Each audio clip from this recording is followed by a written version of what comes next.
The House will come to order. Members, please register.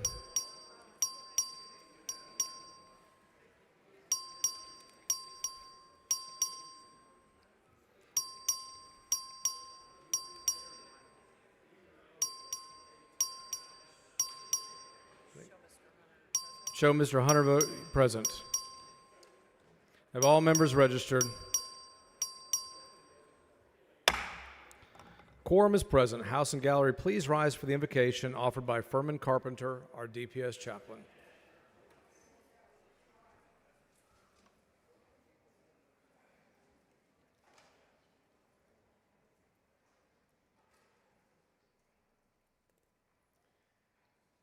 Let us pray. Our eternal Father, we are so grateful to you for summarizing for us ethical behavior in just one sentence: to do unto others as you would have them do unto you. Father, we thank you so much for our lawmakers in the great state of Texas. Father, we thank you for them. And Father, please help them to understand that they are responsible for their conduct, and they will be held accountable to you for their conduct. Father, please help them to understand, Father, that they cannot ignore you or your truths, for as you have said, we will reap what we sow. Father, please guide us and mold us, for you are the potter, and I pray our lawmakers are the clay. Father, please mold them according to your will, so that Texas and the rest of the world will see that you are sovereign. And it's in Jesus' name that we pray. Amen. The chair recognizes the Honorable Stan Lambert to lead us in our pledges of allegiance to the United States and Texas flags. Members and guests in the gallery, please join me in the pledges of allegiance to our nation and our great state. I pledge allegiance to the flag of the United States of America and to the republic for which it stands, one nation, under God, indivisible, with liberty and justice for all. Honor the Texas flag. I pledge allegiance to thee, Texas, one state under God, one and indivisible.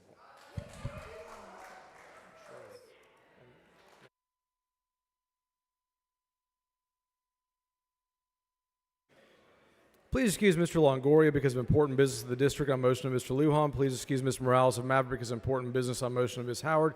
Please excuse Ms. Meza because of important business in the district on motion of Ms. Howard. Please excuse Representative Wally because of important business in the district on motion of Mr. Turner.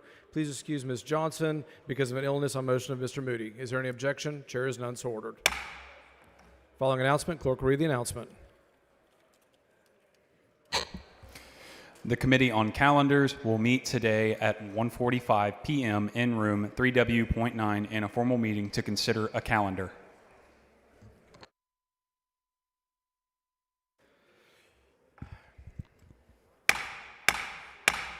Members, may I have your attention?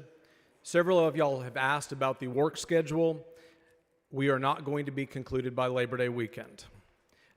We will not be here on the floor tomorrow, Saturday, Sunday, or Monday. We will return and be on the floor on Tuesday.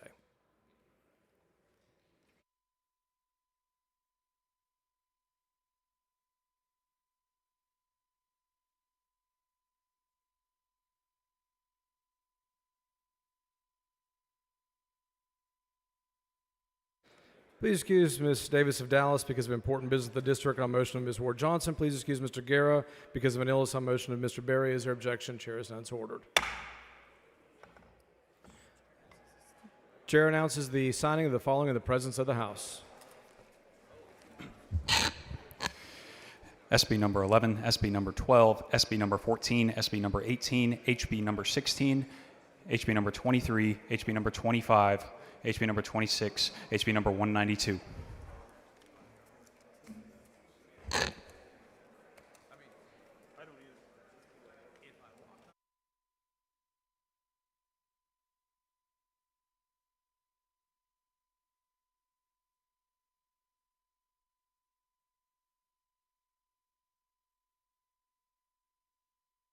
Chair recognizes Mr. Dean for a motion. Speaker, I move that the House grant permission for all committees and subcommittees to meet while the House is in session, through and including Tuesday, September 2nd, pursuant to their committee posting. Members, you've heard the motion. Is there objection? Chair hears none, so ordered. Please excuse Ms. Noble for a family medical emergency on motion of Mr. Cook. Is there objection? Chair hears none, so ordered.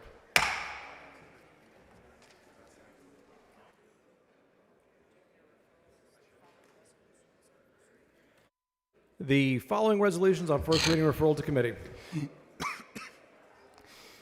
The following resolutions are being referred to the Committee on Local and Consent Calendars: H.R. number 76 by Fasut, H.R. number 77 by Meyer, H.R. number 78 by Villalobos, H.R. number 79 by Lopez of Cameron. The following resolutions by Harris-Stoffel are being referred to the Committee on Local and Consent Calendars: H.R. number 80 through H.R. 81 and H.R. number 89. H.R. number 82 by Lalani, H.R. number 83 by Munoz. The following resolutions by Martinez Fisher are being referred to the Committee on Local and Consent Calendars: H.R. 84 through H.R. 88 and H.R. 90 through H.R. 92. The following resolutions by Buckley are being referred to the Committee on Local and Consent Calendars: H.R. 93 and H.R. 100 through H.R. 104. H.R. 94 by Schaffner, H.R. 95 by Darby, H.R. 96 by Schaffner, H.R. 97 by Hunter, H.R. 98 by Patterson, H.R. 99 by Busey, H.R. 105 by Munoz, H.R. 106 by Bowers, H.R. 107 by Curry.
The chair recognizes Mr. Moody for a recognition.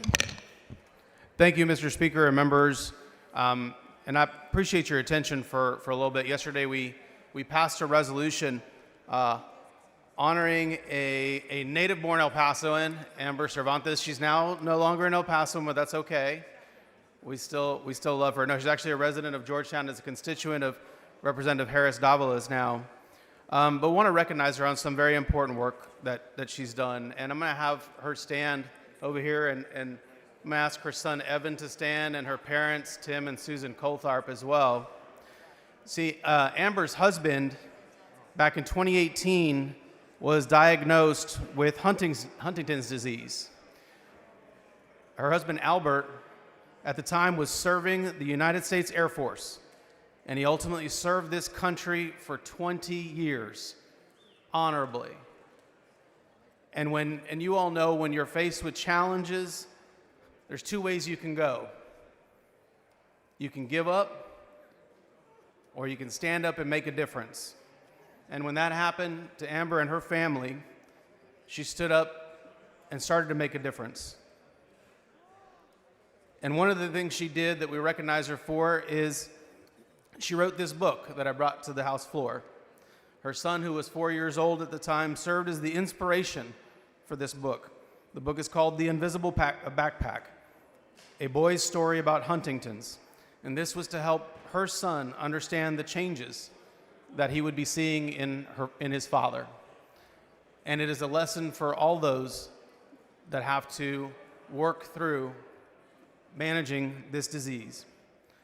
Not only is Amber now a published author, she has thrown herself into advocacy work. She's worked with the Huntington's Disease Society of America to help get timely Medicare assistance for those diagnosed with Huntington's disease through the Huntington's Disease Parity Act. And she'll continue to do that work until it is passed. She's able to spread awareness in her advocacy about the needs that the people have when they've been recently diagnosed with this disease.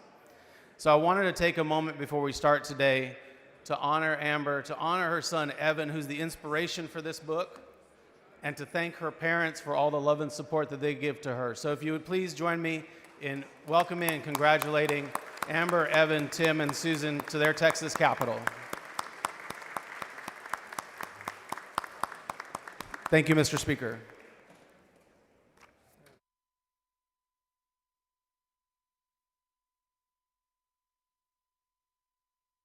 Please excuse Ms. Hernandez because of important business on motion of Ms. Perez. Is there objection? Chair is none so ordered.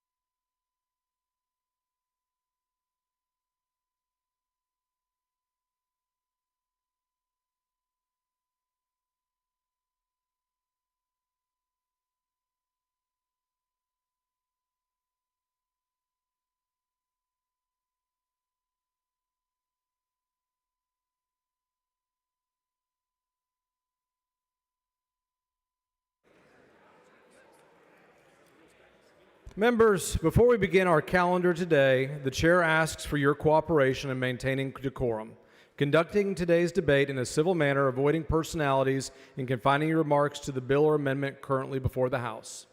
Thank you, members.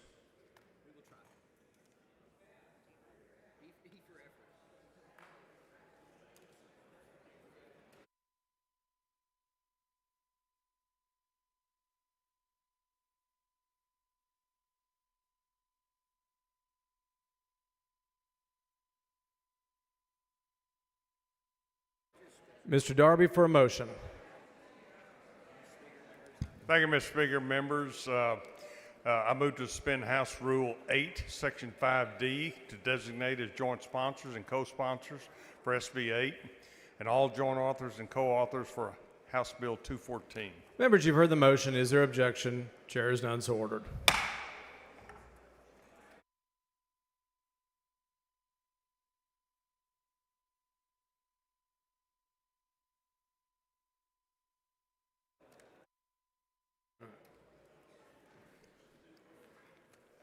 The chair lays out on second reading SB 8. The clerk will read the bill.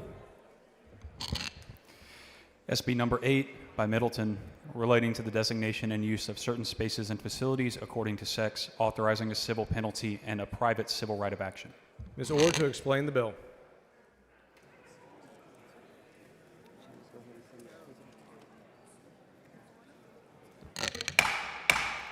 Members, before we get started, please remember, take your conversations outside the rail. Can you see where it says something about control? Something about Thank you, being Mr. in Speaker, control? members. Let me get my version. It is a shame that there is a need for this bill. But here, in a day and age where a biological man thinks it's okay and even encouraged to invade a girl's restroom, here we are. As a mother and a grandmother and a Christian, I'm proud to stand before you today on behalf of 15 million Texas women and 2.7 Texas schoolgirls who have a God-given right to privacy and safety while they are at their most vulnerable. That is why Senate Bill 8 protects the privacy and safety of women and children in multi-occupancy private spaces. This includes bathrooms, locker rooms, shower rooms, and changing rooms. Texans across the state are increasingly concerned that their daughters, sisters, mothers, grandmothers are losing the basic expectation of privacy in spaces traditionally separated by sex. This legislation has been discussed and cussed for over 10 years. And as I stand before you today, I doubt that these legislative discussions will end after passage of this bill. But that's why we serve as legislators, as representatives of our constituents who choose each one of us to represent them. I have no doubt that everyone here on the floor today will do just that, represent the values of their constituents. I'd like to start my layout of SB 8 by stating clearly what it does not do. SB 8 is not a bill that affects any privately owned or privately funded entity. SB 8 is not a bill that will create a penalty, either civil or criminal, for any individual. So what is SB 8? SB 8 requires any state agency or political subdivision to have in place and enforce a policy in any multiple occupancy private spaces like restrooms, changing rooms, locker rooms. Only women can use facilities designated for women, and only men can use facilities designated for men. The reason this policy is necessary is that one of the only reasons of our government to exist is to ensure the safety and protection of those who cannot protect themselves. And while this bill addresses protection for both men and women, there will be no question that the emphasis is on providing girls and women with an expectation of safe and secure Mr. Speaker. spaces. Gonzalez, for what Does purpose? the gentlelady yield for Generally questions? over questions? Not yet. Not at this time.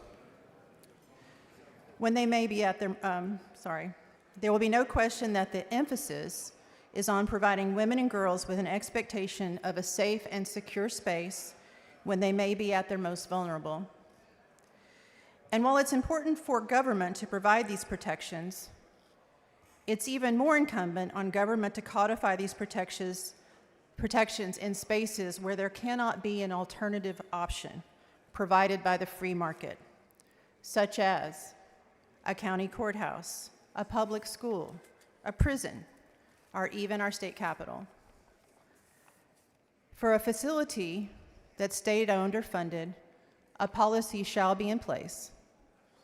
If a person using a facility covered by this policy encounters an issue, SB 8 dictates that the remedy is for the person encountering an issue to notify the facility in writing. The agency or political subdivision has 3 days to respond and cure.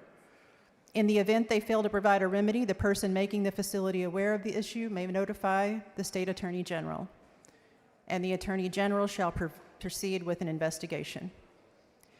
In the event the facility fails to make a remedy, after an additional 14 days, a fine shall be imposed. The goal of SB 8 is not to collect fines. The goal is for political subdivisions and state agencies to have a policy in place that ensures people can use restrooms, changing facilities, and other shared spaces with confidence that they will not encounter a person of the opposite sex. Let me give you a few examples of how SB 8 will help protect women and girls. Imagine being a young girl becoming a woman with so much on her mind, new hormones, changes in her life. The last thing she needs to worry about are the implications of a boy in her school bathroom. Imagine a Mr. young Speaker. girl. Ms. Gonzalez, for what purpose? Does the gentlelady now yield for questions? Lady, yield for Since we questions. have limited time to question, I would like to ask others some questions. I'm almost finished. Not Not at this time.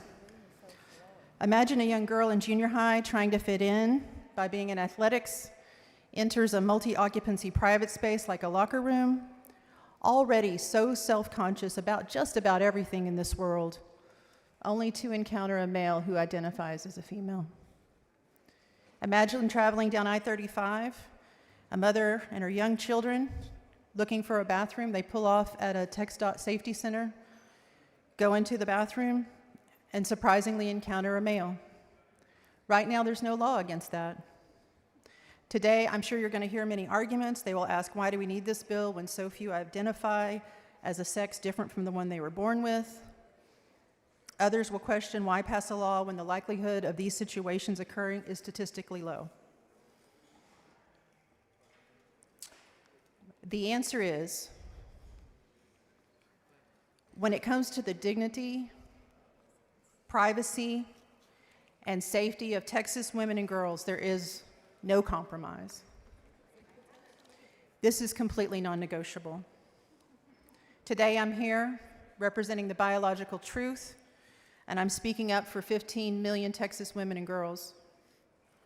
Our daughters and our granddaughters are watching, and they are counting on us. And let me tell you, when it comes to between choosing between my little girl's safety and privacy and a grown man's bathroom preferences, I'm going to choose my little girls every time. And I would hope that you would do the same.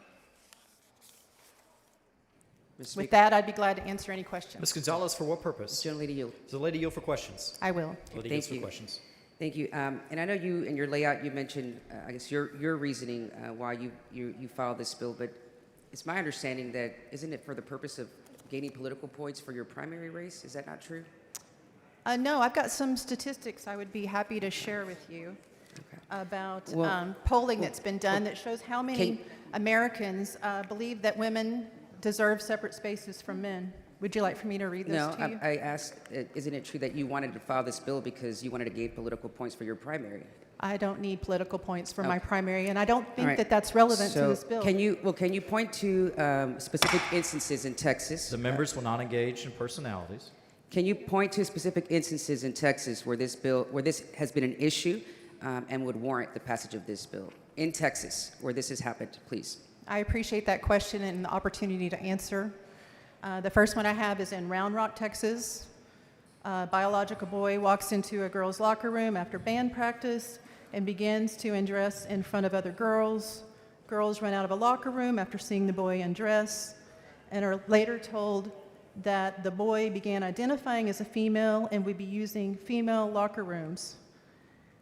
When the girls complained, they were given the option of using a pop-up tent in the changing room or to go home and change. One girl chose to go home after band practice class to shower and change. She missed more than 10 minutes of her next class, and her grades began to suffer. We also have a case out of Belton. A man was seen using the women's restroom in his workplace, and it was discovered that he had placed a hidden camera under the ceiling tile above the toilet in the women's restroom. His female coworker discovered that she was being filmed in the bathroom. It's not the same thing. And what was the harm that was caused to these individuals? Because usually to bring a cause of action, right, you have to have some kind of documented harm of some sort. The harm is that women and girls deserve to have respect and privacy and dignity. Okay, so I noticed that there also is not a fiscal note attached to your bill. But what about signage? I mean, isn't there a cost that goes to replace signage that, you know, stadiums are going to have to replace, or the buildings, or, you know, things like that are going to have to replace that? And so that mandate is an unfunded mandate down to our local entities. Because that was not included in your bill, that there is going to be a cost associated with it. So do you know how much it would cost to replace these signs? I believe here in the Capitol, who, if you don't know, we're already operating under this policy as of this year. Yes. I haven't noticed that the signs have changed. They still say men and women on the bathroom door. But there are places that I've seen, even just here in Austin, that, you know, say gender neutral and things like that. I mean, it's hard to say how many buildings, or how many signs have to be replaced, but they will have to replace them because I've seen them before. And so there isn't a cost associated with this in the fiscal note to let folks know, hey, we're going to have to bear this cost if this bill passes. I think when this policy passes, it's going to become pretty well known, and I'm not sure additional signage is going to be necessary. I'm having a hard time hearing you over here, please. Sorry. Members, please take your conversations outside the rails. Okay. So what safeguards have you put in place to prevent abuse or discrimination by individuals who might, weaponize this bill to harass others based on their perceived gender identity or expression? Yeah, this bill is aimed at the governmental subdivision and the state agency. It's not aimed at an individual person. But And are so- there safeguards there to prevent that from happening and it not being weaponized? Because it will be. The safeguard is for women and girls of Texas. But I'm saying the people who this is going to be used against, like when there's Like a man? potty police, that's sitting there looking at every woman that's going into the restroom, every person coming into the restroom. I mean, is that your intention, is to make, gender policing a norm in the state of Texas? That's what it appears to me in your bill. It has nothing to do with the bill. Well, yes, it does. I mean, you're giving a private cause of action to folks, basically vigilante potty police is what it's creating. You have to be affected in order to have a private cause of action. So you don't think that gender policing violates, somebody's right to privacy or protection under the U.S. Constitution? They only have a private cause of action if they're the person affected, So which would mean they would be using the bathroom at the same time there is a person of the opposite sex in the bathroom. So did you intend to create a private enforcement system that would allow individuals with no direct harm to be able to sue governmental entities? That's how your bill reads, that it would. Say that again, I'm That- sorry. That it creates a private enforcement system that would allow individuals who have not been directly harmed by it to sue a governmental entity. So it could be somebody who claims, right, oh, well, they're not following this law, and so I get to sue them, even if you did not have direct harm. I don't read the bill as having that provision. It certainly does. From a Okay. lawyer's perspective, it certainly does. Okay. Does this open the door to allow anyone to sue state agencies and local governments? Even if, so I guess it's kind of related to the last question. So you're claiming that it does not? It does not. It says that if you're a resident of Texas and you believe that you have been subject to this policy not being enforced, there is a procedure for you as a resident of Texas. So there have been... I'm not done. Sorry, go ahead. My apologies. There's a private cause of action available if you are not a resident of Texas and therefore cannot go through the Attorney General's office. So there have been numerous reports of cisgender women, and if you, just for folks who don't know what that means, it's somebody like me who's a woman and identifies as a woman, right? So somebody, not referring to trans women, right, of being harassed in restrooms because they were mistaken maybe for being trans. Maybe they had short hair or something, or their build is different, or it's not, doesn't conform to what society says that a woman should look like. How does this prevent such incidents from escalating under this policy? Sex is defined at birth. It is on your birth certificate. It's on your driver's license. Yeah, I understand that. That's not what I'm asking you. So would I be required to carry my birth certificate to the restroom every time I have to go to prove that, hey, just because I have short hair or maybe I'm wearing athletic clothes or something, and somebody's going to say, hey, you don't belong here, but I do?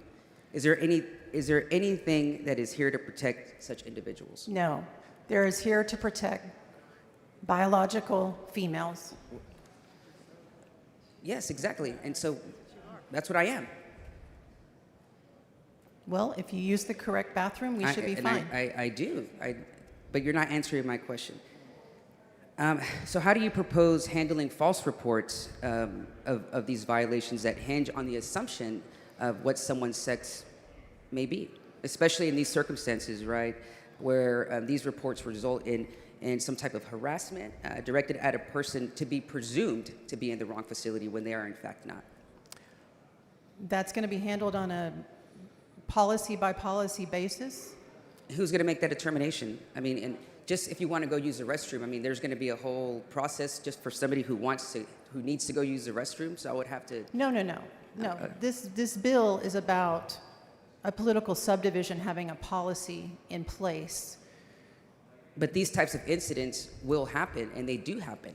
They happen right now without your bill being, and so this does not create any safeguard for those individuals who will be harassed. I mean, these are unintended consequences that maybe you haven't thought about, but they will. You're going to have folks, private individuals that are going to be policing these bathrooms because they may think that, someone, isn't a woman, and they in fact are. That is not addressed in this bill. Okay. So under your bill, who would be responsible for confirming what somebody's gender or sex is? You don't know? There's no provision to prove. Well, how is it going to be enforced then? How is that determination going to be made? The determination is whether or not you have a policy and whether you enforce that policy. But how is it going to be enforced? Up to the agency, school district, city. So they get to county. play potty police. So what, somebody has to take their birth certificate, carry it around with them everywhere they go, a DNA test, you have to get genetic testing. I mean, Whatever is how? decided by that agency. But you're not providing any way to enforce it. You're just saying, hey, you have to do this. And so they're just going to be able to run amok. What's important about this bill is it provides a degree of certainty that we are doing the best we can to protect the privacy and dignity of women and girls. So do you intend for school officials or shelter workers or stadium staff to visually assess a person's body or appearance in order to determine whether they are allowed to enter a restroom or locker room?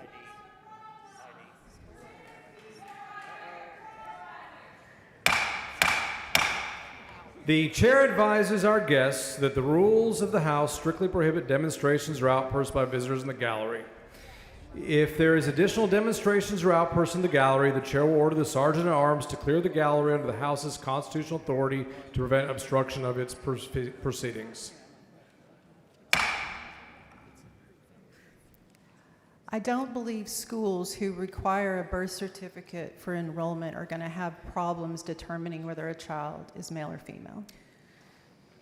Well, in committee, I mean, you did say that determination is going to be made just by looking at somebody. So that goes back to my previous question: is that how could you make that determination by visually looking at somebody, especially considering the definitions of within your bill? I mean, what are you going to have, like an ultrasound or something that you can see through somebody's body to determine whether their reproductive system, or they, I'm just trying to understand the.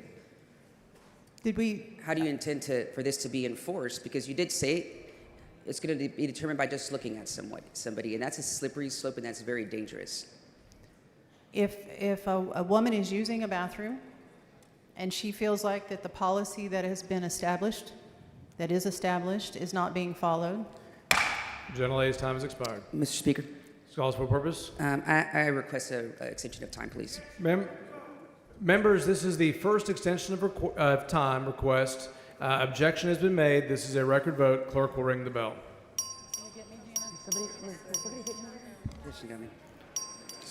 Slauson voting aye. I'm going to wrap up these last few questions.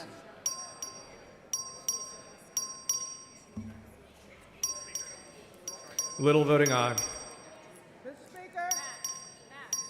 Gervin Hawkins voting aye. Rose voting aye. Alders voting aye.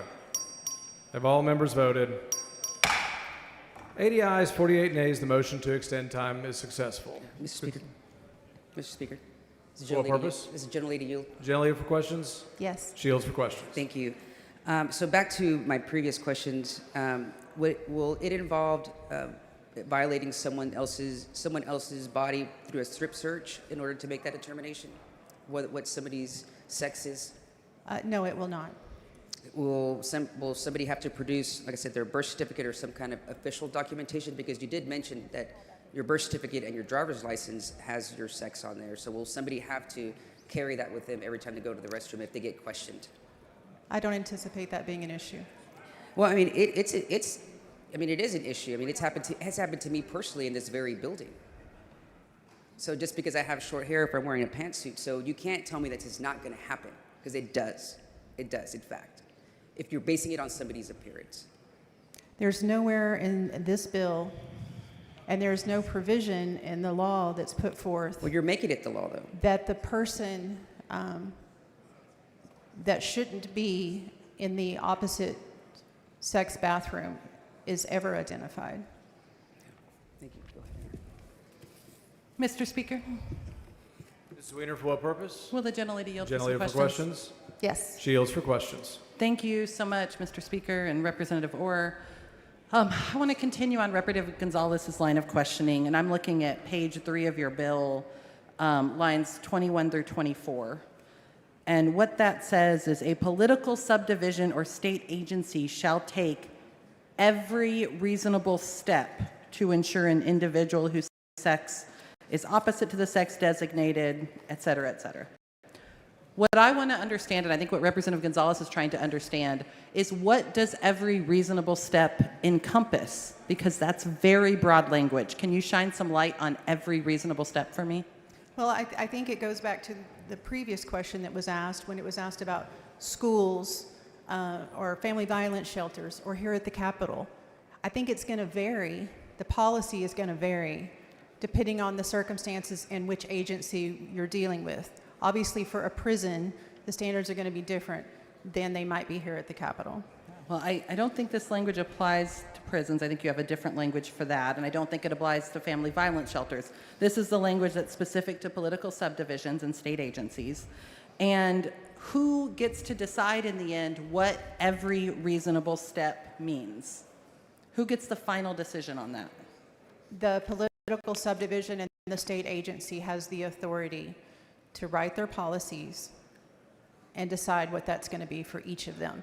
And what happens if a member of the public disagrees with that policy and doesn't think it's sufficient? They have a recourse. I'm glad Okay. you brought that up. Yeah. And so what is that recourse? They let the facility or state agency know that they don't think their policy is being upheld. They have 3 days to cure it. If they don't cure it, then that resident of the state of Texas goes to the Attorney General, files a written affidavit that has to be signed, and then this Attorney General starts his investigation. The investigation, after it's complete, the state agency or political subdivision is going to have 14 days. No fines until a finding has been made, and then move on from there. So the AG gets to decide what every reasonable step means. No. That's what it sounds like if the AG gets to go override any particular political subdivision or agency. The AG will not override that agency. It's going to make sure they have a policy in place, and whatever that policy looked like wasn't not enforced correctly. But if the AG says you're not taking every reasonable step, they can try and force that agency or political subdivision to change their policy, correct? I would say a complaint and investigation by the Attorney General's office might influence state agencies to change their Okay. policy, yes. So, but it is not the state agency or the school district or the city that gets to decide what the policy is for the park bathrooms. It's the AG. Or alternatively, there's another way where this can be enforced by private citizens, correct? That's right. So individual private citizens can bring a lawsuit to sue a political subdivision or a state agency. There's no cure period for that. They can just simply sue and seek a lot of money per violation. And so in that case, it would be whatever court they sue in who gets to decide what every reasonable step means. I think the definition legally of every reasonable step includes fair, sensible, and ordinary. Where does that legal definition come from? I think that's a standard by which we operate. Do you? I am not familiar with that definition in any legal context. That doesn't mean it doesn't exist, but I'm earnestly asking where that comes from. Usually we hear things talked about a reasonableness standard, not every reasonable step. That's much broader language than what we typically see. And either way, that would have to be argued about in litigation for months. Don't you agree? I don't think so. So, I mean, this is why we're concerned that this language could lead to, a city saying, I'm going to get hounded by the AG unless I have a driver's license scanner at the door to the park bathrooms. Does that concern you? That does not concern me. Well, would you be open to some language to try and clarify that every reasonable step doesn't include things like genital checks and needing to show your ID in order to enter the bathroom? No. Now, are you aware that there's a history of certain political subdivisions getting targeted by the Attorney General again and again? I am not advised. Do you think that if that is true, that might turn into some political subdivisions feeling like their only option is to just close public bathrooms at places like parks? I don't believe that will happen. Have you visited with any of these political subdivisions about that worry? Well, I'm glad you brought that up because a while ago you mentioned that TDCJ is not covered or that they're in a separate part of the bill, and I would argue that they fall also under the political subdivision rules. And if you consider them a political Probably subdivision. state agency, not political subdivision, but. Fair. But yes, I have talked to several, including TDCJ. Okay. Which political subdivisions have you visited with about the impact this bill might have on them? TDCJ. TDCJ is a state agency. A political subdivision would be a school district, a city, a municipal use district. Have you visited with any of those? I have not. Okay. So I would posit that I think there are substantial concerns and that maybe we should give them some protection to not be targeted by the AG or by this private cause of action. So coming to that, why do you think the AG enforcement mechanism in this bill is not sufficient and that you also need a private cause of action for individual citizens to harass political subdivisions? The private cause of action is in place for people that don't fall under that resident of Texas language. So if you're here visiting and you're not a resident of Texas and you think this policy is being violated here at the state capitol, you still have an avenue. Oh, so people from any state in the nation or another country even could come bring litigation in the state of Texas to try and collect money from our political subdivisions? If the rules are broken, yes, I suppose that is possible. But again, we don't have any clarity in these rules, do we? We're just saying every reasonable step. So how is a city or a county or a school district to know if they are following or breaking these rules? I think it's pretty common sense. Well, once again, how are we going to determine if a city is adequately vetting who enters the bathroom at their parks? It's not about that. It's it about the city maintaining a policy where we have some assurity that our bathrooms will be private for women. Representative Orr, your bill does not require them to have a policy. It requires them to take every reasonable step. If you want this bill to say, has a policy to ensure, that is a very different language, and I would support that amendment wholeheartedly. Will you take that amendment?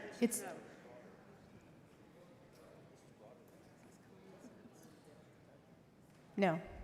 Okay, so that is not what your bill says. This says take every reasonable step. So how is a city supposed to know? Do we need to go through 3 years of litigation to determine what every reasonable step means? If that's what it takes to get it done, yes. All right, well, I would posit it might be better to offer a little more clarity. I want to come to another question, which is this question of sex discrimination and certain people getting punished for not dressing the way people believe they should. I've got tweets from members of this legislature calling Megan Rapinoe a man for having short hair and an athletic build. How are cis women with short hair and quote-unquote athletic builds not going to end up harassed because of this bill? Gentlelady's time has expired. Mr. Speaker, Sweetener, for what purpose? I move to extend the gentlelady's time. This is the second extension of time, and it requires unanimous consent. There is objection.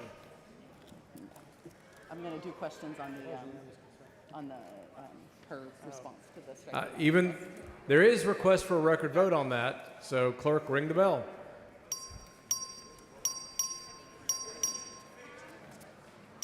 Vicki, will you get me as you? Mr. Speaker. Alders voting no. Mr. Speaker. If all members voted, 45 ayes, 85 nays, the extension fails. Please excuse Ms. Gomez because of an illness. On motion of Ms. Gonzalez of El Paso, is there objection? Chair is none, so ordered. Following amendment, clerk will read the amendment.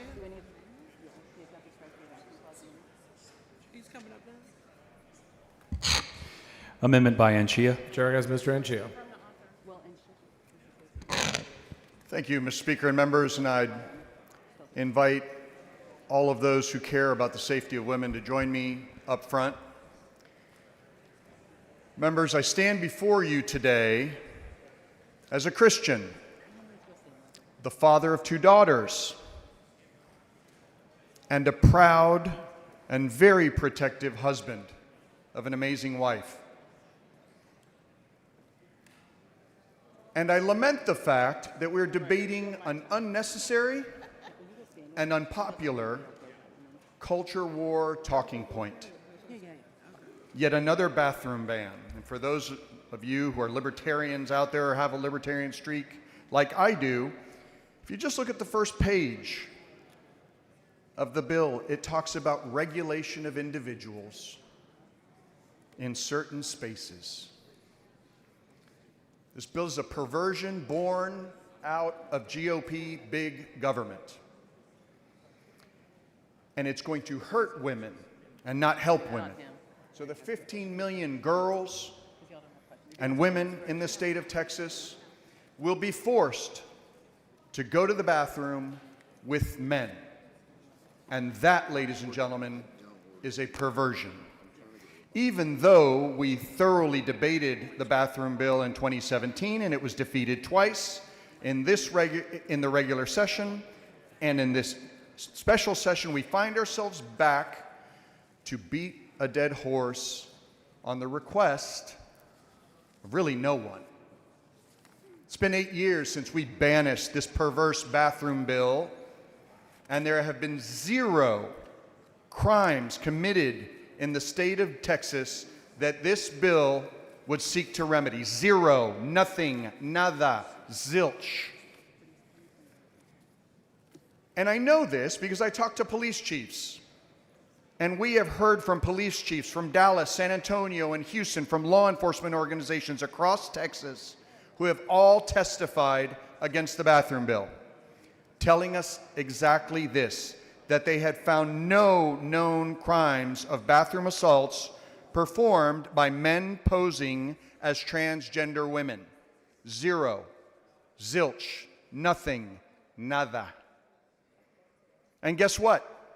We're nearly a decade later since we buried what we thought was the end of this bill, but this zombie, perverse bathroom bill keeps coming back, and we still have no examples of any crimes in the state of Texas. So one may ask, as responsible legislators who listen to our police chiefs, what are you trying to address? What criminal justice concern is at play?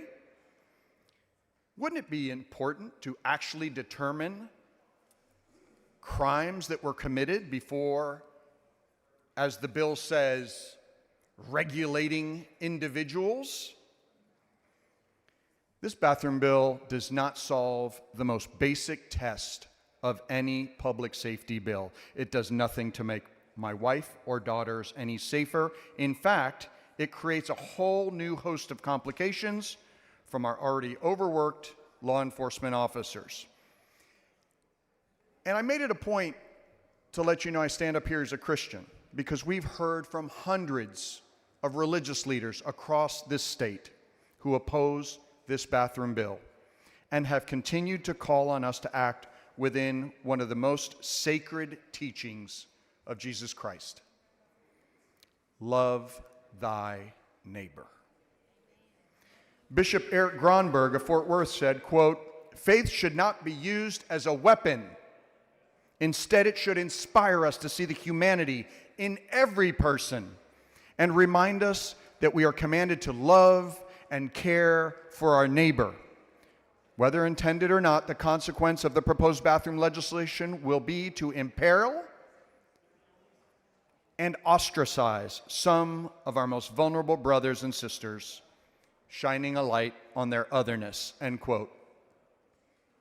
And finally, members, this is bad policy for business.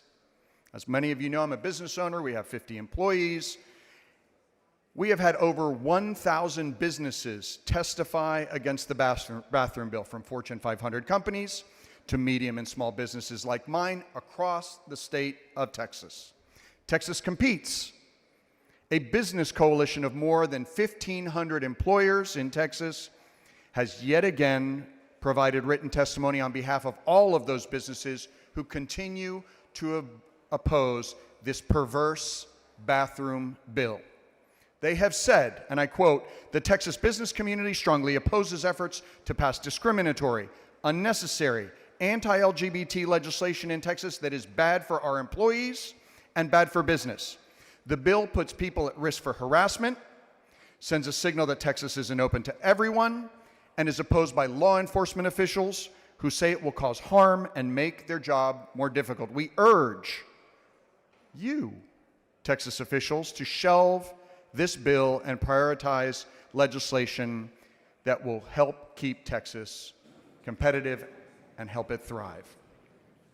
Members, that's a big problem with this bill. Texas is the 8th largest economy in the world, the #1 exporter of the 50 states in the United States, in the middle of the North American continent, the #1 trading bloc in the world, and yet we are going to be hosting World Cup events, championship tournaments, PGA tournaments, and international events, and this bill, apart from being perverse, sends a perverse signal to the rest of the world. A bathroom bill puts a target on visitors' backs who fly into our airports, just because they look different.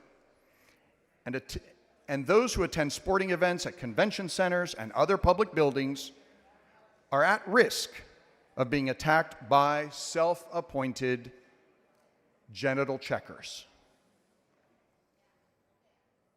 And I don't want that for my wife. I don't want that for my daughters. I don't want that for any Texas man or woman. Who should decide that a person is not a woman and want to see proof?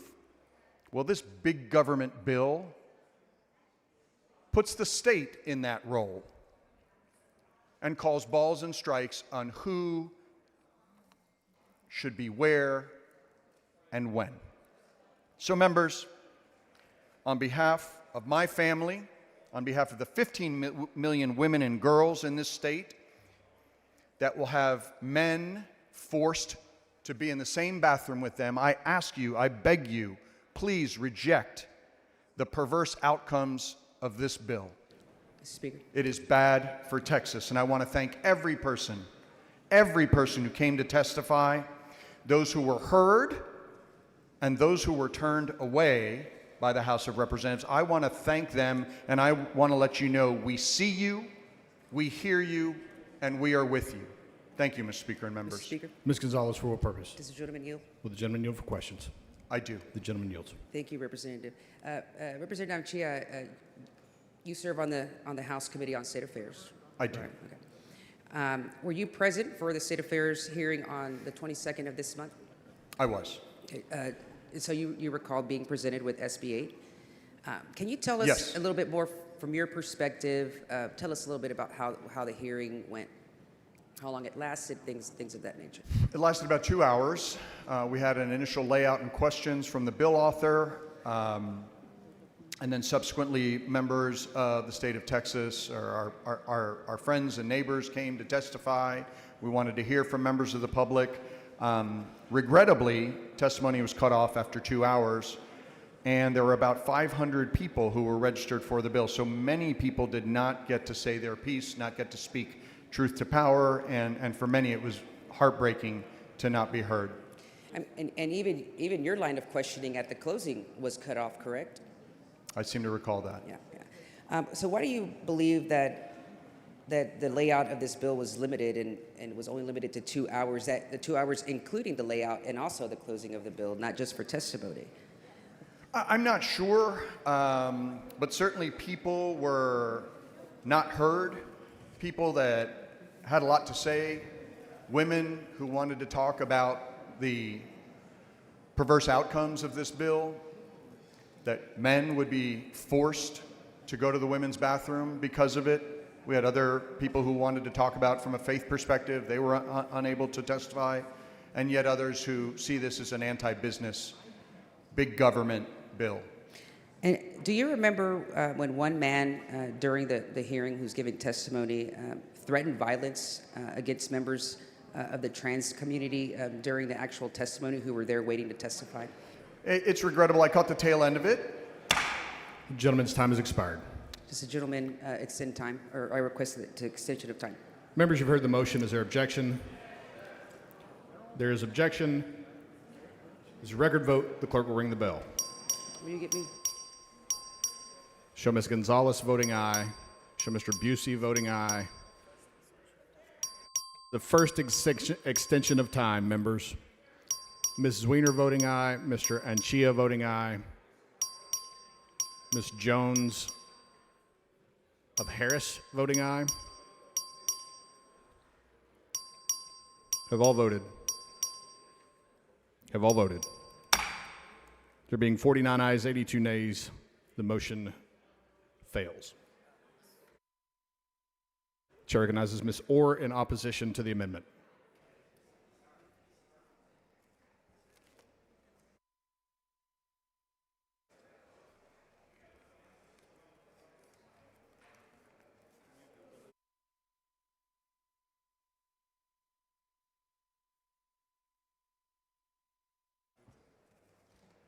Mr. Speaker, members, I respectfully... Mr. Speaker, Ms. Weiner, for what purpose? will the gentlelady yield for Will questions? the lady yield for questions? Sure. The lady So, yields. Representative Orr, is it your intent to support or to oppose this amendment? I am going to move to table this amendment. Okay. So, Representative Orr, I want this amendment striking the enacting clause, so I want to have a little bit more general conversation about the bill and the issue of sex discrimination that you and I started to talk about. So as we discussed before, your bill says a political subdivision or an agency must take every reasonable step to make sure people of the opposite gender don't enter the restroom. How do you think that is going to impact cis women who have a more traditionally masculine presentation, or vice versa, cis men who have a more traditionally feminine presentation? I do not have an opinion on that. Are you concerned at all that somebody who people might be unsure of their gender or might make a guess about their gender and guess wrong might be confronted in restrooms because of this legislation? I do not have a concern about that. Okay. Representative Orr, how do you think your legislation is going to impact intersex people? As I understand it, intersex people have their sex determined at birth or quickly thereafter, perhaps by a doctor or medical testing or genetic testing. Yeah, Representative Orr, I regret to inform you that many intersex people don't find out they're intersex until they try to have children and are undergoing fertility testing to discover why. And your definitions are female means an individual who naturally has or will have a reproductive system designed to produce, transport, and produce eggs for fertilization. Are you aware that there are intersex people who meet neither your definition for female nor male, just naturally as they're born? The definition provided in this bill accounts for anomalies, and so I think that would cover your concerns. So a person who has the chromosomes XY, has undescended testicles, but has androgen insensitivity syndrome, or androgen insensitivity syndrome, that person who would present as female to most of us would look at that person without any medical intervention and guess that they were a woman. how is that person impacted by your bill? Which restroom is that person with an XY chromosome and testicles, but an entirely female presentation without medication? What bathroom do they go into? Well, I think if they're having a hard time deciding, maybe look at their driver's license themselves. But your bill doesn't define it by driver's license. It defines it by reproductive system, correct? Yes. You asked me how they would know. Okay. But could you understand how a person with that type of presentation may feel scared by your bill and unsure what to do? I do. I also understand that school-age girls don't need to be exposed to boys who are easily identifiable as a male in their locker rooms or their showers or their school bathrooms. So let's talk about that.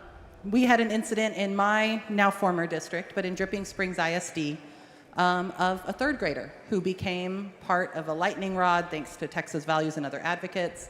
And this third grader was a trans girl. All of her friends only knew her as a girl. What would it mean for her to be walking into the boys' restroom because of a bill like this? Is that going to make students more comfortable? I believe in that case, maybe a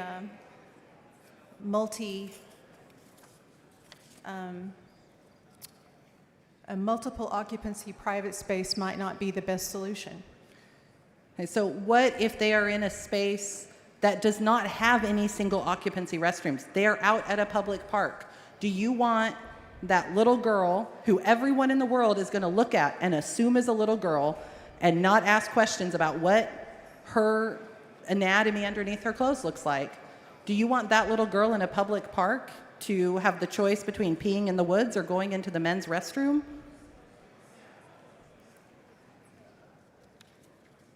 This bill addresses a policy to protect biological women and girls. I acknowledge, to your point, but the bill, you have to have a policy and someone has to make a complaint. I don't subscribe to the path that you're going down. Okay, so on the other side of that, trans men, many trans men who have had hormone replacement grow beards and develop Adam's apples. And you and I may know some people who are trans men, but we have met people in our lives that we would never guess that they were trans. Is it going to make cis women and girls comfortable to force those men to choose the women's bathroom? I think what would make the majority of women and girls in this state comfortable is an assurance that when it says female on the bathroom door and it has a occupant space, that we can go in with the assurity that a man knows that he has no place in there. Who do you think is more uncomfortable in the bathroom today? A cis woman or a trans woman wondering if she's about to be harassed? I am not advised. Are you aware that there have been substantially more documented instances of trans people or cis people who people think are trans being harassed in bathrooms than trans people harassing the other people in the bathroom? The preference of someone's sexual appearance does not override the safety and privacy of a biological female. What about their personal safety? Are you aware that in 2024, the Trevor Project found a link between youth suicidality and legislators passing legislation exactly like this? I am not. Does that make you pause at all that there are kids and teens and young adults watching what we're doing today and questioning whether or not they should stay alive? I would not want anyone to feel like they were less than. So if that's the case, can we have a conversation about how to put some safeguards in here so that we're not hurting young people? Can we talk about some language that makes those people feel safe? I think most of these issues are going to be decided by the people that make the policy at the agencies, and if not there, then it'll be decided in court. Yeah, as we discussed, it's going to be in different courts. So that little girl I mentioned to you, the third grader who became a lightning rod in Dripping Springs ISD, would it surprise you to know that her and her family literally fled the state of Texas because of the bills we pass? I'm not aware. Would it surprise you to know that I have more constituents than I can count on one hand who are trans and have reached out to me about how they have to leave the state because of the laws we've passed? I am not advised. Would it surprise you that one of my constituents actually decided this year that he is moving before September 1st to avoid our laws going into effect? Well, we'll be joining 19 other states, so perhaps he should avoid one of those. Is it your intention to run trans people out of the state of Texas? No? Just out of the bathroom. So where should trans people use the restroom? The bathroom assigned to their sex. Is it your intention to force people to detransition or scare them out of transitioning at all? Nothing to do with this bill. I think it is, because you're forcing people to walk into a bathroom where they're going to feel unwelcome because I'm not they've forcing transitioned. anyone to walk into Okay, a bathroom. so hold it all day? Like, what's the option? We have family bathrooms. We have private use bathrooms. In some places, and I'm going to tell you, a lot of trans people choose those to avoid the exact type of Good. harassment your bill encourages. But what about that place that only has multiple occupancy restrooms? What does that person who presents as the gender that they identify with, where do they go without getting harassed and potentially even attacked? Ladies' time has expired. Mr. Speaker, Motion to table. Mrs. Weiner, for what purpose? I move to extend the gentlelady's time. She's already moved the table.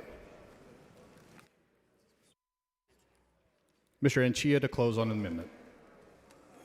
Thank you, Mr. Speaker and members. It is custom in this body to pray to Jesus Christ every morning before we begin a new session.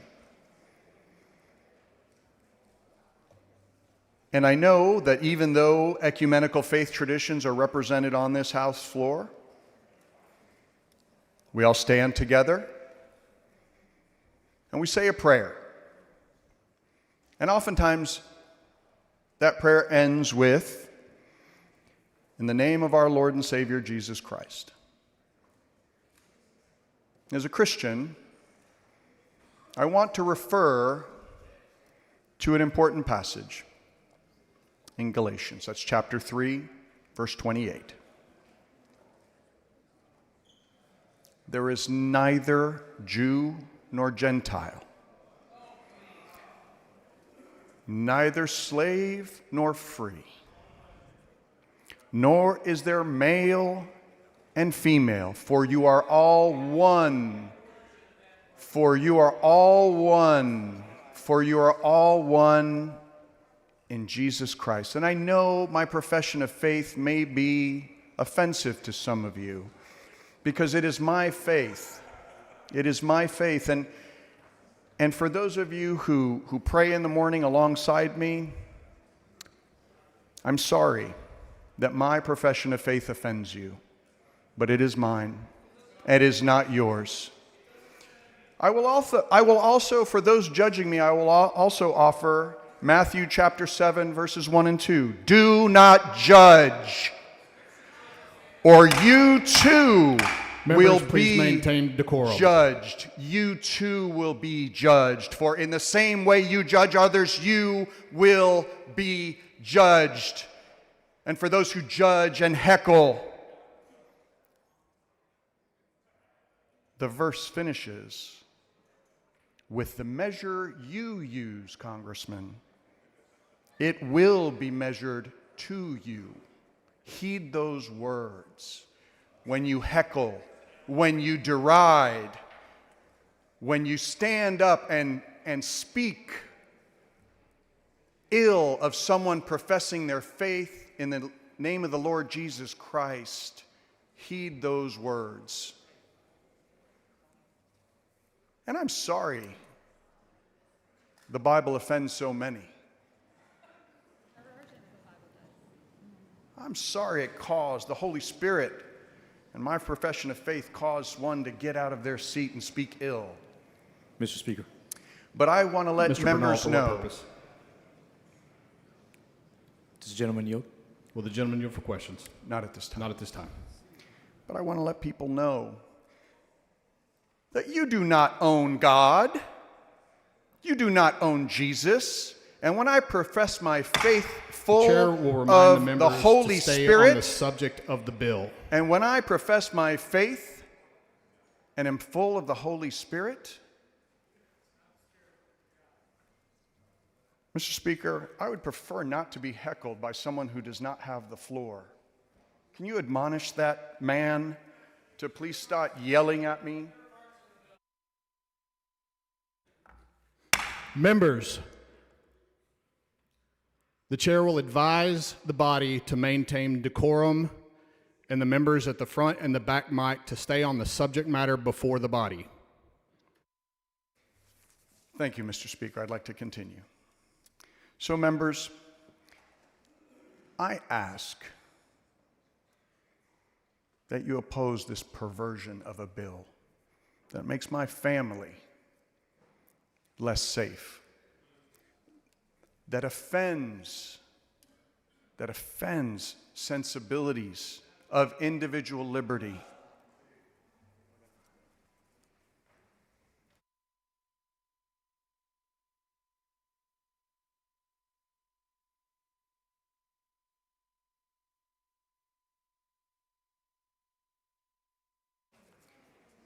Thank you, Mr. Speaker. Some people have difficulty when you speak the word of God to them, truth to power. So, members, for public safety reasons, for business reasons, for reasons of faith and conscience, I ask that you oppose this bill. And I ask that you stop this perversion of a bathroom bill in Texas. Thank you. Mr. Bernal, for what purpose? Does the gentleman yield? Will the gentleman yield for questions? With pleasure. The gentleman yields. Brother Anchia, My brother, I'm going to ask you a few questions about the bill. please. Does the bill prevent someone with a record of rape or sexual assault from using a public bathroom? It does not. Does the bill prevent someone who is on the sex offender registry from using a public bathroom? Curiously, it does not. I agree. You know that I have a young daughter I do. who is under the age of 9, which is the age listed in the bill, correct? I do. Are you aware that under the bill, she is allowed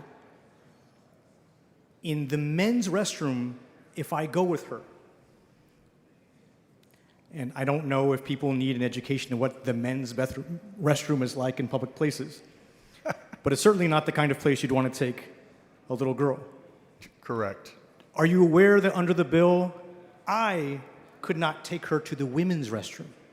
Even if it was empty, even if it you was- knocked in advance and said, "Is anybody here? I have my daughter with me. I simply want to take her to go to the bathroom and help her because she's little."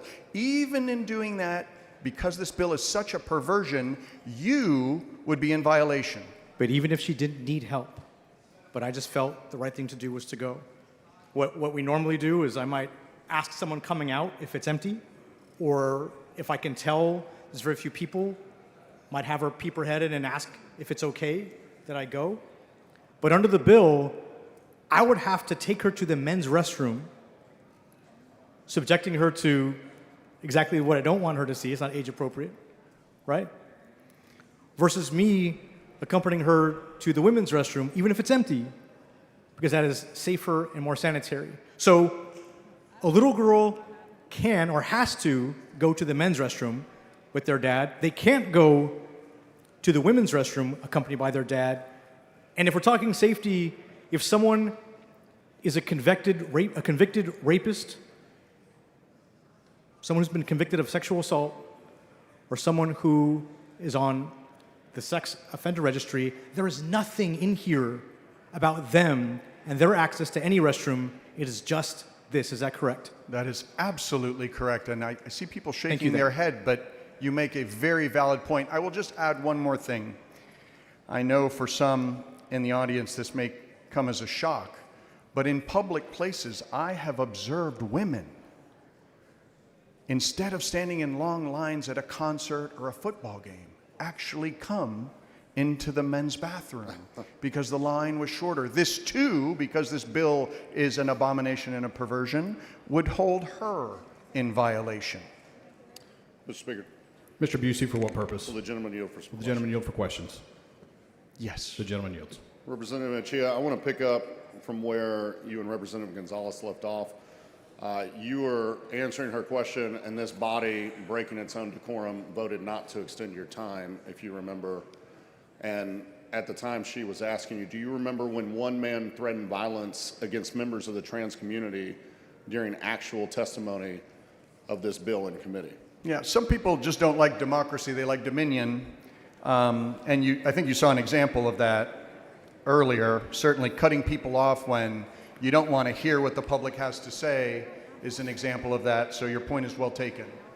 What do you think this person's testimony and violent rhetoric says about this bill, the debate around this bill, and the intent behind this bill? Well, I'm not sure. I'm not going to judge the intent of the author because I do believe the author is a good person and she has always treated me with a great deal of respect. So when I say this is a perversion, I don't mean to malign the intent of the author at all. I simply say the bill. I speak to the bill, the words on the page, and the effects that it will have. So I'm not sure about the intent, but I do know the effect. And the effect is to make people less safe. The effect will be, just as we saw in committee, for people to experience violence, and not just trans people, people who just look different. It has been the case. The gentleman's time has expired. Mr. Speaker, Mr. Busey, for what purpose? I'll move to extend time. Members, you've heard the motion. This is the first extension of time. There is objection. There's a record vote. The clerk will ring the bell. Show Mr. Anchia voting aye. Show Ms. Gonzalez voting aye. Show Mr. Busey voting aye. Show Ms. Goodwin voting aye. I'll give you time to get to your desks, members.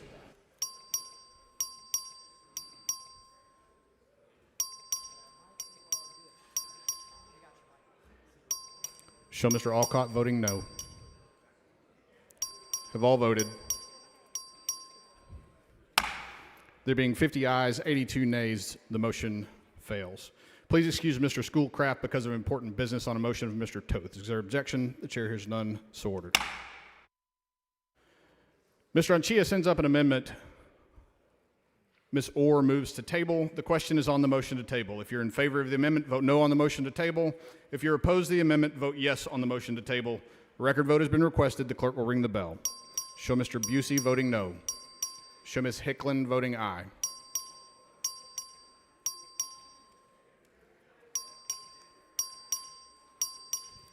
Have all voted?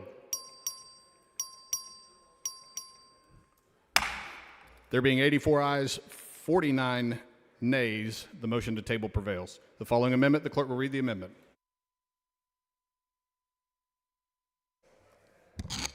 Amendment by Goodwin. The chair recognizes Ms. Goodwin to explain the amendment.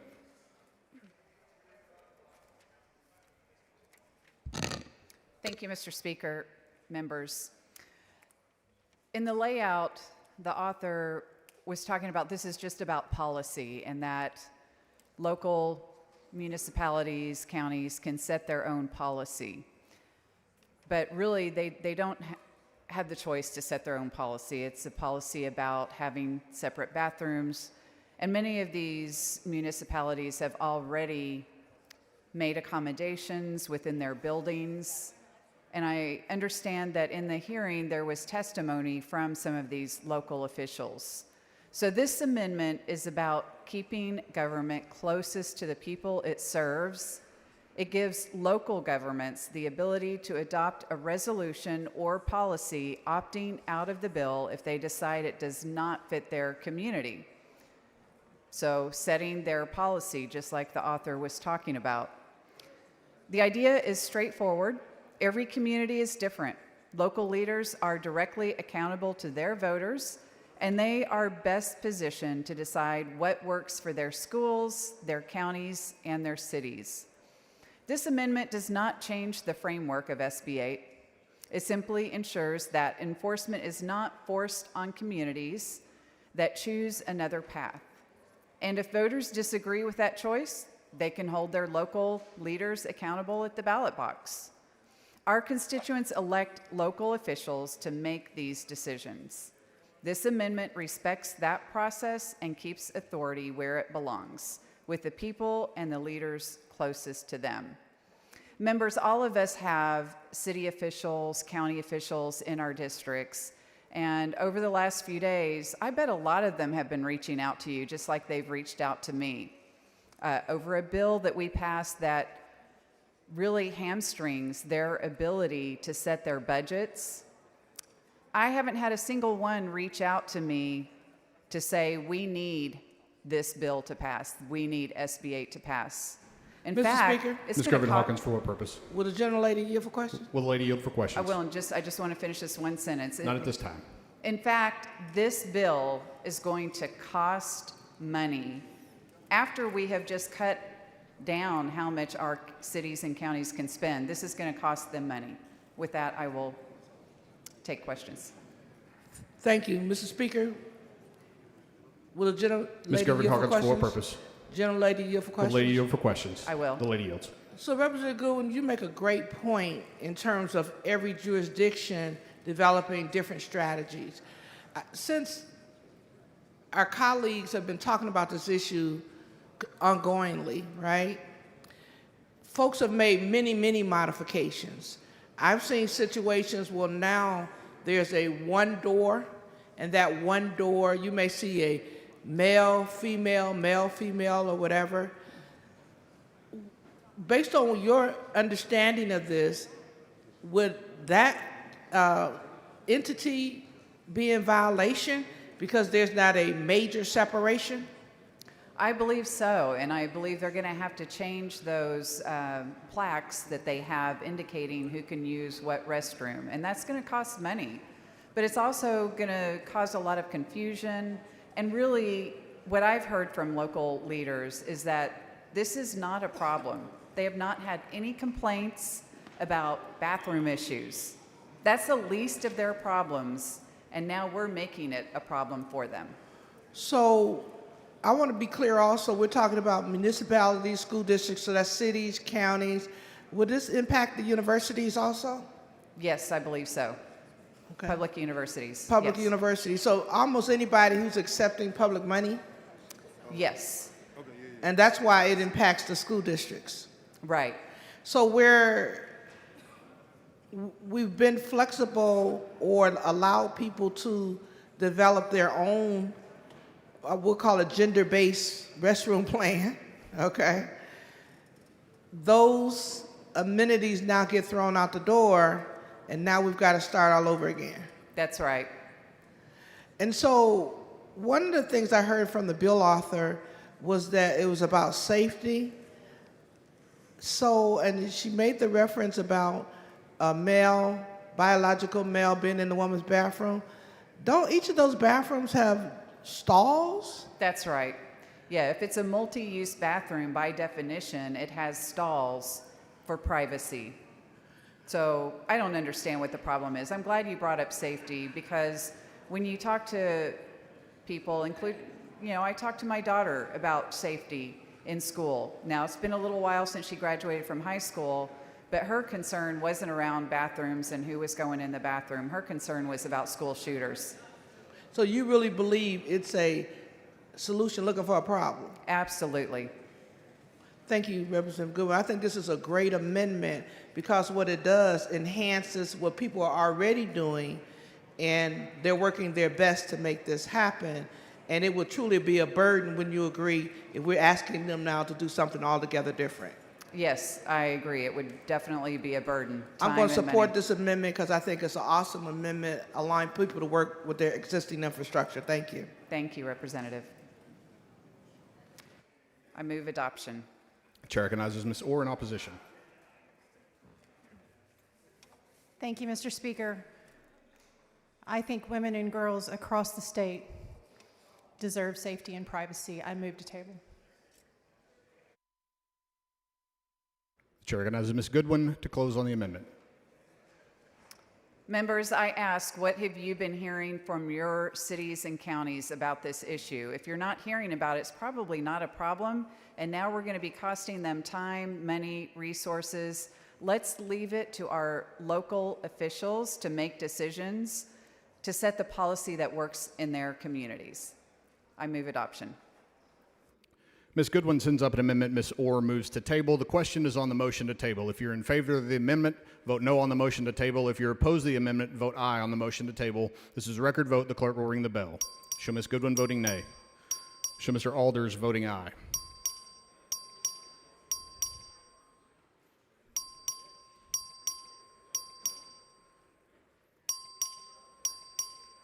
Have all voted?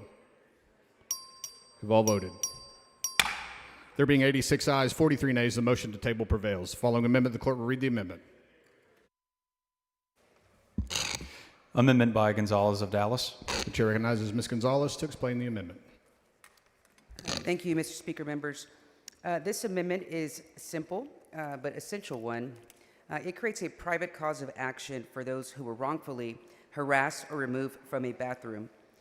The goal is to give the ability to hold harassers accountable to those who are targeted and humiliated simply because of their appearance, their height, or how they are perceived. This happens all the time, especially to women with short hair like myself, or anyone who doesn't fit the mold of what a woman is supposed to look like. This amendment includes a critical layer of protection by Mr. Little, for what purpose? Raise a point of order against further consideration of the Gonzalez amendment under Rule 11, Section 2. The amendment's not germane. Please bring your point of order down front.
The point of order is withdrawn and the amendment is withdrawn.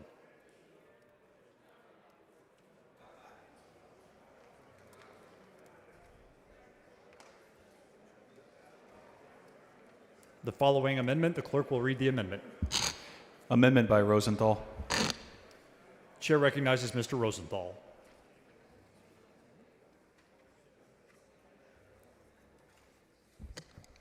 Thank you, Mr. Speaker.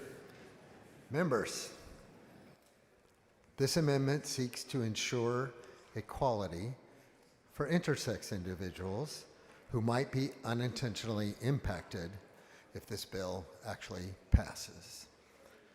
Intersex communities are often overlooked and marginalized by this body. These are naturally occurring conditions in people who are just trying to live their lives.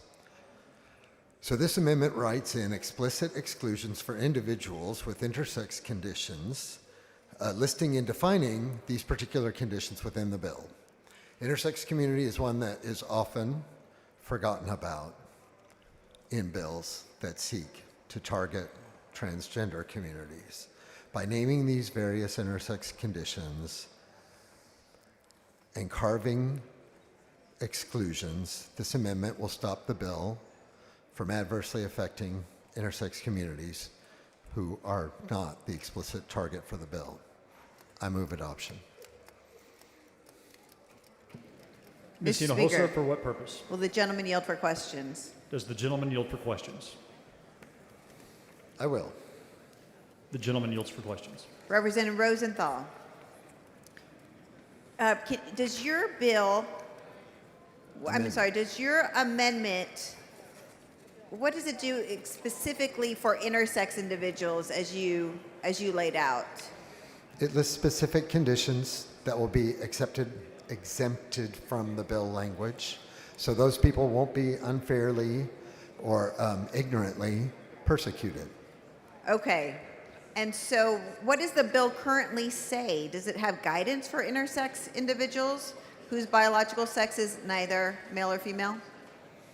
I believe the bill has no language about intersex individuals in it. Does it say what the agency or the municipality or county is supposed to do when it comes to intersex individuals? No, it does not. It's a very good question. Why is this amendment needed? Because the bill's definition of sex, as misguided as this entire effort is, the bill's definition of sex excludes intersex individuals, makes no mention about them at all, so there's currently no guidance for intersex individuals regarding bathroom usage. Yet intersex individuals exist, do they not? They exist. These are conditions that occur naturally. It's, for those of you who are religious, it's part of God's creation. And a lot of times, these people don't even know themselves that they have these conditions until later in life when they're tested for other reasons. I move adoption. Mr. Speaker, Ms. Collier, for what purpose? I'll have questions for the bill author when she comes. The bill author does not have the floor at this time. Just putting her on notice. Okay. Mr. Rosenthal, excuse me, the chair recognizes Ms. Orr to speak against the amendment. Mr. Speaker, Ms. Collier, for what purpose? will the gentlelady yield for questions? Does the gentlelady yield for questions? Sure. Gentlelady yields. Representative Orr, are you going to move to table or are you going to do an up or down vote on the motion? I'm going to do a On the bill? motion to table. Okay, so then my question deals with page 1 of your bill that deals with, because the amendment was dealing with intersex individuals, intersex.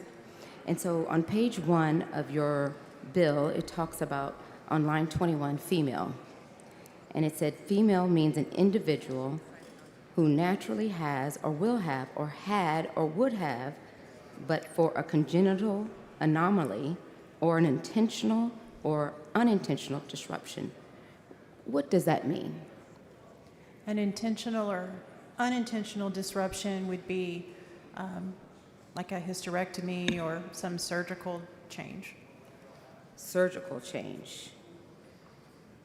What kind of surgical change? That would affect their ability to produce eggs. Okay. Ability to produce eggs. So it's an intentional or unintentional disruption means a surgical change that would affect their ability to produce eggs. That's what you mean by that? That's how I read it, yes. Okay. And then what does congenital anomaly mean? That would, I'm glad you brought that up because I was going to say that, about the amendment at hand, that I believe that these conditions are considered in that bill language already for congenital anomaly. So you would accept it then if your bill, you believe your bill already has an exception for intersex individuals? I do not intend to accept it, but I do believe the bill covers that. Okay, so the bill has an exception already for intersex individuals. They are not prohibited from using the bathroom of their choice. They are to use the bathroom of their sex. But which one, if they're intersex? The one that's on their driver's license or birth certificate. What would that look like? Their driver's license or their birth certificate. Does it say one or the other? In the state of Texas, it does, yes. Since when? Well, mine's been there for 56 years. I'm sorry? 56 years for myself. Are you intersex? No, I am not. Well, I thought we were talking about intersex. Oh, I'm sorry. I thought we were talking about driver's license. Well, you said your driver's license, but I'm asking about someone who is intersex. Does it have one or the other? Yes. It does. And since when? I would think since they got a driver's license, in the case of their driver's license, or their birth certificate on or near their birth. Okay. So then, if someone is born sterile, where would they fit within this? Are they a female still? I don't think that the amendment is going to address that. I'm sorry? I don't think this amendment that's before us addresses the issue that you're asking about. About intersex? About being sterile. Okay, so you don't think that this amendment addresses that, but you feel that your bill already provides protection for individuals who are intersex? It addresses those concerns, but only in the vein of being male or female. Is the congenital anomaly, is that the only part that you believe is about intersex? Is that what that means, intersex? I think it applies. Well, what else does it apply to? I think we need to stick to the amendment on this. Well, I'm just trying to make sure if the court The is chair going to have to will remind the member at the back mic to confine the questions to the amendment that's before the House. Absolutely. So if the court is going to interpret, because you're saying that this means intersex, if the court is going to interpret congenital anomaly, is that the only definition that you're attributing to a congenital or condition that you're attributing to congenital anomaly? That's going to be up to the courts to decide. That is not my decision. So if the court were to evaluate your bill to consider whether intersex is included, are you directing them to refer to the words congenital anomaly to have that individual included in this provision? I'm not advised. You're not advised. Okay. Thank you. Thank you. Motion to table. Mr. Speaker, Mr. Manuel, for what will the purpose? gentlelady yield for just a few questions, if possible, please? The gentlelady has made a motion to table the amendment. Okay, thank you. The chair recognizes Mr. Rosenthal to close on the amendment. Thank you, Mr. Speaker. And members, this bill would be bad enough without this, but do not seek to marginalize these people who occur the way that they are naturally. They are the way that God made them literally, and please don't punish our intersex communities just for being born literally the way that they are. I urge you to vote no on the motion to table. Mr. Speaker, Mr. Manuel, for what will the purpose? gentleman yield for just a few questions? Does the gentleman yield for questions? I will. The gentleman Thank you. yields. I was going to ask this of the author, but I'm going to ask this of you because you have this amendment. Are you aware that out of the 50 states, not all of the states have a gender marker on their driver's license? I was not aware of that. So out of these 50 states, if someone was to come from out of state and they don't have a gender marker on their driver's license, it would, if I'm understanding your amendment, it would open them up to a genitalia search.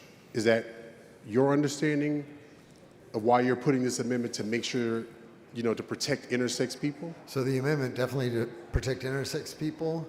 I think folks who would advance legislation that would lead to genitalia searches should really have a look in the mirror and examine what it is you're trying to accomplish with that legislation. Are you aware that not every parent chooses to have a surgery on their child when they're growing up until they have reached a certain level of puberty, and some people don't ever change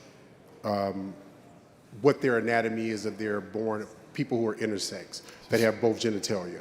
That's a really good question, and I'm glad you asked it, because not only am I aware of that, I'm also aware of intersex people whose parents chose a sex for them who, as they grew up, did not align with their makeup, with their bodies, with their physio identity.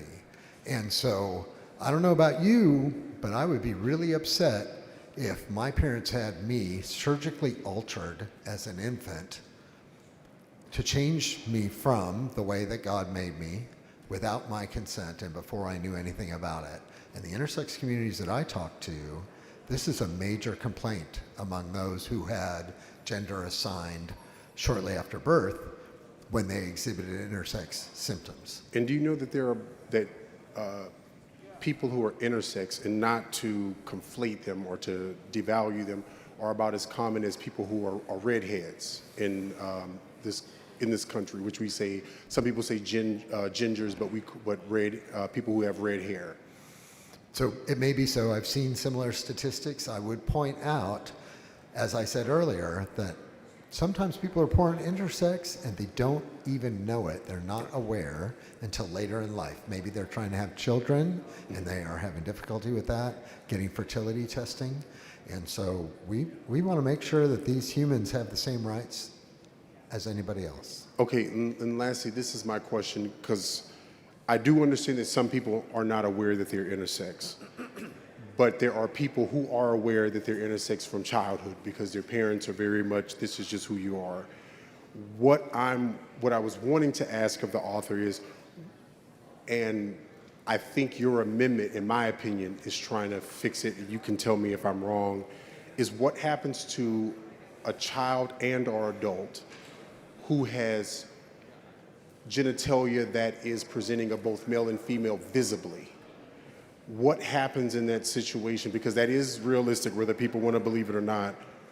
What would happen from your interpretation of this bill if we don't add your amendment on, if a person has two very visible male and female genitalia and they're trying to use a public bathroom in Texas, if this bill is to go into law without your amendment? It would certainly present a quandary for the political subdivision who's charged with enforcing a basically unenforceable mandate. Thank you so much. Thank you for your questions. Mr. Rosenthal sends up an amendment. Ms. Orr moves to table the amendment. The question is on the motion to table. If you are in favor of the amendment, vote no on the motion to table. If you're opposed to the amendment, vote yes on the motion to table. A record vote has been requested. The clerk will ring the bell. Show Mr. Rosenthal voting nay. Show Ms. Orr voting aye. Show Mr. Jones voting nay. Have all members voted? Show Mr. Bryant voting nay. Have all members voted? There being 83 ayes and 47 nays, the motion to table prevails. The following amendment, the clerk will read the amendment. Amendment by Jones of Dallas. Chair recognizes Mr. Jones of Dallas. Thank you, Mr. Speaker and members. This amendment is a critical addition to the bill that is called the Women's Privacy Protection Act, yet it offers zero privacy provisions in the current bill. This amendment does exactly what the bill claims to do, protect the privacy of Texans. This amendment adds strict guidelines for a state agency or political subdivision when reviewing a potential violation of this bill. These guidelines are common sense approaches meant to protect all Texans from degrading, humiliating treatment. These amendments simply states that these agencies should adopt a uniform policy for conducting searches. They must obtain a warrant in order to conduct a search unless these searches are in a secure location, and they cannot require any person to expose themselves in order to prove their gender. The second half of this amendment protects medical records, court orders, and birth certificates from being used as a form of investigation either by the agency or by the Attorney General. If we really want to protect the privacy of women, of all Texans, then we should always strive to keep them from being subjected to invasive searches or having their medical records weaponized against them. My amendment just clarifies that every Texan has dignity and should be respected in every step of that process. I urge members to vote yes on this amendment to protect the privacy and dignity of all Texans. Mr. Speaker, Ms. Gonzalez, for what purpose? does the gentleman yield? Does the gentleman yield for questions? Yes, I do. The gentleman yields. Okay, so in the way you read it, Representative Jones, does this bill currently detail any measures that could be used to protect Texans from an invasive search? Absolutely not. There is nothing in this legislation that would prohibit an invasive strip search, showing of identification, or other means to degrade or humiliate Texans. So can you just explain to us what your amendment does in regards to privacy protections? Absolutely. And so, number one, if you look on the amendment, it says, one, an agency may not, in accordance with this bill, conduct or require a visual inspection of an individual's body with all clothing removed or require the individual to expose an individual's genitalia. Or it would also not require an individual to provide documentation regarding an individual's sex that contain personally identifiable information, including a court order for a name change, a birth certificate, or any other medical records. And I think this is very important because based on the argument that was made by the author, these things should not be done anyway. So we have to make sure that the protections are put in place to protect all Texans, and I hope that that's something that we can all agree on. So your amendment adds common sense, safety, and privacy protections that the bill is lacking, correct? That is correct. And so why do you feel that your amendment is important or needed as part of this legislation? Because based on this bill, there's an incredible concern for just people approaching folks and trying to get information or trying to get them to expose themselves in these public places. And so we have to make sure that we're protecting the 31 million Texans from that happening when they go into a public restroom or facility. And so do you think it's vital, right, that all Texans feel as though they can safely and comfortably use a bathroom without fear of a strip search? Let's say if that is the measure or this policy, since it's unclear on how it's going to be implemented? Yes, absolutely. And I think that that's why everyone should support this amendment. I think that everyone when going to the restroom or any of our facilities should be protected and not be harassed, not only by law enforcement, but just the average individual that would be empowered by this legislation if they don't think that their gender match what's on the door. So it would lead to vigilantism of potty police, correct? Absolutely. Okay. And are you aware of any instances, whether here or maybe in another state, where folks have been asked to expose themselves to prove that they were in the right restroom? Absolutely. I've done work with the LGBTQ community for a great number of years and have heard a number of situations of harassment that has happened. I think that this will continue to make that worse and continue to harass Texans regardless of their gender identity. And it's a harmful piece of legislation, another harmful piece of legislation that we're putting forward this special session. Thank you, Representative Jones. I think it's important to provide those guardrails, right? So people, again, don't take it upon themselves. And so I will be supporting your amendment. Thank you. Thank you so much. Will the gentleman yield? Ms. Jones, for what purpose? Will the gentleman yield? Does the gentleman yield? Yes. Gentleman yields for questions. Representative Jones, not related to me. We got a question. Are you familiar with the Fourth Amendment? Would you share it with everyone, please? I will. So, you know, the Fourth Amendment of the United States Constitution protects people from unreasonable searches and seizures and generally requires law enforcement to obtain a warrant based on probable cause before they can conduct a search. That's a bedrock principle in our democracy. So it seems to me that your amendment is trying to protect the Fourth Amendment of the Constitution. Is that accurate? Absolutely correct, because there are no protections in this legislation that would possibly prevent someone or an agency from conducting a Fourth Amendment constitutional violation. And without your amendment, could this bill allow warrantless or unreasonable searches, which might put the entire law at risk of being challenged in court? As the way that it is written, absolutely, but would love to hear the author's perspective on that, because that's a huge concern that's been shared several times since this bill has been laid out. And does your amendment also make sure that when a search happens, law enforcement follows their policies and uses safeguards like body cameras to protect both the officer and the individual? We need to make sure that everybody is protected, not only with law enforcement, but also the average individual, this vigilantism that we could see that it could emerge from a bill like this, of people just trying to check people's gender at the door, and that's totally unconstitutional and very illegal. And would you agree that your amendment protects not only constitutional rights, but also shields local governments from lawsuits by making sure private medical or identifying information isn't collected or shared unnecessarily? Absolutely. And so in reality, your amendment doesn't weaken SB 8 at all. It strengthens it by ensuring it complies with the Constitution and won't be overturned by the courts. Isn't that correct? That is correct. Thank you. Thank you very much. Move adoption. The chair recognizes Ms. Orr to speak in opposition to the amendment. Motion to table. The chair recognizes Mr. Jones to close on the amendment. Members, it's unfortunate that no amendments are being accepted right now when we are simply trying to protect all Texans right now. So this is the proof in the pudding, and I hope that as we come forward with common sense amendments, that you accept them. So with that, I move adoption.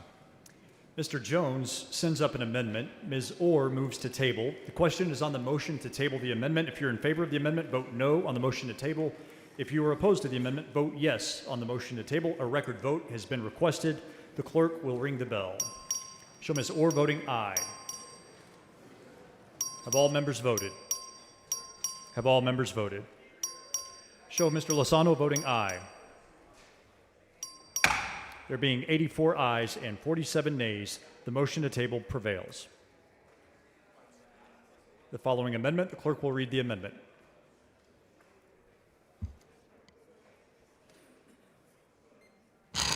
Amendment by Zwiener.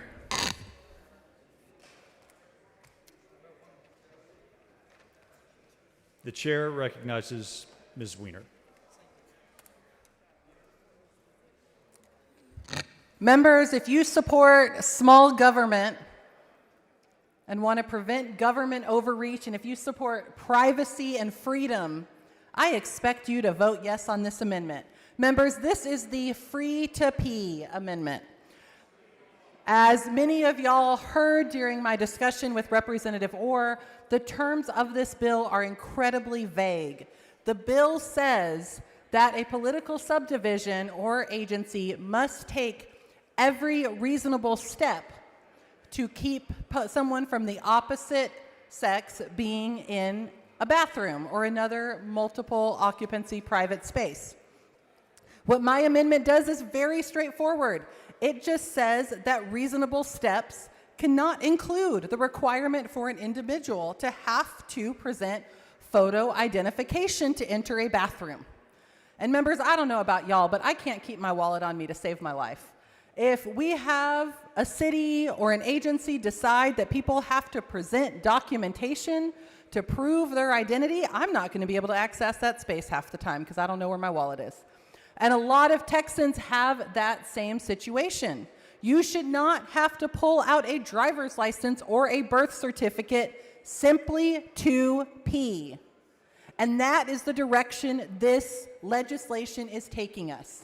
This is, as written, this bill is inviting invasions of privacy by government actors. And instead, we should push back and make sure we limit the reasonable steps in this bill by making it clear that you do not have to present an ID just to use the restroom. So members, I would encourage your favorable consideration of the free to pee amendment. Mr. Speaker, Ms. Gonzalez, for what purpose? does the gentlelady yield? I do. The gentlelady yields for questions. So just to clarify, just so everyone's aware, this bill does not detail how this bill is going to get enforced. No, right? this bill says that a political agency or subdivision must take every reasonable step to keep opposite sex people out of a restroom. Members, I don't know what that means, and the way the bill's written, we could literally get court rulings in different parts of the state defining what that means. And what I anticipate is that cities, counties, et cetera, are going to put really onerous requirements in place because of fear of litigation. Because literally any person from Texas or another state or even another country can bring a legal claim for up to $25,000 against a political subdivision for violating using every reasonable step. So let's put some common sense safeguards on what every reasonable step means so that we aren't seeing ridiculous lawsuits trying to force our cities to be onerous and require identification at park restrooms, at city hall restrooms, et cetera. So the bill doesn't define what reasonable steps, right? It does not have any definition to that regard, what that looks like. The bill has no definition of that, and it allows that language to be enforced both by the Attorney General, but also by private lawsuits, by bounty hunters looking to make a buck off of a political subdivision not doing enough to keep the wrong people out of the restroom.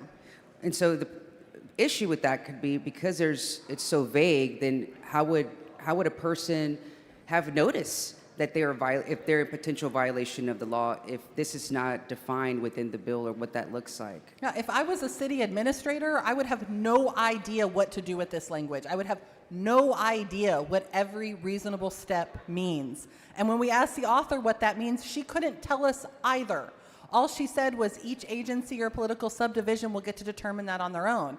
Unfortunately, they can all be dragged into court, and through the private cause of action, they can end up with an up to $25,000 penalty without any opportunity to cure whatsoever. So that's an incredible hardship, and we're going to see our political subdivisions overcorrect and try to be incredibly overprotective based on this language. And so you believe my that- amendment fixes that. Okay, so you believe that the way that's written, then somebody could ask for someone's papers, right? Ask for their ID, ask for a birth certificate. It could lead to that, right? Yeah, absolutely. I mean, I do not want to be a city administrator trying to implement this language and trying to avoid lawsuits. And I mentioned the $25,000 penalty. Honestly, their legal fees would probably be more than that penalty. This is allowing state-sanctioned legal harassment of our political entities, our political subdivisions, and that legal harassment is going to incentivize them to be draconian about access to the bathroom. Members, think about dragging your kid along and they need to use the restroom, and it's more difficult to access now because some government entity is trying to comply with the ridiculous language of this law. We need to make it clear that every reasonable step does not mean trying to verify the identity of every single person that enters the restroom. And do you think it's reasonable that somebody have to carry some kind of identification in order just to go to the restroom? Absolutely not. If you are hiking on the hike and bike trail, you should be able to pop into one of the City of Austin bathrooms without having to pop an ID out of your running shorts, because not everyone carries that. And not everyone has a driver's license or an ID, right? That's true. Not everybody has an ID. Shoot, I was without one for a while this year because my dog ate my wallet. And people go through gaps all the time. We are asking government to interfere more and more in our lives with legislation like this. So let's put this amendment in to make it clear that the government has no place in our bathrooms. Thank you, Representative. Thank you. Members, please support this common sense amendment to make sure that you don't have to get ID'd when you enter a bathroom. Let's be free to pee. Mr. Speaker? Ms. Collier, for what purpose? I'm just letting the bill author know I would like to ask her questions. The bill author does not have the floor at this time. Yes, sir. Chair recognizes Ms. Orr to speak in opposition to the amendment. Mr. Speaker, Move to table, please. Ms. Collier, for what will the purpose? gentlelady yield for questions? Does the gentlelady yield for questions? The gentlelady has yielded the...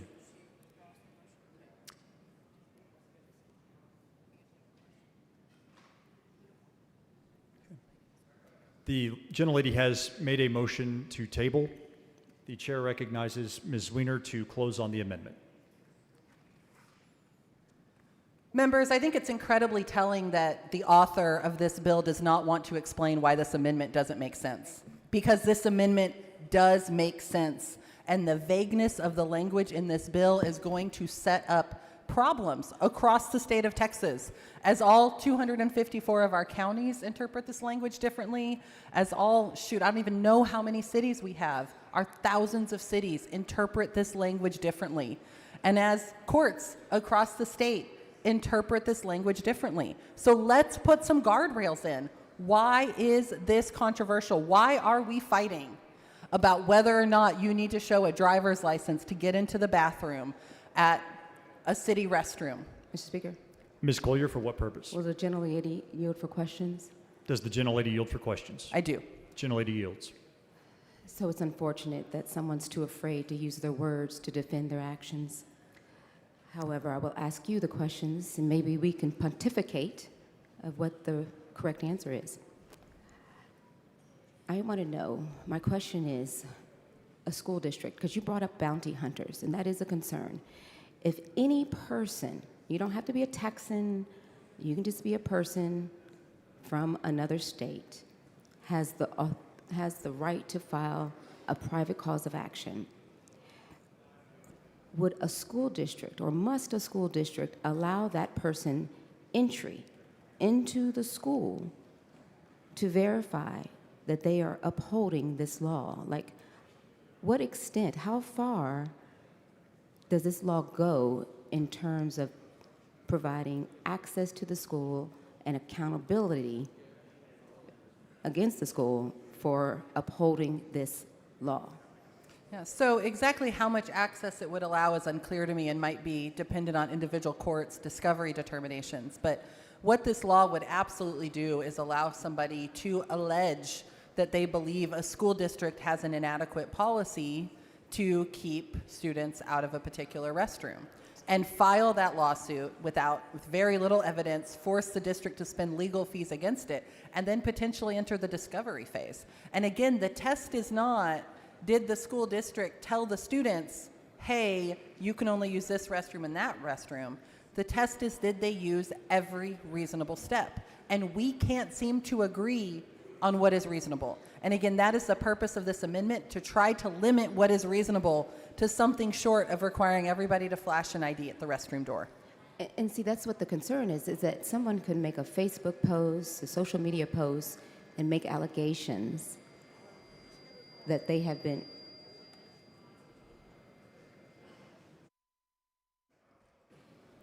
Yeah. Sorry. Sorry. Oh, Having weird audio. I think it's yours. Members, give us one moment. And the clock has been paused.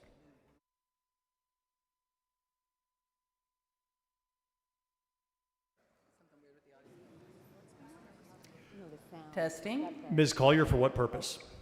Mr. Speaker, I would like to continue. Will the gentlelady yield for questions? Okay, please continue, Ms. Weiner. Okay. So the question dealt with how far are we going to go? Because if they read something on social media, could they make an allegation that the school district was not doing all they can to enforce this law? I mean, this is how absurd and how broad and vague this law proposal is, because it doesn't have an ending. It can go on, and someone who is not directly impacted could make an allegation under this law, and all your amendment is doing is trying to set some parameters so that we have some concrete instructions on what would be acceptable and what would not be acceptable, right? Yeah, absolutely. I mean, this legislation has a private cause of action with a bounty on it, which is going to incentivize people to look for opportunities to collect that money. I don't know about y'all, but an extra $25,000 would mean a lot to me. And so folks will be incentivized to look for chances to go after a city or a school district or a county for not taking every reasonable step. And again, this bill is incredibly vague. It does not define what every reasonable step is. So let's define that as something short of requiring every single person to show an ID at that bathroom door. We should be free to pee, members. Please vote no on the motion to table. The chair recognizes Ms. Orr. Nope, I'm sorry. Members, back up. Ms. Weiner sends up an amendment. Ms. Orr moves to table the amendment. The question is on the motion to table the amendment. If you are in favor of the amendment, vote no on the motion to table. If you are opposed to the amendment, vote yes on the motion to table. Record vote has been requested. The clerk will ring the bell. Show Ms. Orr voting aye. Have all members voted? Have all members voted? There being 86 ayes and 43 nays, the motion to table prevails. The following amendment, the clerk will read the amendment. Amendment by Simmons. The chair recognizes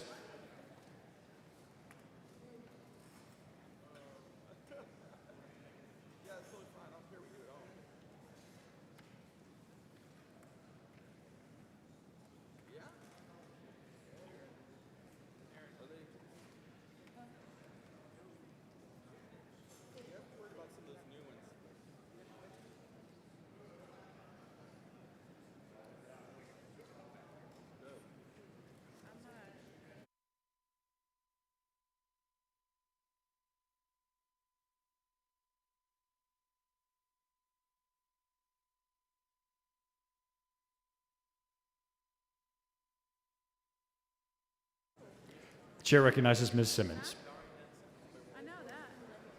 Thank you, Mr. Speaker, members. This amendment is pretty straightforward. If a person is attempting to comply with the law and they reasonably believe the use of multiple occupancy private space designated for use by the individual sex could lead to threats, such as the ones we heard in State Affairs, where a gentleman said after seeing who he believed to be a trans woman in public, he was, and I quote, tempted to help that gentleman save money on his transgendered operation by physically helping him get there. Or in the case of our very own Capitol, where a member of staff here posted a recording of someone coming out of the restroom that they believed was using the wrong restroom, and they weren't. Even in cases where social media influencers post themselves in front of restrooms in the Capitol, as has happened because they were invited by members to do so, everyone should be able to use the restroom without fear that someone is going to harass them or post their photos online, especially if they are attempting to comply with the law. Mr. Speaker? Mr. Manuel, for what purpose? Would the gentlelady yield? Does the gentlelady yield for questions? Yes, I'll yield for questions. Gentlelady yields for questions. Thank you. I want to just ask a few questions because you brought up a very specific point, and also, I'm sorry, I am going to touch home on this one. How does this bill affect, and what you're trying to do with this amendment, how does it affect black trans women who, from my understanding, well, it's actually black and brown women, but particularly black women, black trans women, the violence that happens to them on a daily basis, just being black and trans? Absolutely. So, I mean, statistics show, and this is not, me making this up, as sometimes we tend to do here in this body. Statistics show that black trans women are typically the ones who are going to be most endangered when we're talking about violence against the trans community. And so when we're talking about a group that's already marginalized, a group that's already highly visible, we want to ensure that we are not incentivizing people to put trans women in harm's way, but also on the other side of that, most people cannot look at someone and readily identify who they and what they are. And so this amendment would simply help de-incentivize people from just making frivolous claims that put people in danger. And that's what we're trying to do here. Not to call out anyone specifically, but you have brought up a point, and I think most of the members here understand. How has, let me rephrase it like this, you have someone personally to you that has been affected by someone assuming something about their gender, and then also assuming about which restroom that she's using. How has that caused violence for you, your office, and your staffers who've had physical threats projected onto them based on someone's assumption? Yeah, and you know what? I really try to be very delicate because my chief of staff is professional. She's worked in this building since 2019. She does not testify in committee. She often comes and sits in the gallery and has to kind of totally just check out when people in this body are saying transphobic things about, you know, people in her community. But what I can say is that she was falsely accused. Her and I had another trans staffer falsely accused of using the wrong restroom. And not only did she herself receive death threats, my entire office. My office in Houston received calls. My office here received calls based off of a lie. A social media influencer who was invited by a member was hanging out by the restrooms, decided to record near the restroom, which I thought was something that you could not do, and put not really, and again, not just my office, but our entire hallway in jeopardy, because once that video was posted and it started to be shared over and over, people began to call house admin and make complaints. So like I said again, we want to ensure that if people are trying to follow the law, regardless of how ridiculous or just, you know, offensive or oppressive we feel that it is, that they should be able to do so, and that we want to de-incentivize people who are going to make bad faith claims that are going to put people in danger. And then I also have one other question. Is there anywhere in the law that you know of that distinguishes that a black trans woman should be treated any differently than a cisgender, or I'm going to say cisgendered woman, that there's a difference in how they should be treated under the law and how they should be protected under the law? I mean, I think what this bill does is it opens up a Pandora's box of not just discrimination, but incentivizes violent behavior in a lot of ways, and it just really puts people in danger and puts them at risk. And so what we're seeking to do, if we can't make this not happen, is that we just reduce harm at this point. I hate that I have to be up here. I hate that this has to be an amendment. I hate that we're spending time during the special session where we should be focusing on any number of things that help the vast array of Texans who need us to legislate on good legislation. But here we are, and yet again, we find ourselves talking about a marginalized community that has, for some reason, been casted as a boogeyman in our state. I know I did say last, but I am going to say this because I wish people would understand this. Black trans women's lives do matter. All transgender people's lives matter. And I just want to ask this from one last point of view, and I promise is, how does it affect you in a city to hear about the violence, and how does it harm the community as whole when misinformation is put out against transgender men and women and people in the community? Can you explain to people, whether they're listening or not, so that it's for the record, that also black trans women's lives matter? How is that affecting everyone's life by having their lives put at threat over something as simple as just having to go to the restroom, which everybody does? Everybody does. Mm-hmm. I mean, again, you're pitting Texans against Texans. You're incentivizing people to act in bad faith. You're ensuring that not just black trans women or trans women in general are being harassed and targeted, but any cis woman that doesn't fit a very narrow standard of what we think a woman, you know, could be. I have a hormone imbalance. Sometimes hair grows on my face. I wear baggy jeans. I wear baseball caps and short hair. Who's to say that, you know, I won't be targeted by this law? So again, I think what we're doing here is ridiculous. It's not a good use of time. It's not a good use of taxpayer dollars. But if we have to pass legislation like this, at the very least we could do is that we protect people who are just trying to simply comply with the laws that we create. I appreciate you, and I hope that everyone decides to take a chance to get to know someone who's transgender so that their voice can be the voice that is heard. And until then, I appreciate you for standing up and fighting for people who are marginalized, because today it's them, but tomorrow will be someone that people in this chamber care about.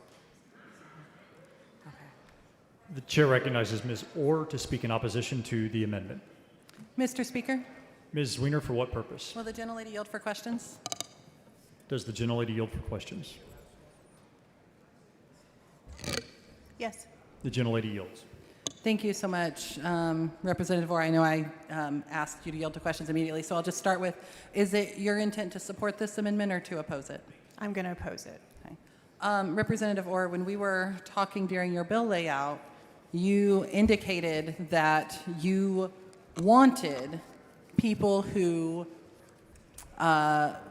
potentially would feel unsafe in the restroom that your bill would require because of their gender presentation, whether they were cisgender or trans, to use a single occupancy restroom. If that's the case, why not support this amendment to make those single occupancy spaces available? They are available here at the Capitol. Well, your bill doesn't apply to just the Capitol, does it? No, but it's an accommodation that is certainly encouraged and allowed under this legislation. So if it's allowed and if you believe that's the right approach, why not go ahead and require that so that that 7-year-old little girl who under your bill would have to use the boys' restroom has instead the opportunity to go to a restroom on their own? Well, I think that's a good point, and I think that we are going to be moving towards that in the future, but I'm sure you're aware we have a lot of facilities that the state owns and uses right now that don't have provisions for that just yet. So right now you're fine with that little girl who everyone in the world would look at and think little girl be forced to go into the men's restroom and be dramatically uncomfortable and not have a single occupancy space? I didn't say that, and I don't think that's pertinent to this amendment. Are you aware that trans people actually experience sexual assault at a much higher rate than the general population? I am not advised.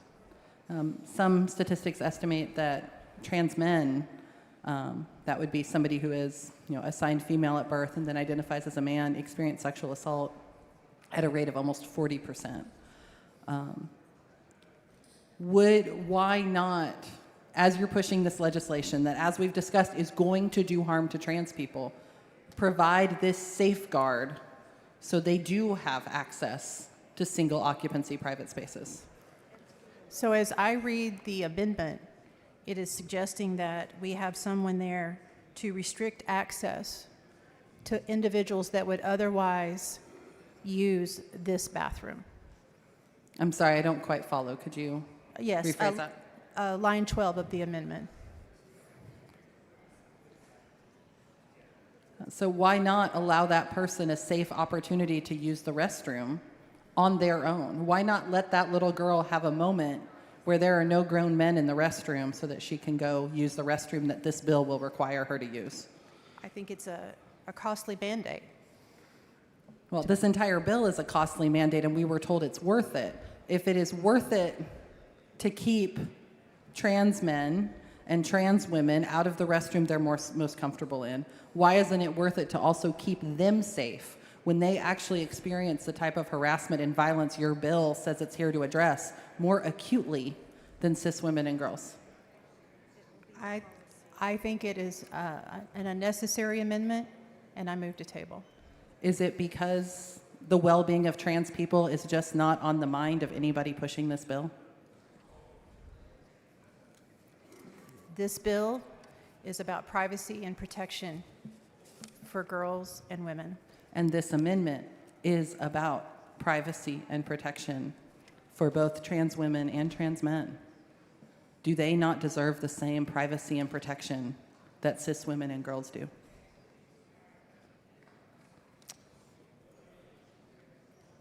I am not advised, and I move to table.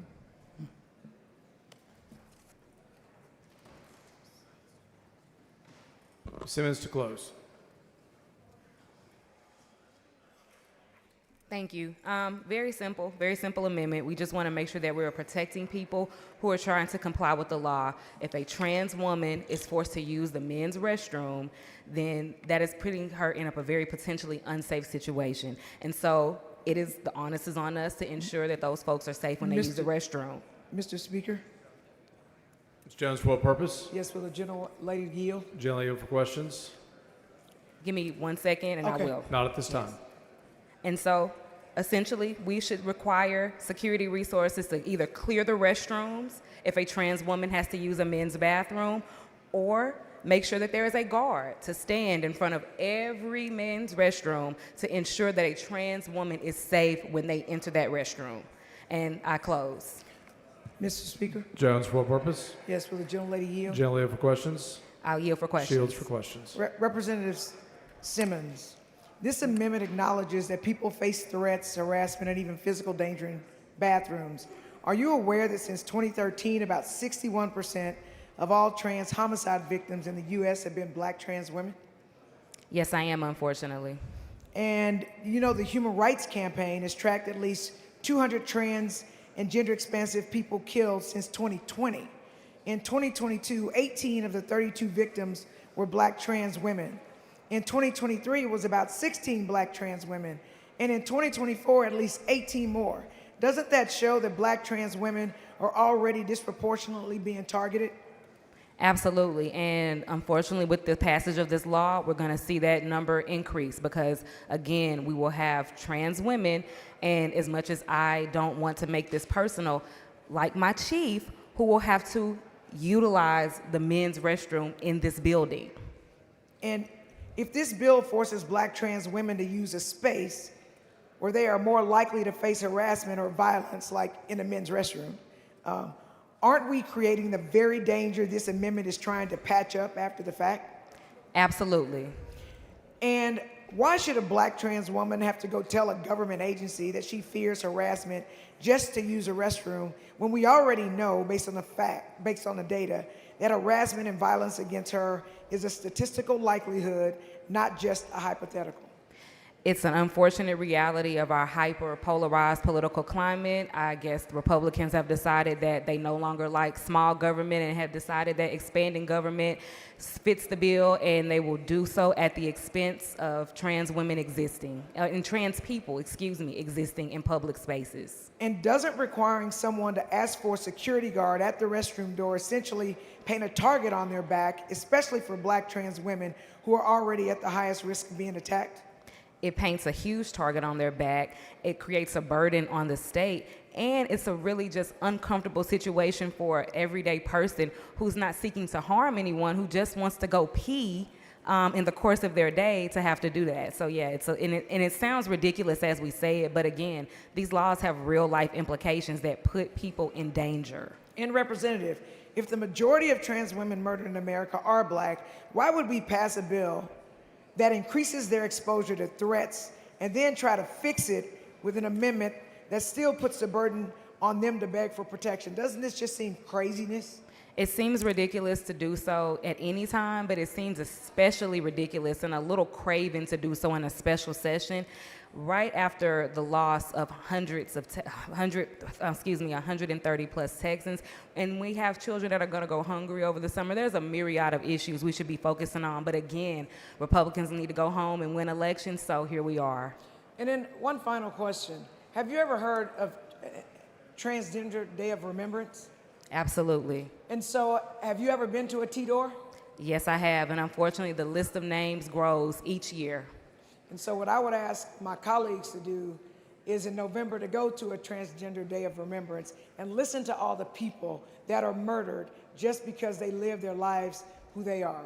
But thank you for bringing this amendment. I hope that it doesn't get tabled. Thank you so much. I really appreciate it. And I would like to remind my colleagues that regardless of where you fall on this issue, each and every one of you represents transgender Texans in this state. Thank you. I would hope that you would vote against the motion to table. And I close. Ms. Simmons sends up an amendment. Ms. Orr has moved to table. The question is on the motion to table. The clerk will ring the bell. So Ms. Orr voting aye, Ms. Simmons voting no.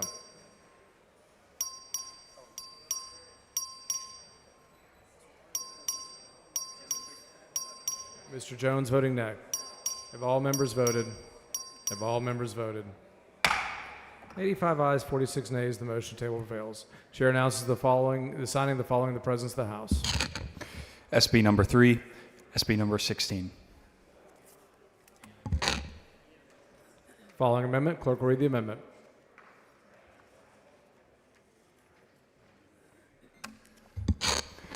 Amendment by Simmons. Clerk has Ms. Simmons.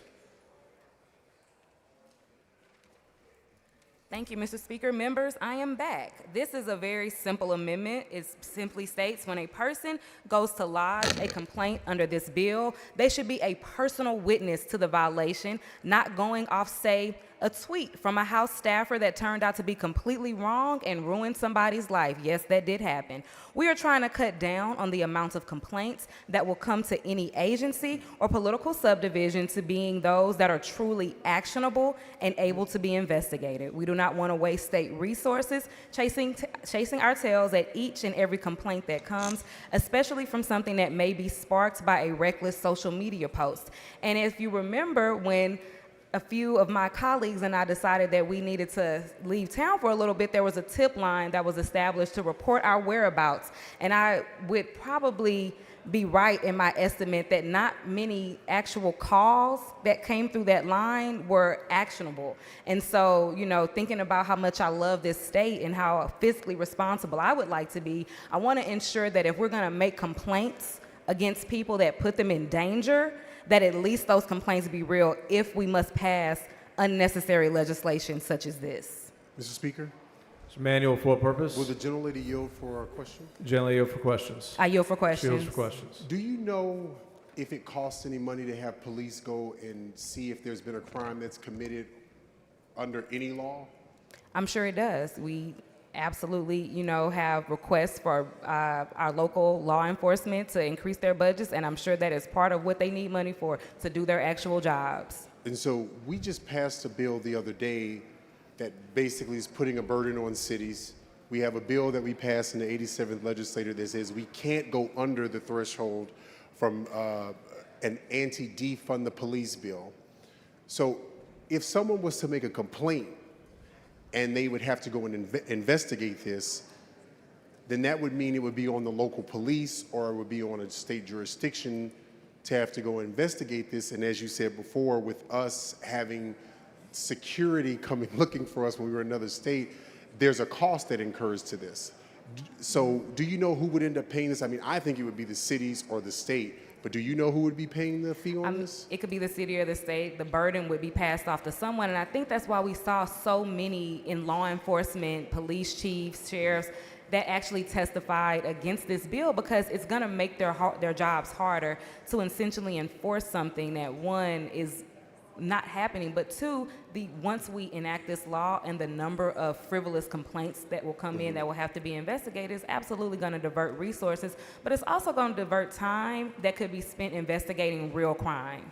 I'm glad you brought that up. That was my next question. So if we're diverting police officers to look for the boogeyman in the bathroom or the boogie woman in the bathroom, so that means that if a call was coming in and an officer or a detective is having to look for that person, that would take them off of a crime that could be happening of someone being murdered, someone that is in a domestic violence situation that needs emergency, someone that is in the middle of a healthcare emergency. Am I correct, or from your opinion?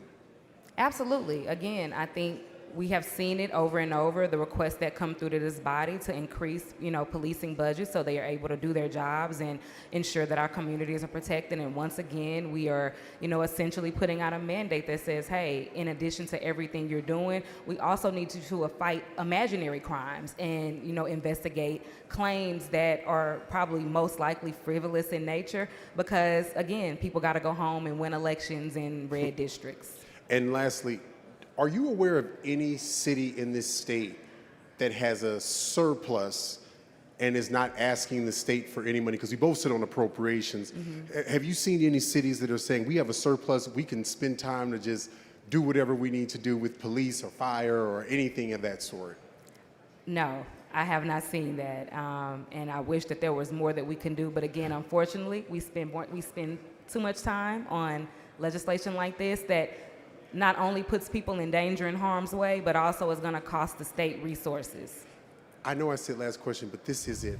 Don't you find it funny that the same people who scream about saving taxpayer dollars for property taxes, because they say that their constituents want property taxes to be reduced, that they want to increase a fee to go look for someone where we're never seeing any incidents of it, that they want to increase that on taxpayers and to pay them a fee for finding people that we've never been able to find, but they want to help taxpayers lower their property taxes, but we're going to increase on cities and the state for a fee and for police officers going to look for them.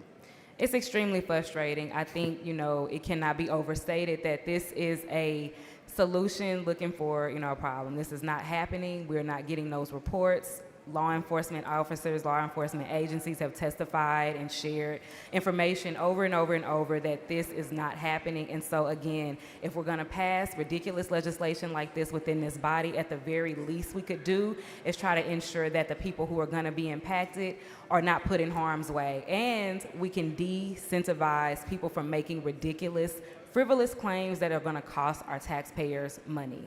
Kind of looks like some people are just trying to find a girlfriend that they're actually attracted to, but they've never been able to get. Thank you. Thank you. Ms. Orr in opposition. I move to table, please. Ms. Simmons to close.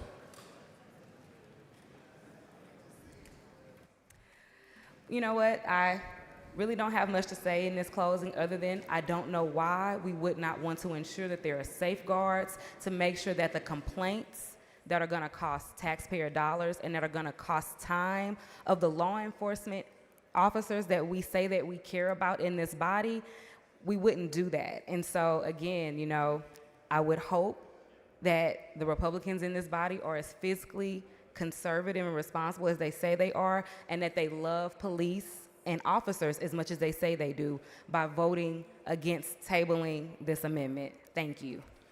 And I close. Ms. Simmons sends up amendment. Ms. Orr is moved to table. The questions on the motion to table. This is a record vote. Clerk, ring the bell. Show Ms.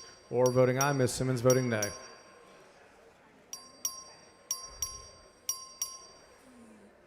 Have all members voted? Have all members voted? 86 ayes, 48 nays. The motion table fails. Following amendment, clerk will read the amendment.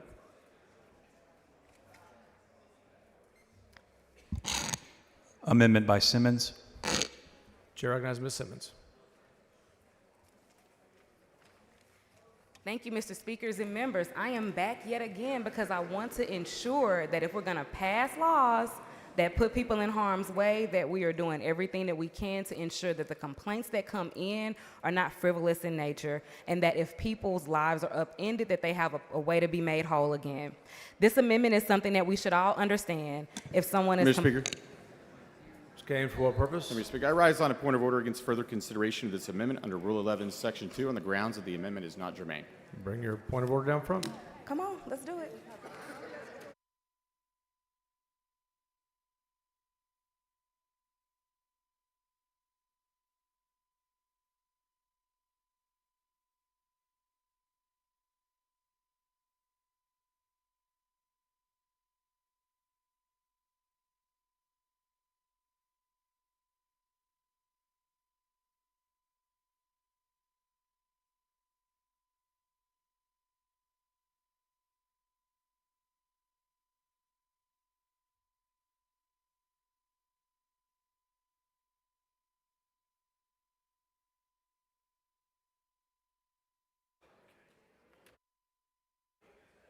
The point of order's been withdrawn. The amendment's been withdrawn.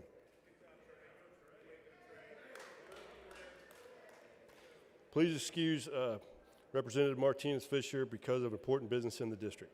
By motion of Mr. Lopez of Bexar County. Any objections? I hear none.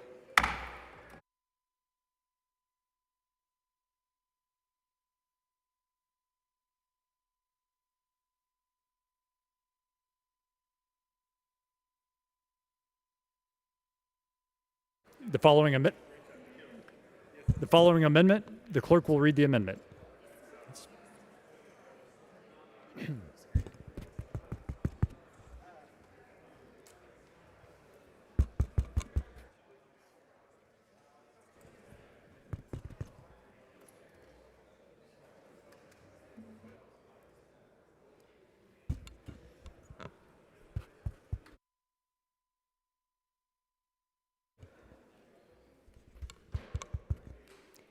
The following amendment, the clerk will read the amendment.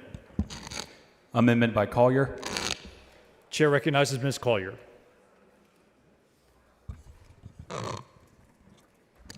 Thank you, Mr. Speaker and members. This amendment strikes the private cause of action. I guess I can come up here and say whatever because you're not going to listen anyway.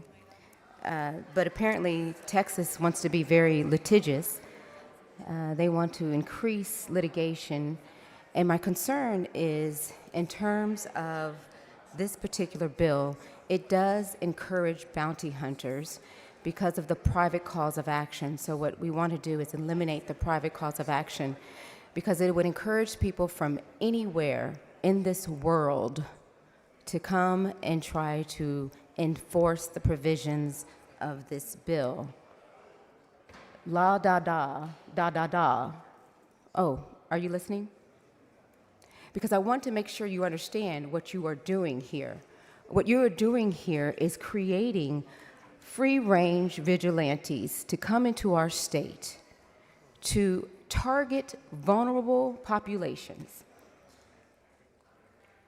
to discriminate against people. This is government-sanctioned discrimination, and we've got to stop. So my concern also deals with the school districts, the counties and the cities who are often underfunded. This bill would require school districts to pay a fine of up to $25,000. Where are they going to get this money from? Is the state going to offset the cost? Are they going to be able to apply for funding for this? Is this going to impact their ratings when it comes down to public finance bond deals? Who is going to cover the cost for these fines that could be assessed against a school district when they are already underfunded? Is the state going to do that? Where is this money going to come from? So what we want to do, and I'll just be upfront with you, I'm feeling really uneasy about this because when I think about the bathroom concept, I remember the time when my parents couldn't use the same bathroom as white people. And I looked at the provision of this bill, and you could substitute race for sex in here. And I'm concerned about how far is this going to go? Where are you going to stop when it comes down to discriminating against other people? Mr. Speaker. Mr. Rosenthal, for what purpose? Would the gentlelady yield for questions? Well, can I just say one thing? Not at this time. Okay, one more moment. Because this is the same dance, different song. When they had the bathroom of separate but equal, so to speak, one of the justifications were the false claims of protecting white people from alleged threats to their sanitation and safety. And today we hear the same type of false claims about protecting women from trans people, which is all false. There's not been one incident that would justify this type of separation, discrimination, and just plain meanness. This is how far we have gone, and it's very unfortunate that Texas, who claims to be open for business, is moving in this direction. So we need to just really eliminate this private cause of action and move on from there. And now I will accept questions. Mr. Rosenthal, for what purpose? Would the gentlelady yield for questions? Does Yes. the gentlelady yield for questions? Yes. Gentlelady yields for questions. Mr. Speaker, I'm actually having difficulty hearing her even though I'm standing right at a speaker. Members, please take your conversations outside the rails. Thank you, Mr. Speaker. Thank you, Representative Collier, for laying out this concern. I actually share this concern with you. So can you can you help us understand the severity of what we're looking at right here with this cause of action? First, how it's going to not just affect communities, but second, how people could literally profiteer by bounty hunting. Right. So what it does is it authorizes a private cause of action, and it also appears to authorize a complaint with the Attorney General and a private cause of action. So they can take two different courses or two courses at the same time for their complaint. So the concern deals with anybody from not in Texas coming into our state, just looking for opportunities to make money. And when we say we want people to, work hard, be self-sufficient, and now we're creating this new type of way of earning money is to just going around looking for lawsuits to file. So I don't believe that this is the right direction, and it doesn't reflect the values that Texas says that they hold, where everyone is welcome. It's a good answer. So let me be clear about this.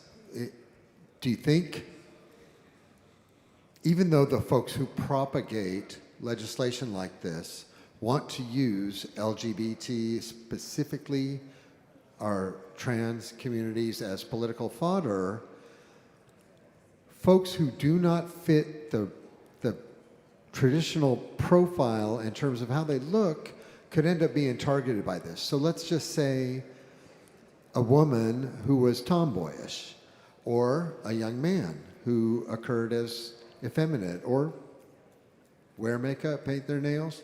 But those people could end up being targeted and actually be subject to not just legal action, but I'm sure bullying and violence as well.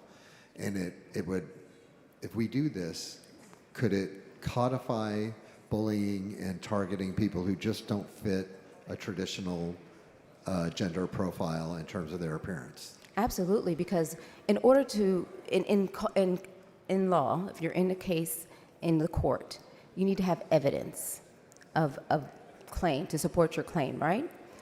Or defend. And perhaps that individual who has been targeted would be subpoenaed to provide testimony about what happened or did not happen. So that's an inconvenience to another person. It could even clog up the courts as well. I mean, if you're going to make an allegation that a school district did something wrong, they didn't uphold the law, you're going to have proof of that. You're going to have to prove that the person used the restroom that they believe was wrong. And in order to do that, you have to bring in that person, because they would have to prove, or they would have to use that as their evidence. So even though you're not actually suing the trans person, you are inconveniencing them. You are invading their privacy and their dignity. In fact, let me apologize, because I want every trans person to know that you are valued and you are worthy, and that we respect you here, right here. Because I heard the bill author say that they weren't sure if they were here to protect trans rights, but we are. We're here to protect trans people's rights. And I want them to know, because I don't want anybody to go home today thinking that they are not wanted or loved, because that is not where we stand, not in Texas. I couldn't agree more. So what you're saying is trans rights are human rights. Absolutely. Okay, and let me just put it this way. Oh, let me ask you this question. Are you aware of any data or statistics to support that trans people using the restroom that fits with their gender identity has been used in Texas, or really much around the country, but let's focus on Texas. Is there evidence to support the notion that these people have committed violence or criminal acts or even caused mischief of any kind in public restroom spaces? No. Can you just verify that there are actually 0 cases of that in Texas? I can verify that there are 0 cases of that. Thank you.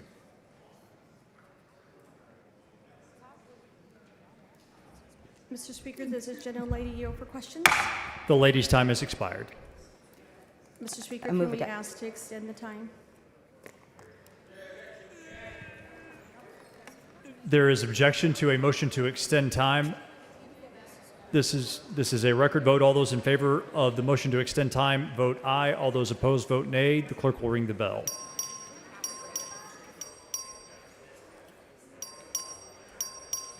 Have all members voted? Have all members voted? There being 41 ayes and 85 nays, the motion to extend fails. Please excuse Ms. Ordaz because of important business on the motion of Mr. Cortez. Is there objection? Chair hears none. So ordered. Chair recognizes Ms. Orr to speak in opposition to the amendment. This amendment undermines the enforcement of this bill. I move to table. Chair recognizes Ms. Collier to close on the amendment. So I would take from the statement from the bill author that the point of this provision is to target trans people because they don't want trans people to use the restroom. I disagree, and I ask that you vote against the motion to table and protect humanity, protect the dignity, and protect the human rights of trans people. Ms. Collier sends up an amendment. Ms. Orr moves to table. The question is on the motion to table the amendment. If you're in favor of the amendment, vote no on the motion to table. If you are opposed to the amendment, vote yes on the motion to table. A record vote has been requested. The clerk will ring the bell. Show Ms. Orr voting aye. Have all members voted? Show Ms. Goodwin voting nay. Have all members voted? Have all voted? There being 85 ayes and 44 nays, the motion to table prevails. The following amendment, the clerk will read the amendment. Amendment by Garcia Hernandez. Chair recognizes Ms. Garcia Hernandez to explain the amendment.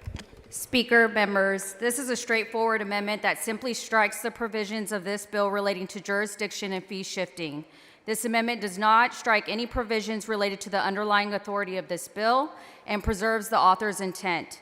Members, I ask you this: if the bill author is certain that this legislation would withstand judicial scrutiny, why does this bill include provisions that limit the authority of a state court to issue rulings that would find provisions of this bill unconstitutional? The study of law has long been a passion of mine. It should come as no surprise that from an early age I knew I wanted to be a lawyer, to practice law, and now honored to serve as a legislator to make law. The importance of our court system and its role in government cannot be overstated. We often say that the courthouse is the great equalizer, that it's where anyone, no matter their background, can seek justice. It's where our rights meet the rule of law, but today we face a dangerous unraveling of that principle. And while the bill presents itself as a policy about public spaces, biological sex, and privacy, buried within its pages is a far more disturbing truth. This bill shuts the courthouse doors to Texans who dare to question it, and they should alarm all of us, regardless of where we stand on the cultural or political spectrum. If you're wondering what's at stake, SB 8 doesn't just enforce a view of sex and gender. It outlaws disagreement by design. It prohibits Texas courts from hearing constitutional challenges to the law's provisions.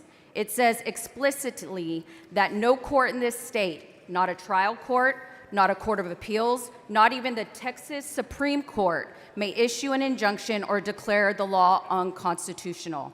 Further, provisions limiting the court's right of judicial review are reminiscent of the meddlings of Jonathan Mitchell, the architect of many major policy priorities which have passed in recent sessions and avoided judicial scrutiny. Provisions limiting judicial review in state courts are not only poor practice, but are themselves legally dubious. It grants blanket immunity to state officials, agencies, and employees, even if they violate someone's constitutional rights. It says that no judge may ever consider whether this law violates your civil liberties. That's not just undemocratic, that's un-American. This isn't how justice works. Our legal system is built on a simple idea. If a law harms you, you can challenge it in court. You don't need permission.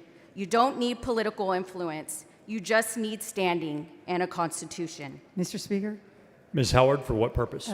would the representative yield? Yes, just once I'm done. Thank Not you. at this time. But SB 8 says you don't have that right anymore. Even worse, if you try to bring a challenge, if you are a lawyer like myself, a law firm, or an individual, you can be forced to pay the other side's legal fees, even if your case is dismissed for reasons that have nothing to do with merit. That's not just chilling, that's punitive.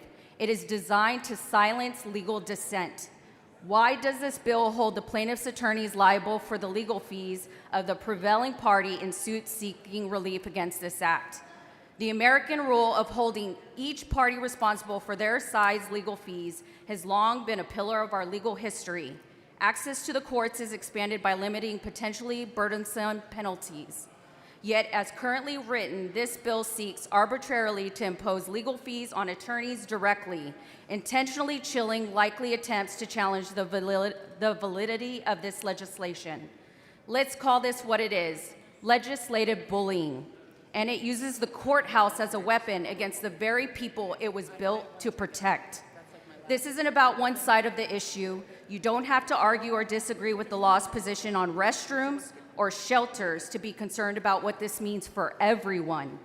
If the state can pass a law today and no one can challenge it in court, if it can ban injunctions and silence judges, if it can punish lawyers for representing people whose rights are affected, then what can't it do? Today it's about bathrooms. Tomorrow it can be about speech or religion or voting. When access to the courthouse is denied, there is no backstop for our rights. The courthouse is where we resolve our deepest differences peacefully. When lawmakers make a law and someone is harmed by it, they go to court. The court decides whether that law respects our Constitution. That process is the bedrock of our democracy. When that process is removed, we are left with unchecked power. And unchecked power, no matter how well-intentioned, is a threat to liberty. This isn't just about one bill, it's about whether our legal system still serves the people. Access to the courthouse is not a luxury, it is not a loophole, it is a right. We must reject any attempt to legislate away judicial review, punish dissenters, or shut the doors of justice. Because once those doors are closed for some, they can be closed for all. Mr. Speaker? Ms. Howard, for what Yes. purpose? Would the lady yield? Yes, I yield. The gentlelady yields for questions. Thank you. I'm not a lawyer, but just listening to what you just said, this Jonathan Mitchell blueprint that we've been seeing over and over again now is extremely alarming. Can you talk to me and tell me about this fee shifting scheme? That's not a normal thing, is it? No, it's not. In the practice of law, traditionally, whenever, say, for instance, you file a lawsuit and a party ends up prevailing, depending on whether it's in statute and where it's in statute, they're able to essentially recoup whatever fees for the prevailing party. If, say, for instance, you drag somebody into the courthouse and they have to essentially bring on an attorney to defend themselves, and they find that that particular person shouldn't have had that happen, then that person can ask the court to essentially provide them with the attorney's fees for having to do that. And that's just making sure that people have access to the courthouse and that people are not hindered, and because they may not be able to afford an attorney, be precluded from not only bringing a cause of action, but being able to sufficiently defend themselves.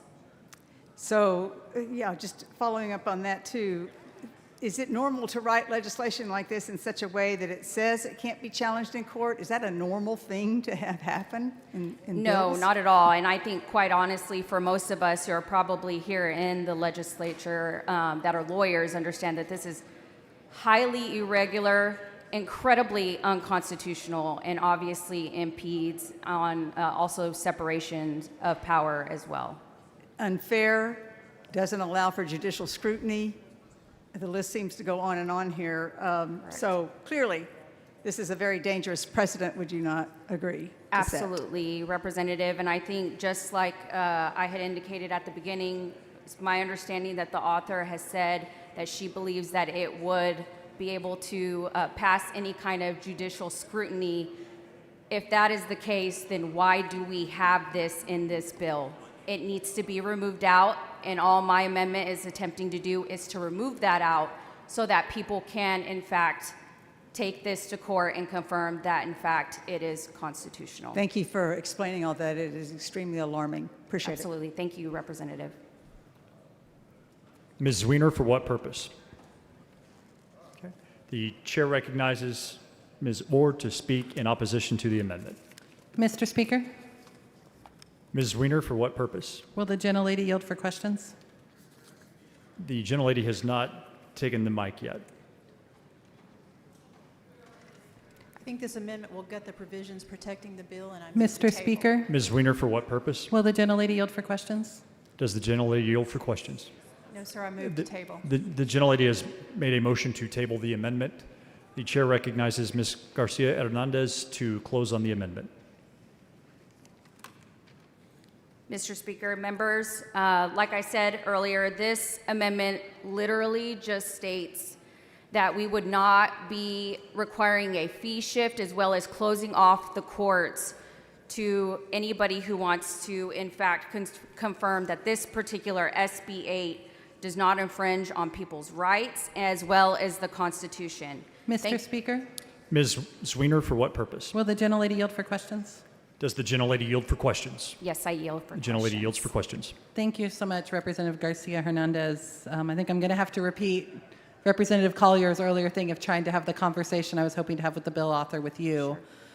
So your amendment, as I understand it, removes most of the last 3 pages of the bill, which have some of these, really unusual legal shenanigans. And I wanted to talk about that jurisdiction piece first, because we haven't seen anything like that before in Texas. Now, is it correct that the tradition of judicial review for the constitutionality of laws goes back to 1804 and the Marbury v. Madison decision in the United States? Yes, you are correct. Are you aware of any other legislation where we try to just remove the ability of courts to examine whether or not a particular piece of legislation is constitutional, either the Texas Constitution, the United States Constitution? I am not aware, and I, in fact, did some research before we put this amendment together, and there was nothing that I was able to find that showed the ability to be able to do that in the past, or it actually being utilized. Yeah. Does this trend towards lawlessness and removing the ability for judicial review worry you for the future of our state and our country? Absolutely, it does. Our court system is the bedrock of our democracy, making sure that we have separation of powers, both our executive, legislative, as well as our judicial. And the fact that we are, through SB 8, attempting to literally cut off our courts should be something that us as Texans, as elected leaders, as individuals, as Americans, should be concerned about. We took an oath as legislators to uphold both the Texas and United States Constitution, did we not? Yes, absolutely. Do you think it's upholding the Constitution for us to try to remove pathways to examine whether our legislation is constitutional in the courts? I do not. And like I said, I think it's very concerning, especially given the fact that we have the bill author indicating that she believes that it would be able to make it through judicial scrutiny, the fact that we have this in this bill. If that's the case, then it should be removed out. Yeah. Well, thank you so much for this excellent amendment, Representative. Thank you so much. Ms. Garcia Hernandez sends up an amendment. Ms. Orr moves to table the amendment. The question is on the motion to table. If you're in favor of the amendment, vote no on the motion to table. If you are opposed to the amendment, vote yes on the motion to table. A record vote has been requested. The clerk will ring the bell. Show Ms. Orr voting aye. Show Mr. Bernal voting nay. Have all members voted? Show Mr. Verdell voting aye. Have all members voted? Have all members voted? There being 84 ayes and 44 nays, the motion to table prevails. The following amendment, the clerk will read the amendment. Amendment by Rose.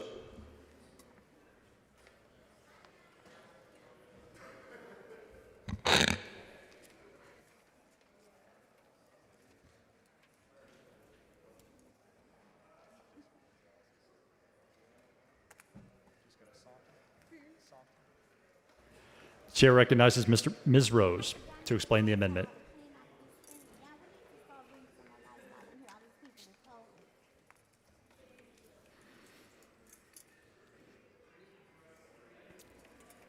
Thank you, Mr. Speaker. Thank you. Mr. Speaker, Mr. Kane, for what purpose? I rise on a point of order against further consideration of this amendment under Rule 11, Section 2 on the grounds that the amendment is not germane to the bill. Mr. Kane, please bring your point of order down front.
Members, the point of order has been withdrawn. The chair recognizes Ms. Rose to lay out the amendment. Thank you, Mr. Speaker. Mr. Speaker and members, you know, it's so funny that we would be here having this discussion. You cannot have a state and have 30 million people and everybody are the same. And I'm filing this amendment in honor of two of my constituents, Malaysia Booker and Mercy Mack. Unfortunately, this bill won't impact them because their lives were taken because they were transgender. So, Mr. Speaker and members, this amendment seeks to insert a text in section 3002.05 that explicitly prohibits sex discrimination in situations where someone is perceived to have entered an incorrect facility. While sex discrimination is prohibited by law, it is important to include this protection to verify that any Texan using a private facility is free from fear of discrimination or harassment. Including this provision ensures the safety of all Texans who use multiple occupancies private spaces. The vague language used in this bill regarding the process of complaints and investigations has the potential to incite harassment or violence that the reporter or bystander or law enforcement officer might think is appropriate to cure the situation. There have been several cases of cisgender women living in states with bills similar to this being harassed and discriminated against because their appearance did not appear feminine enough. This amendment would help protect women from becoming victims of this. Transgender people already, members, they already experience disproportionately high rates of violence and harassment. This bill's vague and harmful language has the potential to incite further violence and harassment towards them. The inclusion of this provision protects all Texans from sex discrimination in private spaces. All United States citizens under the 14th Amendment of the United States Constitution deserves equal protection under the law, and this amendment safeguards that protection. The privacy of all citizens is sacred and deserves protection. Today, women across the nation enter restrooms in fear that they will be scrutinized and discriminated against based on their appearance. That is unacceptable, and this amendment seeks to ensure that Texas women do not have to experience that same fear. I move adoption. The chair recognizes Ms. Orr to speak in opposition to the amendment.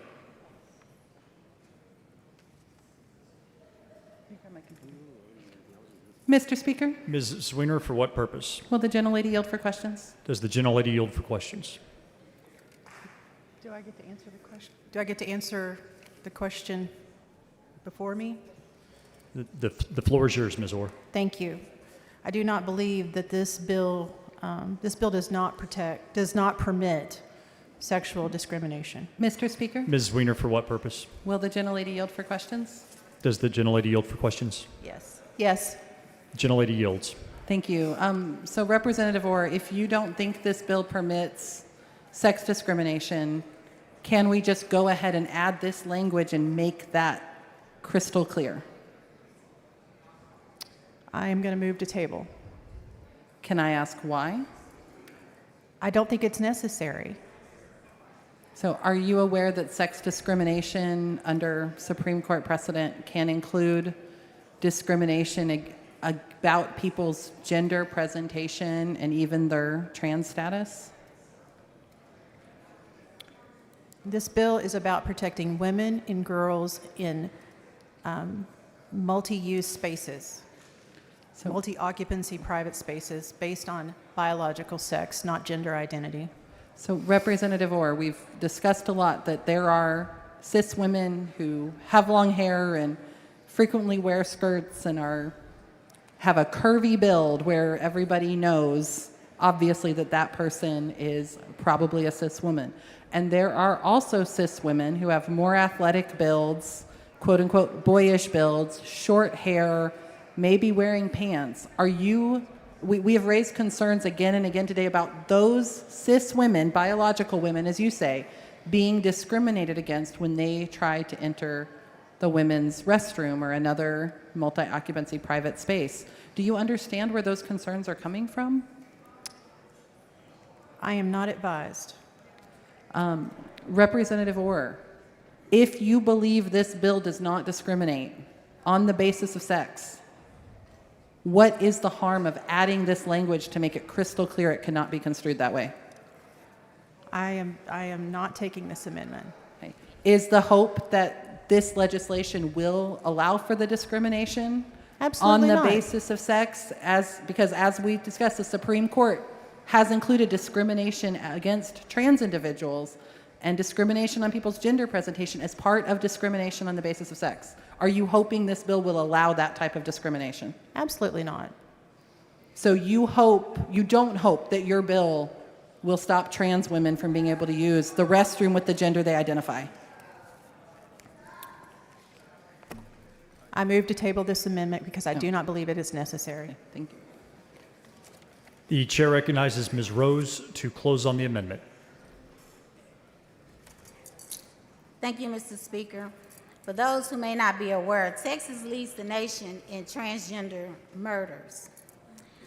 And the continued oppression and denial of humanity and the right to exist needs to stop when it comes to trans people. And again, I'm filing this amendment in honor of two of my constituents who lost their lives, Mulasia Booker and Mercy Mack. Do I move with that?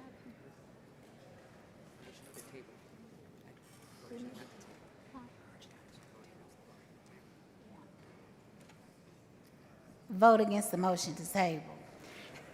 Ms. Rose sends up an amendment. Ms. Orr moves to table. The question is on the motion to table the amendment. If you're in favor of the amendment, vote no. If you're opposed to the amendment, vote yes. A record vote has been requested and granted. The clerk will ring the bell. Show Ms. Orr voting aye. Show Mr. Alders voting aye. Have all members voted? Show Mr. Verdell voting aye. Have all members voted? There being 83 ayes and 47 nays, the motion to table prevails. Yeah, but if you're going to call a point of order, are you going to ask questions first? Because I'm going to ask questions if you're going to ask questions. Okay. The following amendment, the clerk will read the amendment. Amendment by Gonzalez of Dallas. The chair recognizes Ms. Gonzalez of Dallas. Thank you, Mr. Speaker. Members, again, this amendment is simple and an essential one. It also includes, in the private cause of action, it also includes a private cause of action for those who were wrongfully harassed or removed from a bathroom. The goal is to give ability to hold harassers accountable and to those who are targeted and humiliated simply because of their appearance, their height, or how they are perceived. This happens all the time, as many folks have already mentioned, including myself, especially to women who are taller, short hair, or anyone who doesn't fit the mold of what society or that person feels that they should look like. This amendment includes a critical layer of protection by creating a direct disincentive to individuals who engage in wrongful harassment, holding them accountable. This amendment ensures that every woman, regardless of her appearance, is protected. If this bill is truly meant to protect women and their privacy, then women must have the right to be able to get relief if they are harassed in a bathroom. Let's do the right thing, and I move adoption. Mr. Speaker, Mr. Busey, for what purpose? will the gentlelady yield for some questions? Indeed, I will. The gentlelady does yield for questions. Right. Thank you. Thank you for filing this amendment, Representative. I want to make sure everyone understands what you're doing right now. Your amendment protects our daughters, like my two daughters, our mothers, and our friends from harassment in the bathroom. Is that correct? Can you explain it one more time? Because it's clear most of these people maybe working on joining the potty brigade themselves are not paying attention. And so can you let them know what your amendment would do? That's correct. Under the portion that in the bill currently where it has the private cause of action, which would allow even folks who aren't even from Texas, as we heard from the author, or even if they aren't directly harmed, will be able to get relief from the courts. However, if you're a woman right, like myself, a cisgender woman, and I'm in the correct bathroom and somebody harasses me, that is direct harm to somebody, and that person should be able to get relief from that. So let's be clear. It would take simply one person under this bill to think that someone in the bathroom might be a man, just because they decided so, and that person can be removed from the restroom. Is that correct? Yes. So your amendment would say if they are being wrongfully accused, if they are being harassed, they would have a course of action against the harasser. Yes. So all we're trying to say here is if you're going to have the potty police coming after people, people that are being harassed under that need to be able to defend themselves in the courts. Is that correct? Absolutely. Thank you for bringing an amendment that is common sense that would protect the women of this state from being harassed by people that are hanging out in the bathrooms and harassing them. Thank you, ma'am. Thank you. The chair recognizes Ms. Orr to speak in opposition to the amendment.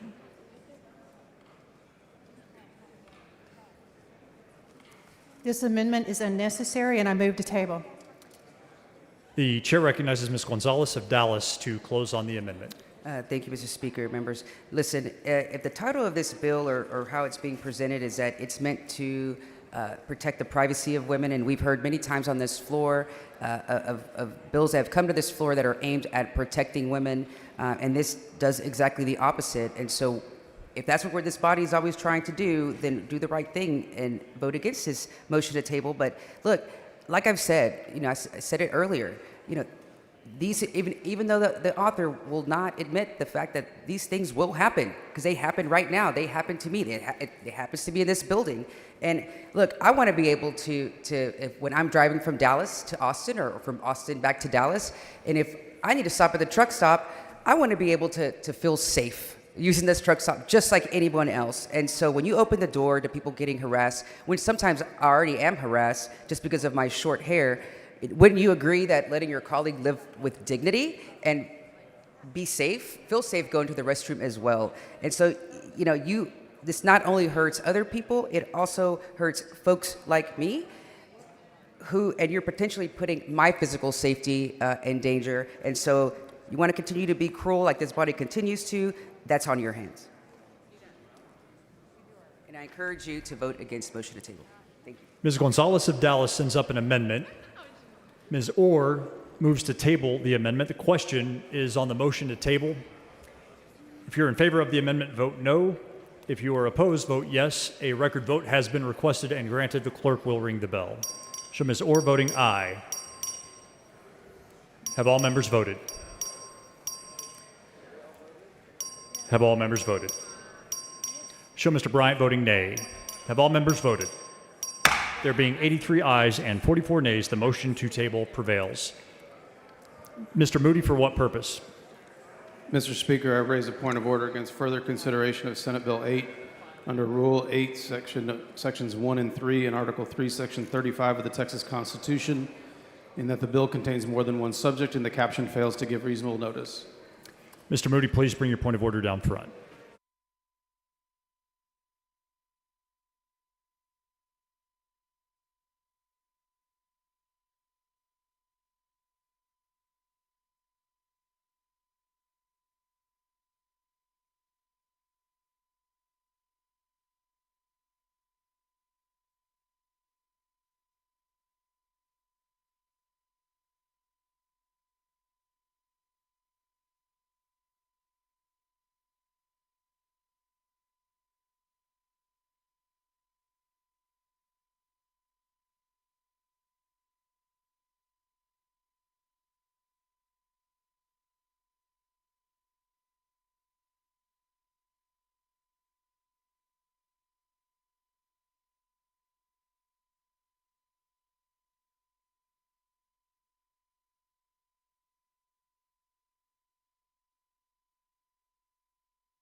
The point of order has been withdrawn.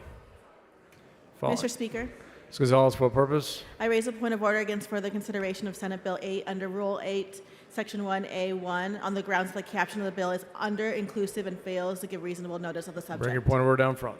Thank you.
The point of order has been withdrawn.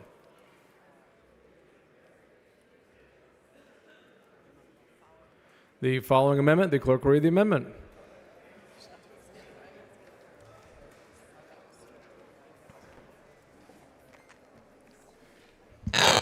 Amendment by Toth. Chair is Mr. Toth. Thank you, Mr. Speaker. Members, it simply takes the penalty from $5,000 to $25,000 for the first violation and subsequent violations to $125. Move passage.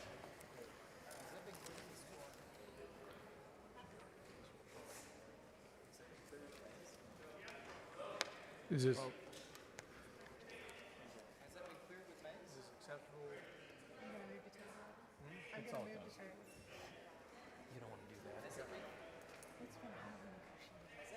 You can't let them get away with what they've been doing.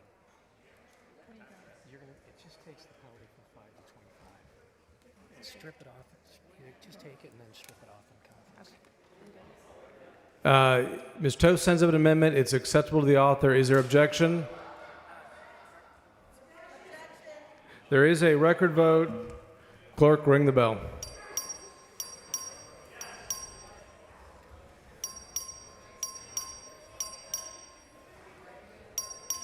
Zwiener voting no. Hicklin voting aye. If all members voted. If all members voted. 84 ayes, 41 nays. The amendment is accepted. Anyone will speak on, for, against? Chair recognizes Ms. Campos in opposition.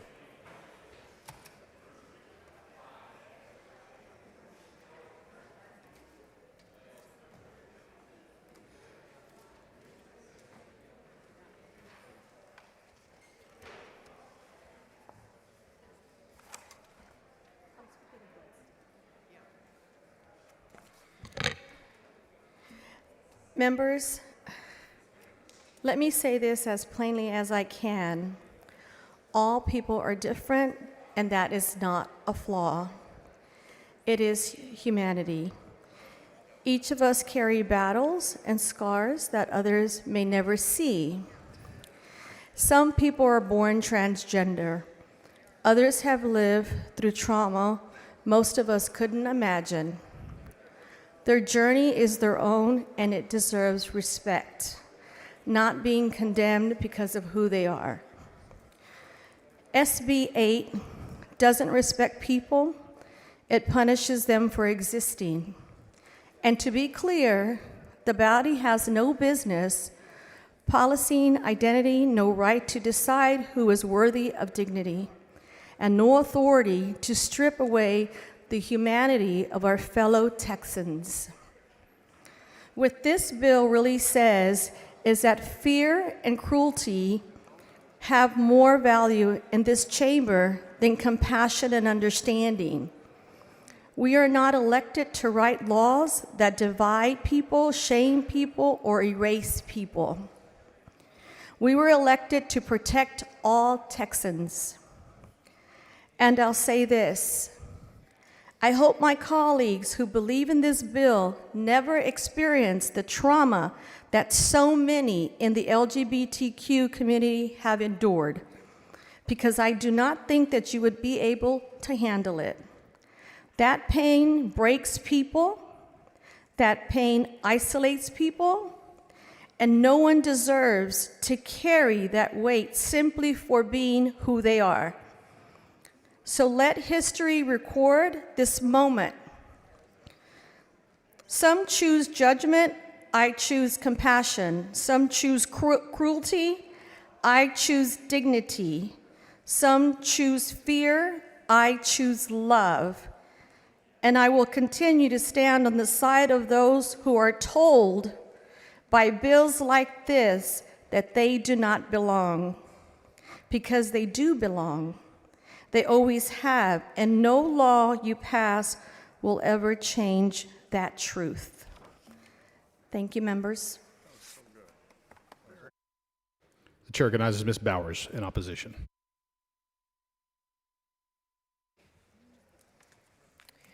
Thank you, Mr. Speaker. Members, the business community in Texas has been clear and consistent for a decade.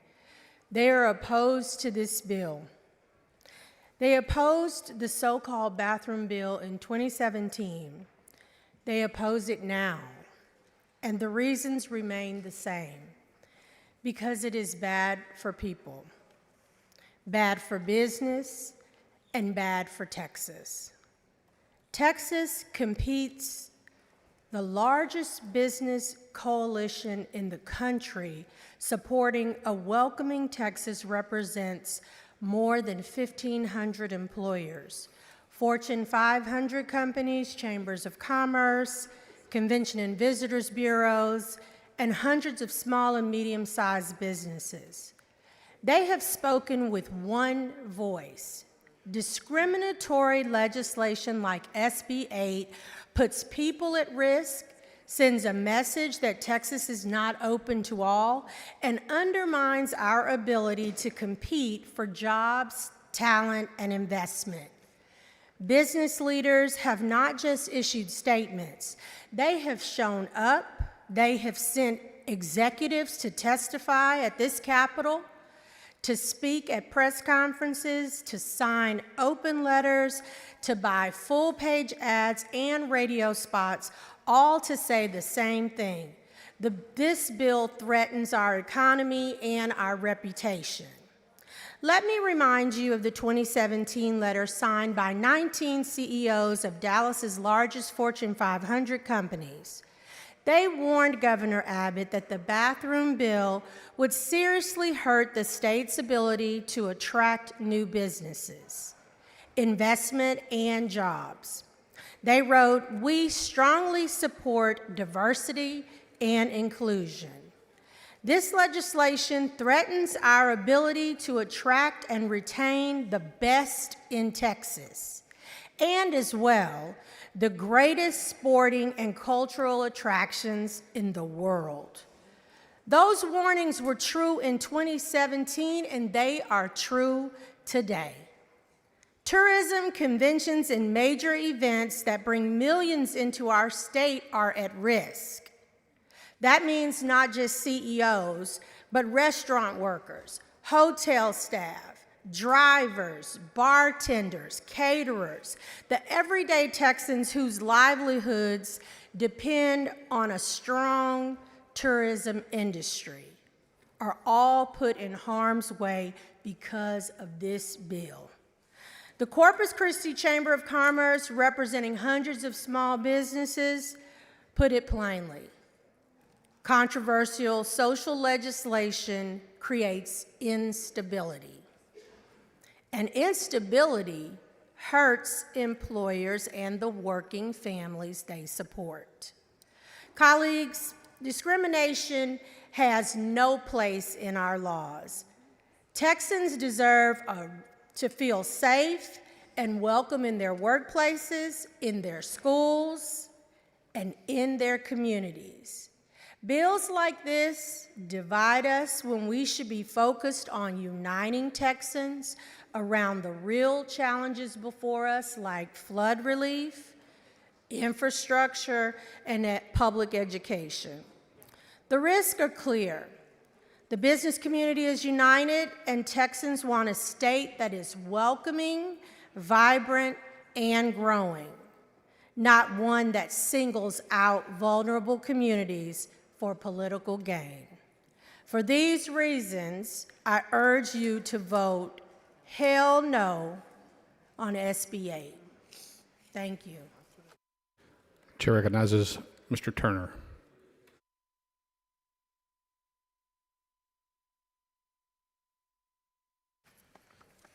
Thank you, Mr. Speaker. Members, Senate Bill 8 is big government at its very worst. Just think about what this bill does. It tells Texans where they can go and where they cannot go to the bathroom. And worse, it says the government is going to watch you when you go to the bathroom. And even worse, it tells Texans to rat each other out to the Attorney General of all people about where they saw someone go to the bathroom. Think about that. This is Texas. Members, lean back in your chairs and look up at these lights. See these beautiful lights hanging from this ceiling? What do they say? They say Texas. Texas. We're supposed to be the state of freedom, of individual liberty, of limited government. And this bill violates all those principles that many of you say you hold dear. Our state motto is friendship. This bill does violence to that simple concept, a simple concept we teach our children and grandchildren. You've heard from Representative Bowers how this bill will damage our state's economy. Dr. Ray Perryman's 2017 study showed that that year's bathroom bill would cost the state $3.3 billion in tourism, lost tourism business, and more than 35,000 jobs. That was 8 years ago. Our economy and population have grown since then, and therefore those losses will inevitably be bigger now. What's most offensive about this bill is that it is so opposite of the work we should really be doing as lawmakers. No Texans asked us to do this, unless you count the paid outrage specialists whose only currency is cash, fear, and lies. This bill is a solution in search of a problem. And since we're wasting time on Senate Bill 8, you would think that means we don't have any real problems to address. But members, we do. My constituents, and I expect yours as well, want us to help make their lives a little bit easier. They don't really expect us to solve every problem, but they do expect us to work on a few things. They want us to do something about the skyrocketing cost of homeowners insurance, which is making it harder and harder to realize the American dream of home ownership. Senate Bill 8 doesn't do that. They want us to improve access to basic health care. When 1 out of 5 Texans is uninsured, a number that will only increase due to Donald Trump's policies and the indifference of this legislature on health care, but this bill doesn't do that either. They want us to prioritize good jobs, strengthen our public schools, and create safe communities. This bill doesn't do any of those things. All Senate Bill 8 does is pick on people who really just want to be left alone. It involves big government in what is one of the most private things every single human being does. Senate Bill 8 at its core is probably the most un-Texan bill this House has ever considered. And for that reason alone, you should vote no. Does the gentleman yield? Mr. Morgan, for what purpose? Does the gentleman yield for Will questions? the gentleman yield for questions? Sure. The gentleman yields. I just have a simple question. So, do you think that men should be able to use women's restrooms? It's a yes or no. Mr. Morgan, I think we've debated this at length. I'm sorry, it's a yes or no? So do you think that men should be able to use women's restrooms? If you'll let me answer the question, I think we should let Texans decide which restroom they use, and I don't think it's been a problem. And I think, again, this bill is a solution in search of a problem, which is unfortunate because we have a lot of problems Okay, so the as answer Texans. is yes, right? You have my answer, Okay, Mr. Morgan. thank you. The chair recognizes Mr. Jones.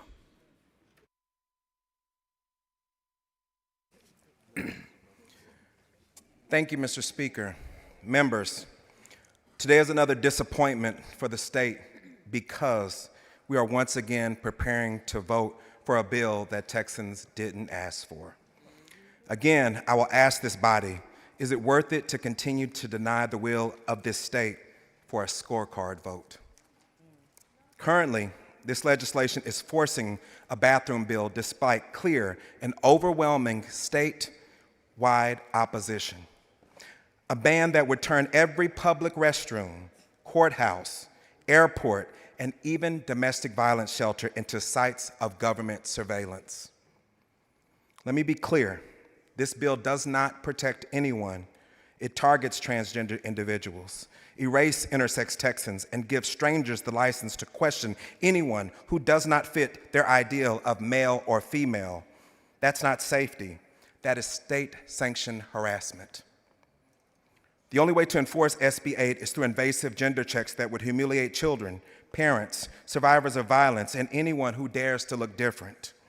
Members, imagine parents being barred from helping their 10-year-old in a public restroom, students forced into unsafe situations at school, survivors turned away from a sheltered bed. That's the reality of what this bill would create. And SB 8 is not an isolated bill. This is a part of a dangerous pattern we have witnessed from this chamber. In the regular session alone, there was over 200 anti-LGBTQ bills filed, the most in any state legislature in American history. This is not a debate about policy. It is a coordinated campaign to erase LGBTQ Texans from public life. Yes, it is, sir. There is no public safety crisis here either. In over 400 cities and 22 states with inclusive restroom laws, there have been 0 increases in public safety incidents, 0. But in Texas, 70% of transgender people have already been harassed in bathrooms. And scariest of all, our state already leads the nation in violence against Black trans women. With the passage of SB 8, this will be compounded. I want you all to remember their names. Mercy Mack, Malaysia Booker, Asia Foster. These were the lives that the state failed to protect. Passing SB 8 will not keep anyone safer. It will only pour gasoline on an already deadly fire. Members, as Vice Chair of the Committee on Corrections, I want to also highlight that inmate housing is a provision in this bill because it was sneaky and irresponsibly added to the special session bills. Members, we have already gone down this road as well, because in 2018, the Texas Department of Criminal Justice settled a lawsuit brought by Lambda Legal on behalf of Passion Star, a Black transgender woman who endured years of sexual violence in our prison system. I would like to share a little bit of her story while under the custody of the Texas Department of Criminal Justice. I would like to warn you in a bit in advance of the graphic language that will be quoted. Passion was sentenced to 20 years in prison and transferred to the custody of TDCJ, where she was housed in male facilities. In the 7 male facilities she was housed in, male inmates identified Passion as feminine.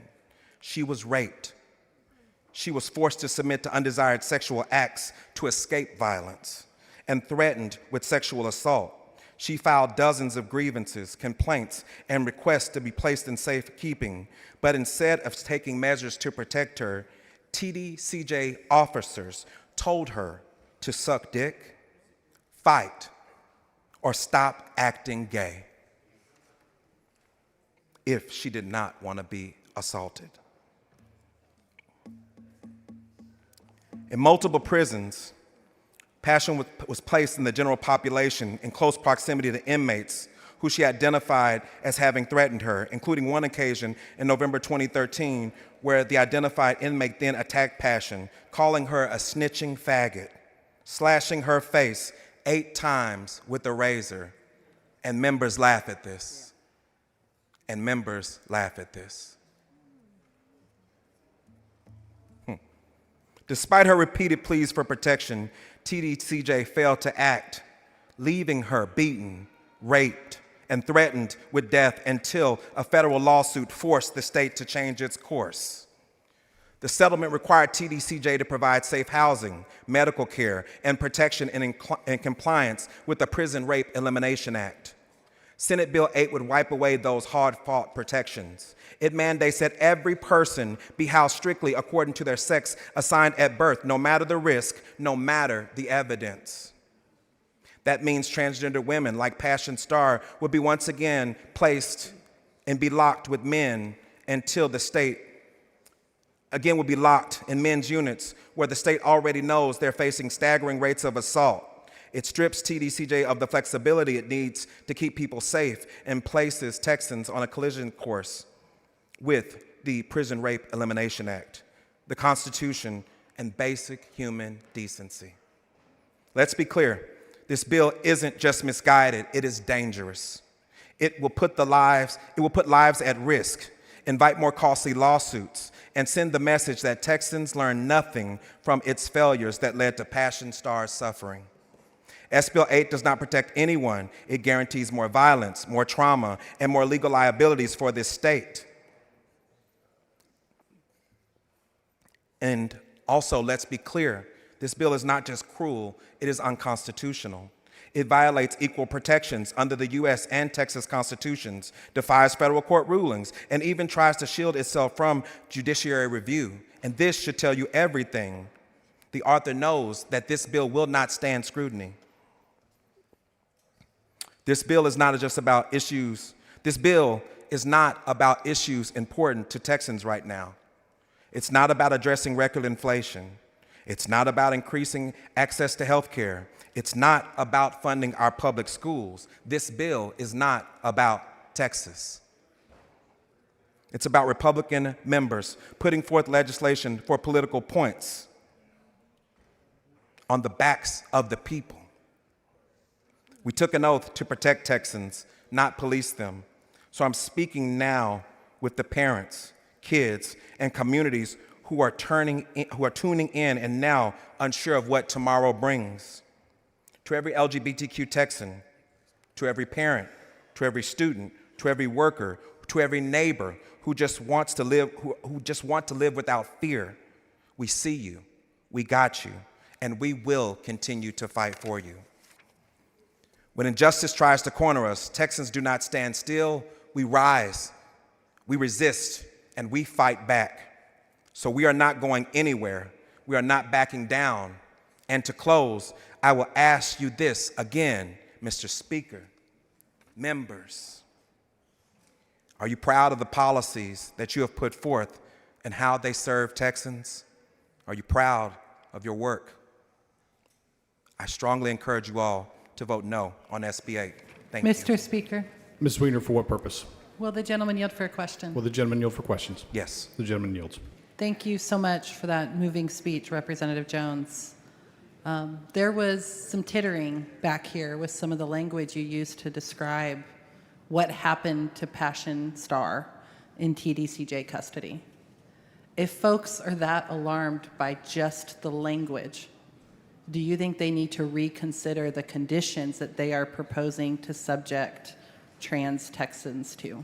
Absolutely. These are the truths of these individuals. And sitting now on the Committee on Corrections for 2 sessions, I've heard the stories and seen members, a member in particular, continue to bring bills forward that would, quote unquote, protect women, but they are actually targets against transgender individuals. And what we see when we hear members come and say that transgender individuals are attacking Texans, it is actually the other way around. And there have been 0 reported cases of a transgender individual in Texas attacking someone in a prison facility, but we have seen time after time, again, countless examples of transgender individuals being attacked in our institutions where we are supposed to protect vulnerable populations, not put them in more danger. Yeah, well, thank you so much, and thank you for highlighting the particular cruelty of this bill to incarcerated individuals. Thank you. Mr. Speaker, Ms. Troxclair, for what purpose? will the gentleman yield for a question? Will the gentleman yield for questions? Absolutely. Mr. Jones, while we are remembering the names of victims, don't you think it's important that we also remember and honor the names of the children that have been shot across the country, including... The gentleman's time has expired. Thank you. Chair recognizes Ms. Gonzalez of El Paso.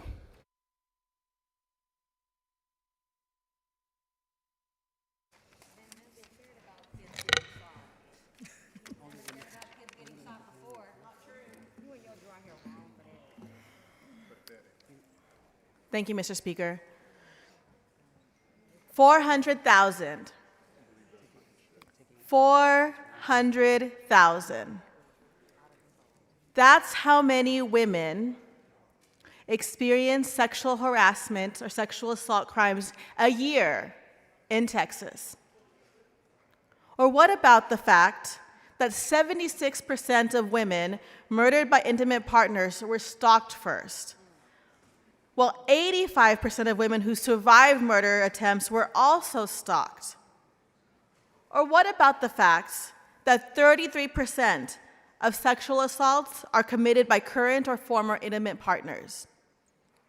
Or what about the facts that girls and young women between the ages of 16 and 24 experience the highest rate of intimate partner violence in Texas, almost triple the national average? If we want to talk about protecting women and girls, then let's talk about that. But 400,000 a year. But that's not the emergency item. That's not the 4 hours of debate. That's not the conversation we're having. Instead, we're having a make-believe conversation when 400,000 women have been sexually assaulted this year in Texas. I just want us to be real and honest. Let's come together. Let's address that. That's the real emergency. That's what we should be talking about today. Let's just keep it real. Vote no on this bill because this is not about protecting women and girls. The chair recognizes Mr. Manuel. Thank you, Mr. Speaker and members.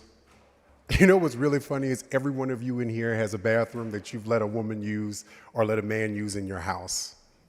So you say you don't want men in women's bathrooms, but you let a man in the bathroom that your wife uses or your daughter uses or your grandchild uses.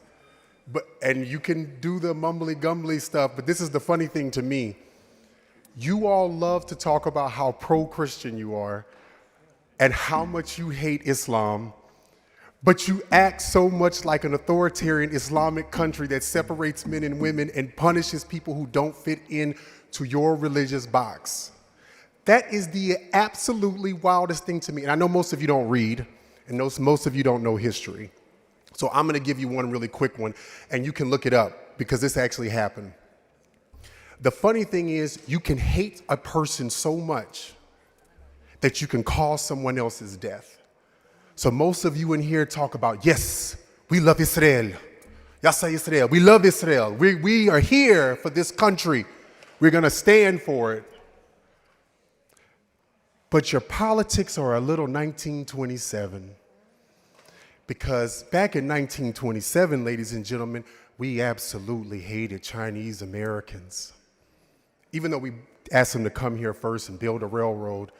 And then when we got tired of them, we passed laws to stop them from coming and got rid of them.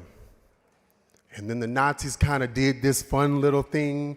And they said, why is America the shining city on the sea that no one has an issue with, but they segregate black people?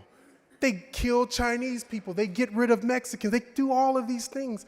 And they said, let's look at their laws. And they looked at America's immigration laws, and they looked at America's segregation laws, and they said, oh, this is all we have to do. And then America was thus responsible for the deaths of 40 million people.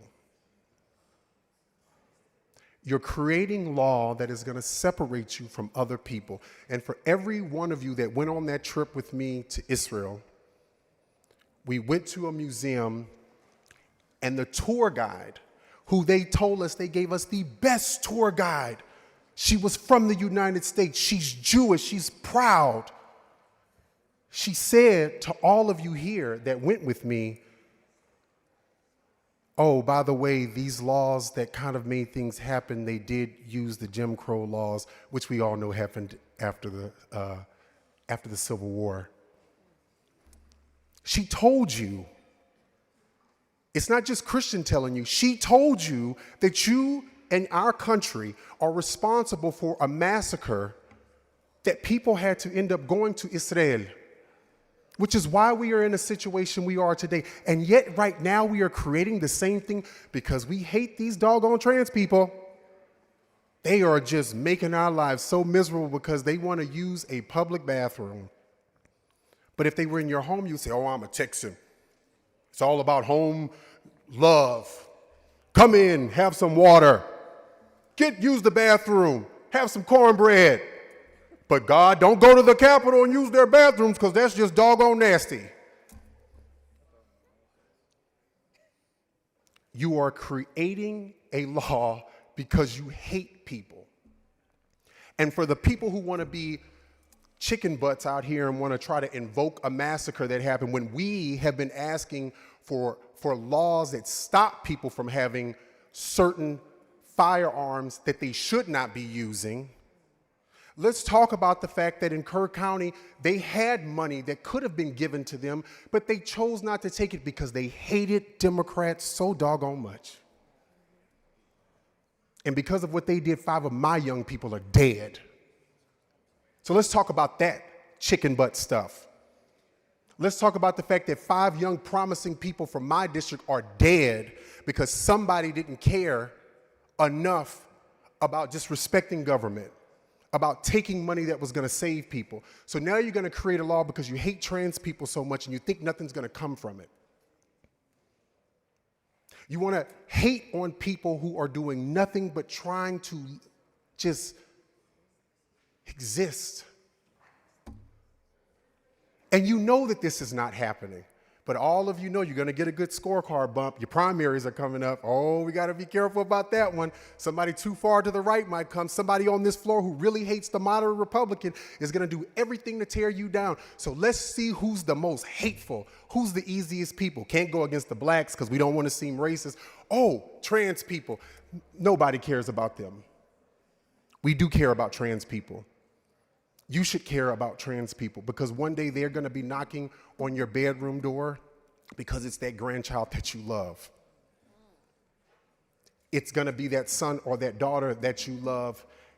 It's going to be one of my friends who tried to commit suicide and their parents had to come in and find them, and the only way they could come to terms with loving their transgender child was it was a choice between death and it was a choice between freedom.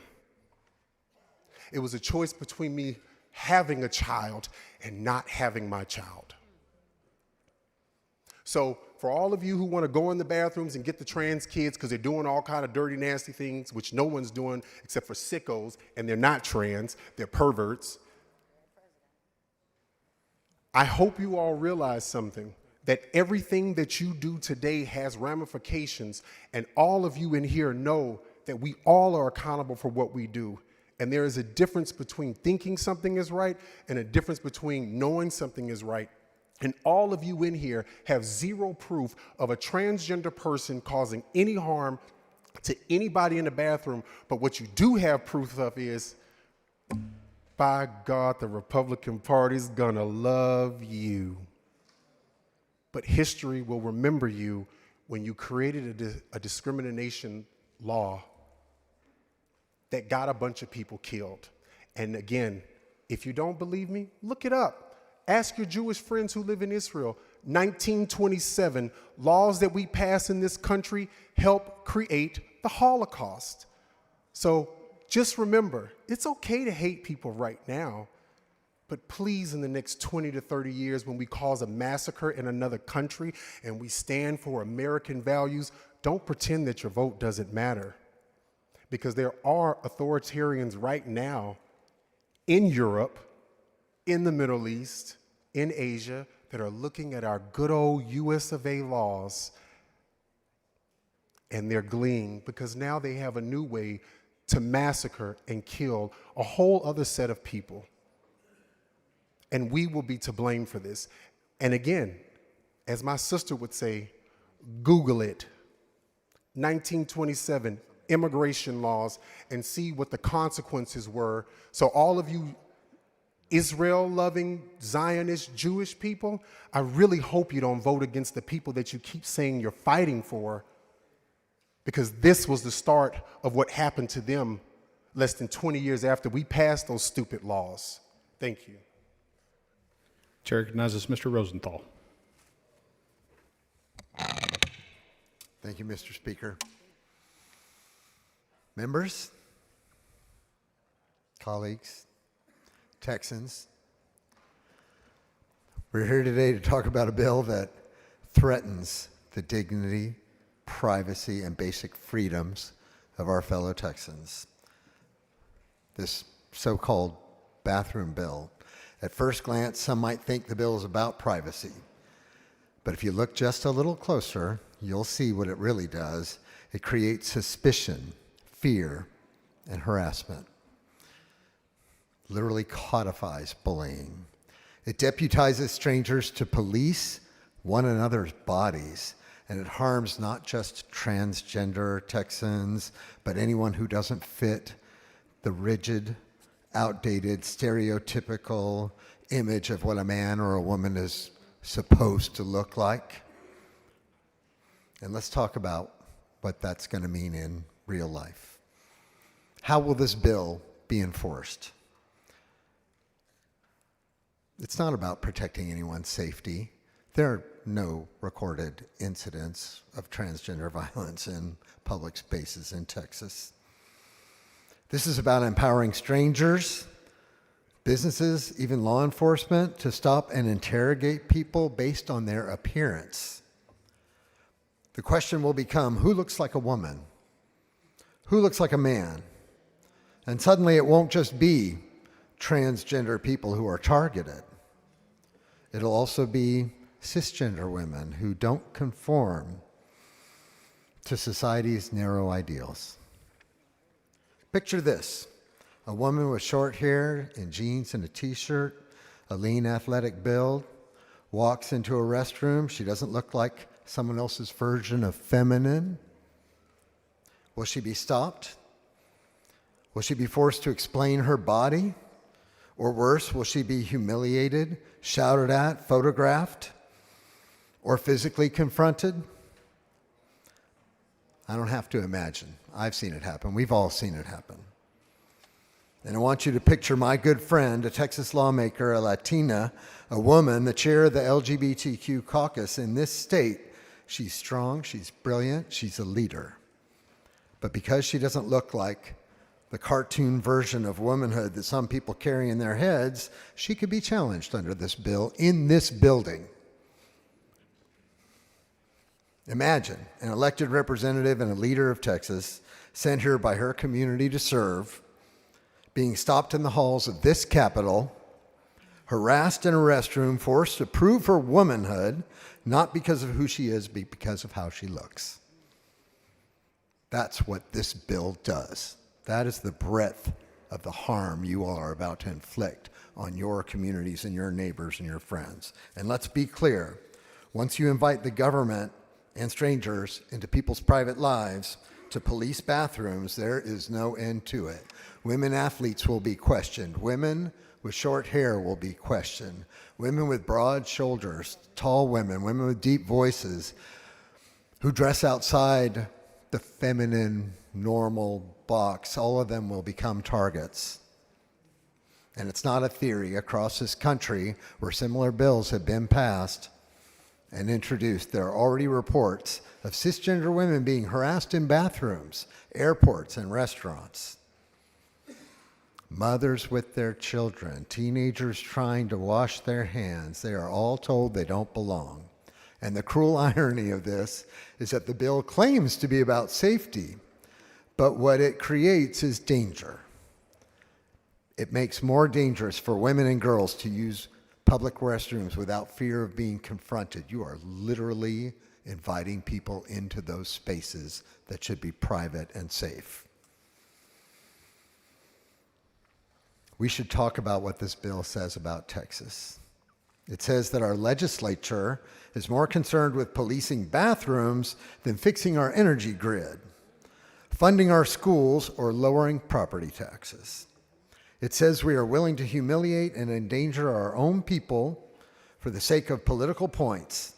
It says loud and clear that Texas is not a place where freedom means freedom for all. That's not who we are. It certainly is not who we should aspire to be. Texans believe in minding our own business. Texans believe in fairness. Texans believe that government shouldn't be sticking its nose into the most private corners of our lives. But this bill does exactly that. It drags the heavy hand of government into bathrooms, into locker rooms, into every public space in this state. And let me tell you something else. This bill doesn't just fail to protect people, it exposes every business, every school, every public facility to liability and confusion. Do we really want to force teachers to become gender police? Do we really want to put agencies in the impossible position of deciding who belongs in which restroom? Do we really want to spend taxpayer dollars defending lawsuits over something as basic as going to the bathroom? It's not just unnecessary, it's reckless, it's truly dangerous. Women don't need protection from trans people. Women need protection from harassment, from violence, from poverty, from inequity. If you want to pass a bill to protect women, let's talk about pay equity. And I'll tell you, if you really cared about people, about human beings, you would recognize that trans women are already targeted and discriminated against and subject to violence in a massively disproportionate way. Unbelievable, statistically dangerous to be a woman of color, especially a trans woman of color in the state of Texas. So let's talk about maternal health. Let's talk about domestic violence. Let's talk about sexual assault survivors waiting for justice. But do not tell me that targeting women that look like my dear friend and colleague Jessica Gonzalez or humiliating a little girl in a restroom makes women safer in Texas. Because it doesn't. It never has. It never will. The bill is broad, it's sweeping, it's dangerous in ways that its supporters cannot imagine and certainly have not thought through. It harms transgender people for sure, but I promise you this is also going to harm cisgender women that do not fit the norms.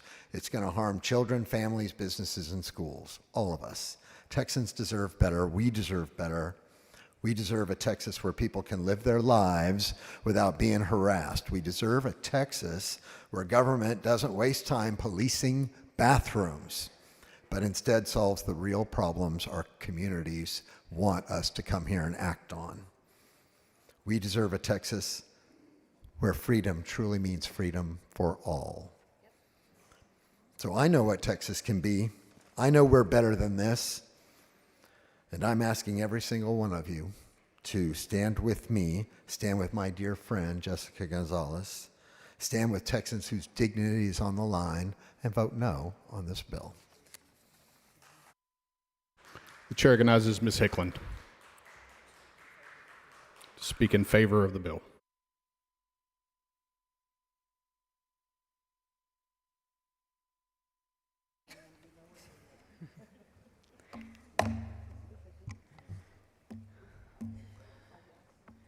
Thank you, Mr. Speaker. Members, I support this bill. The man in Belton that Representative Orr mentioned in her opening remarks, that was my district. That case was just one of many examples that I used to show why it's absolutely necessary to designate that those convicted of invasive visual recordings as sex offenders in Texas. That bill passed both chambers unanimously. We all voted for it. So why do we have to wait for someone to commit a crime or for someone to be harmed before we take action to keep women in women's spaces and men in men's? I have 2 daughters. The chair advises our guests that the rules of the House strictly prohibit demonstrations or outbursts by visitors in the gallery. I have 2 daughters. One is 5 and one is 15. I expect to accompany my 5-year-old into the restroom. I do not expect to have to accompany my 15-year-old, but that is increasingly a concern, and that is why this bill is necessary. Why is there such an obsession with allowing men in women's spaces? This isn't just a theoretical issue. It's real, it's personal, and it affects everyday Texans. Protecting these spaces is about safety, privacy, and dignity. It's about common sense measures to prevent harm before it happens. Earlier, a representative quoted from Matthew 7 about judging.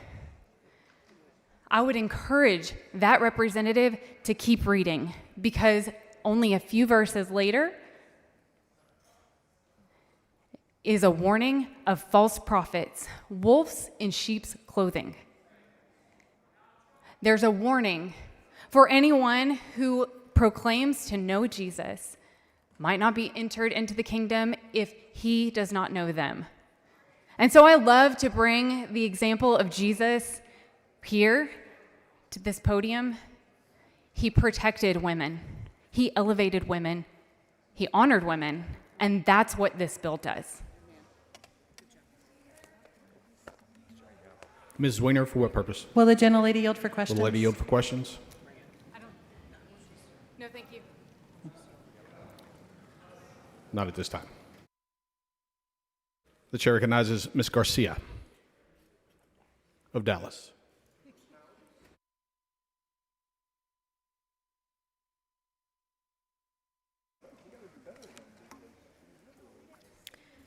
Thank you, Mr. Speaker. Members, I stand here today in shock at what we as a state are choosing to become. I want to speak today as a mother. I have a daughter and son who mean everything to me.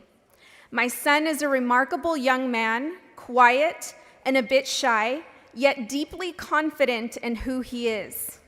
He walks into this chamber in a suit and tie, wearing his long hair, and carries himself with a quiet strength that I am very proud of.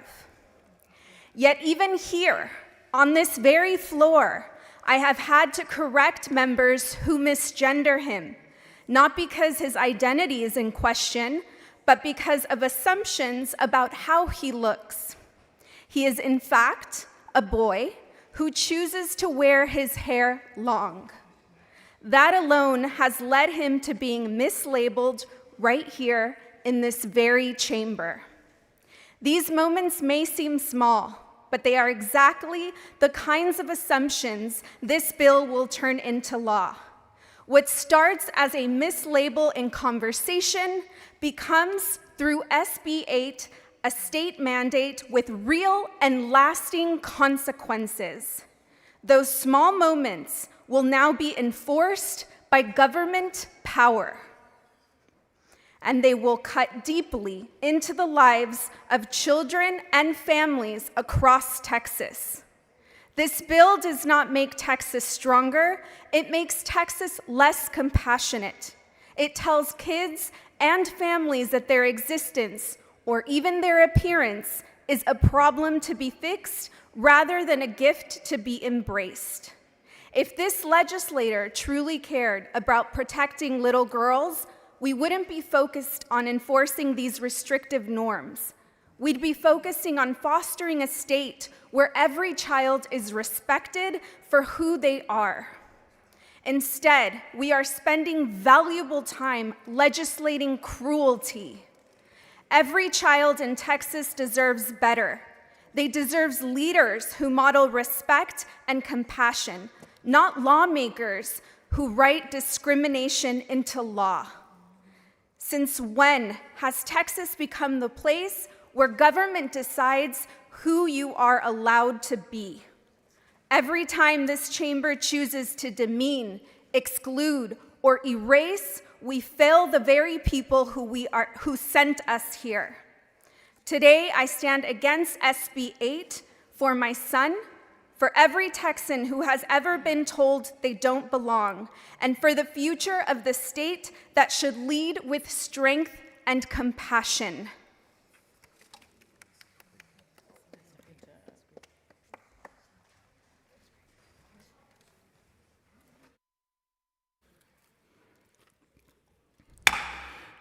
Members, the chair again asks for your cooperation in maintaining decorum, conducting today's debate in a civil manner, avoiding personalities, and confining your remarks to the bill or amendment currently before the House. Thank you, members. The chair recognizes Ms. Cole. Colleagues, members, before I was a state rep, I was a city council member, and my signature project was the Waterloo Greenway. The business community was united in opposition to this bill. They are still united in opposition to this bill, and they were, by and large, Republican. They said simply, Cheryl, it's bad for business. It is not good for Texas. And we are here again debating this bathroom bill, a bill that does not make Texas safer, does not solve a single pressing problem in our state, and instead targets some of the most vulnerable members of our community, as you have heard us say. My faith teaches me, above all else, to love thy neighbor. Religious leaders like United Methodist Bishop Joel Martinez of San Antonio said, a well-known Texas civil rights leader always stand on the side of the marginalized. And what about the children we are claiming to protect? What message do we send to them? Those that stand in risk of depression, bullying, and even suicide, when we tell them that they are so dangerous, so unworthy, that the state must ban them from using the restroom with their peers. We are telling them they don't belong. We are bullying them, and they are not safe. And make no mistake about it, kids are listening. And as a mother, that is disturbing. This bill is cruel, it's unnecessary, and it is beneath us. We have real work to do. Schools to fund, roads to fix, healthcare to expand. Instead, we are here debating where Texans can go to the bathroom. I urge you, reject this distraction, reject this cruelty, and reject this bathroom bill. Texas is big enough for all of us. Let's prove it.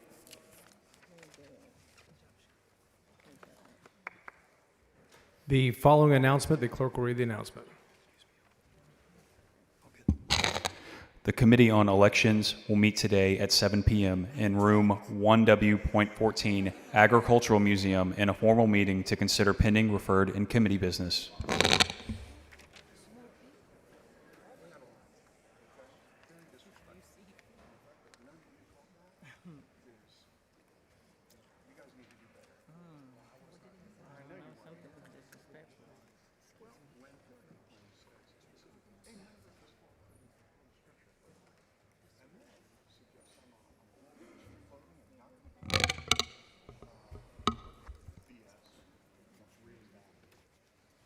Chair recognizes Mr. Verdell in support.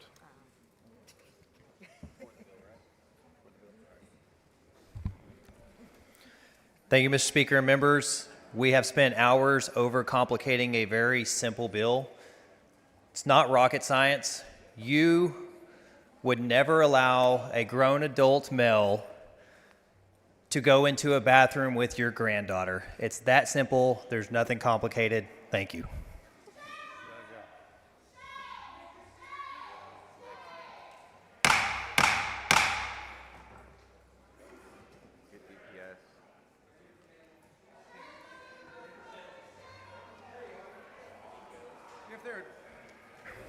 The chair advises our guests that the rules of the House strictly prohibit demonstrations or outbursts by visitors in the gallery.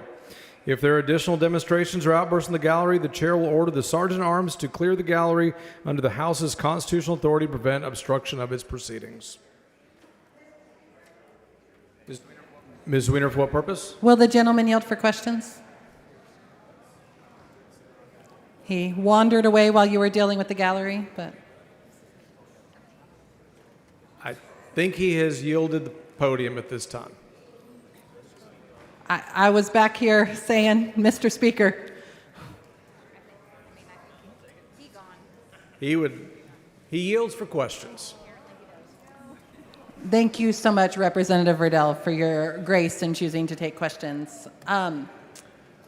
Representative Verdell, we've talked a fair bit today about the potential harms of this bill to trans folks. And in particular, I cited a study from the Trevor Project from just last year that the passing of this type of legislation actually increased the suicide rate among trans youth. Does that concern you as you cast your vote and advocate in support of this bill? What I care about is my future granddaughter being safe in a bathroom that is multiple occupancy. What if your future granddaughter is trans? Are you She still won't be. concerned about her safety? She won't be, How do you know that? because it depends how you raise them a lot of times. So is your hope that with legislation like this that fewer people will identify as trans? It's irrelevant. I'm just trying to keep trans out. I'm trying to keep a male adult out of a bathroom that my future granddaughter would be in. What about children? You know, we talked about an example earlier of little girl that's well known in these advocacy spaces. You saw her today, you would decide she was a Okay. little girl and have no idea what was happening Let's say with you her have a little anatomy. girl. How do you feel about that little girl having to go Let's into say a you men's have a restroom? little girl that identifies as a boy. Do you want her going into the male's bathroom by herself? I believe I get to ask the questions from this mic. I'm and I can asking, ask do you back. want a little girl who this bill would force to go into the men's restroom to have to go into there? Wait, you're saying a little girl? This bill would stop that from happening. I'm talking about a young trans girl, long hair, You're who talking wears about dresses. a male dressed as a girl. That's what you're saying. Do you want that child who you and every other person on this floor would think of as a girl to be forced to go into a restroom for men? I think it's simple. You're saying, do I want a male who's pretending to be a girl to go into a male bathroom? That's what you're saying? I'm talking about, yes, a trans girl who you would No, probably... you keep saying girl, but that's not a girl. We can keep arguing semantics all day long, or you can answer the question. I really don't want to go down the road of discussing genitalia again. You know, on that note, Representative Riddell, did you file an amendment on this bill? Yep. Yeah, I did. Could you tell us what that would have been? I don't know. It's not on the floor. Okay, The amendment is not before the House. thank you. Representative Riddell. We can live in fantasy land all day long, but this bill operates with reality. You know, I'm not talking about Fantasyland. I'm talking about real children alive today who are going to be scared to go to the bathroom anywhere because of this legislation. You're saying because What- of parents who enable them to not represent the actual gender that they are. Have you spoken to any trans youth or their families? No. Why not? Because where I'm from, we don't let that happen very often. You know, Representative Riddell, I think if you spoke to some of these families, you might learn that there are families that fought this a long time and then realized Where I'm from, that- we have values where we teach people that they are the gender they're born with. So what would you do if one of your children came out to you as trans? I would do everything I could to tell the truth to him. Would you choose a And dead not let him child live over in a trans fantasy. child? All right, let's get off the hypotheticals. Would you, if your child came out as trans, would you find a way to still love them? This bill is about keeping males out of female restrooms. It's that simple.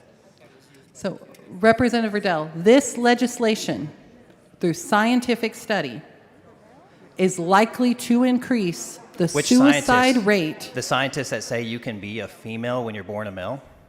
I think social scientists that have done substantial research on what happens after we pass legislation. So, are you... I don't want you in the bathroom with my granddaughter. Pursuant to the House's constitutional authority to prevent obstruction of his proceeding, the chair orders the sergeant at arms to clear the gallery. The House will stand at ease until the gallery is cleared.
The House will come to order. Ms. Weiner?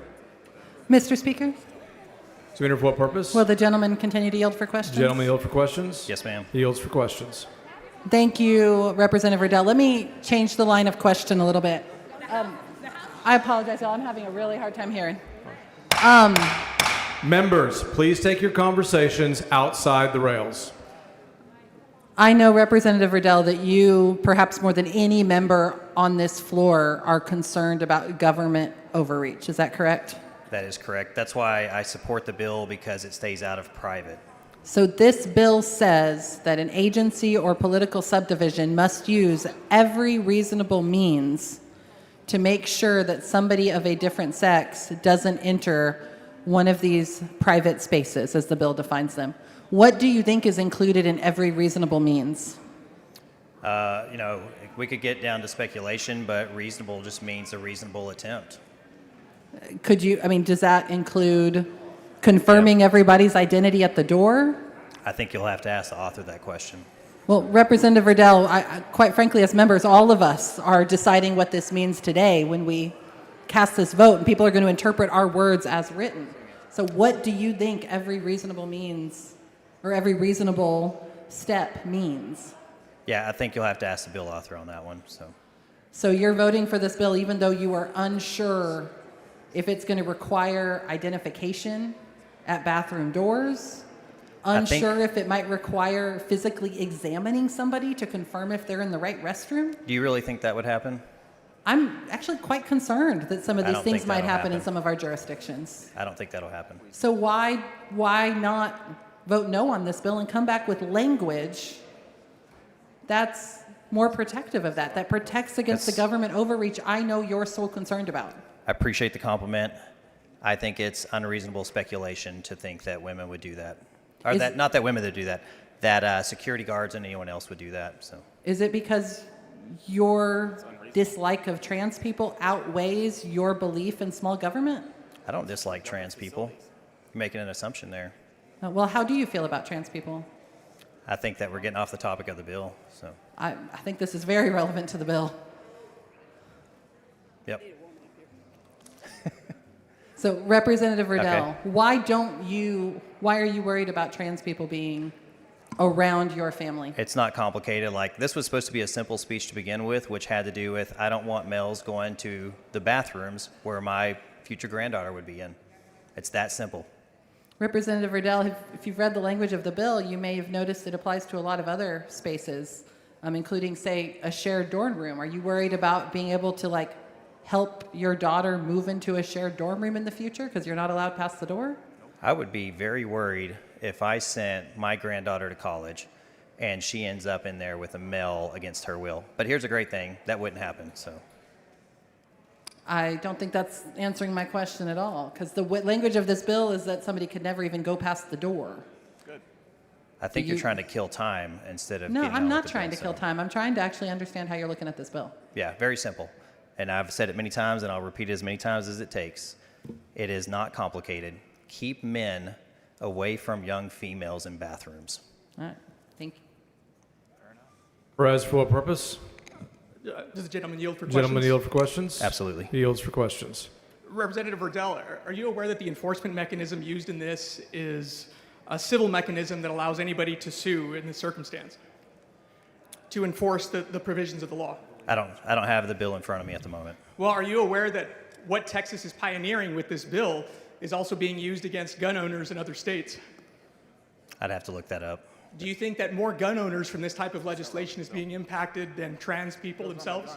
I don't think this is about the bill. Sir. The enforcement mechanism that the government is proposing is that they're weaponizing the courts to engage in lawsuits to conform to a certain behavior.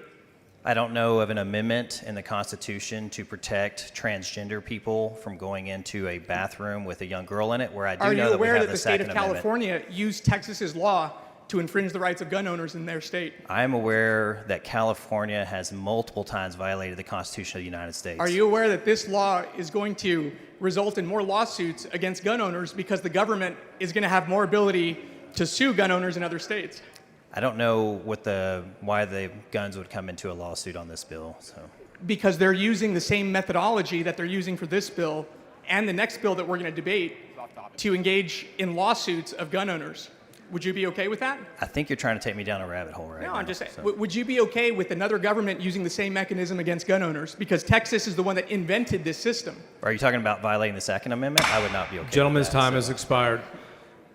Members, the chair again asks for your cooperation in maintaining decorum as we go through this evening. Please avoid personalities and confine your remarks to the bill or amendment currently before the House. Thank you, members. Chair recognizes Ms. Garcia Hernandez in opposition.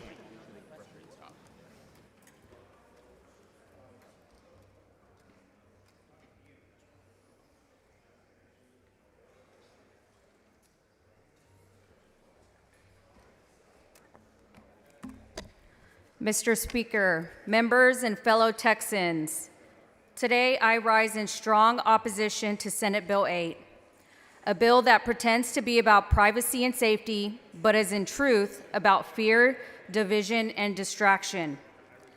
This bill is not about protecting Texans, it's about targeting them. It's a solution in search of a problem, just like one of my other colleagues had stated.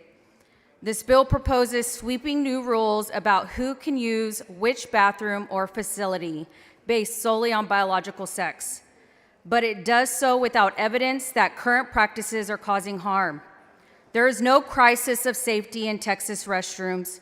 There is no epidemic of misconduct in public locker rooms. Instead, what we have here is a manufactured culture war written into law.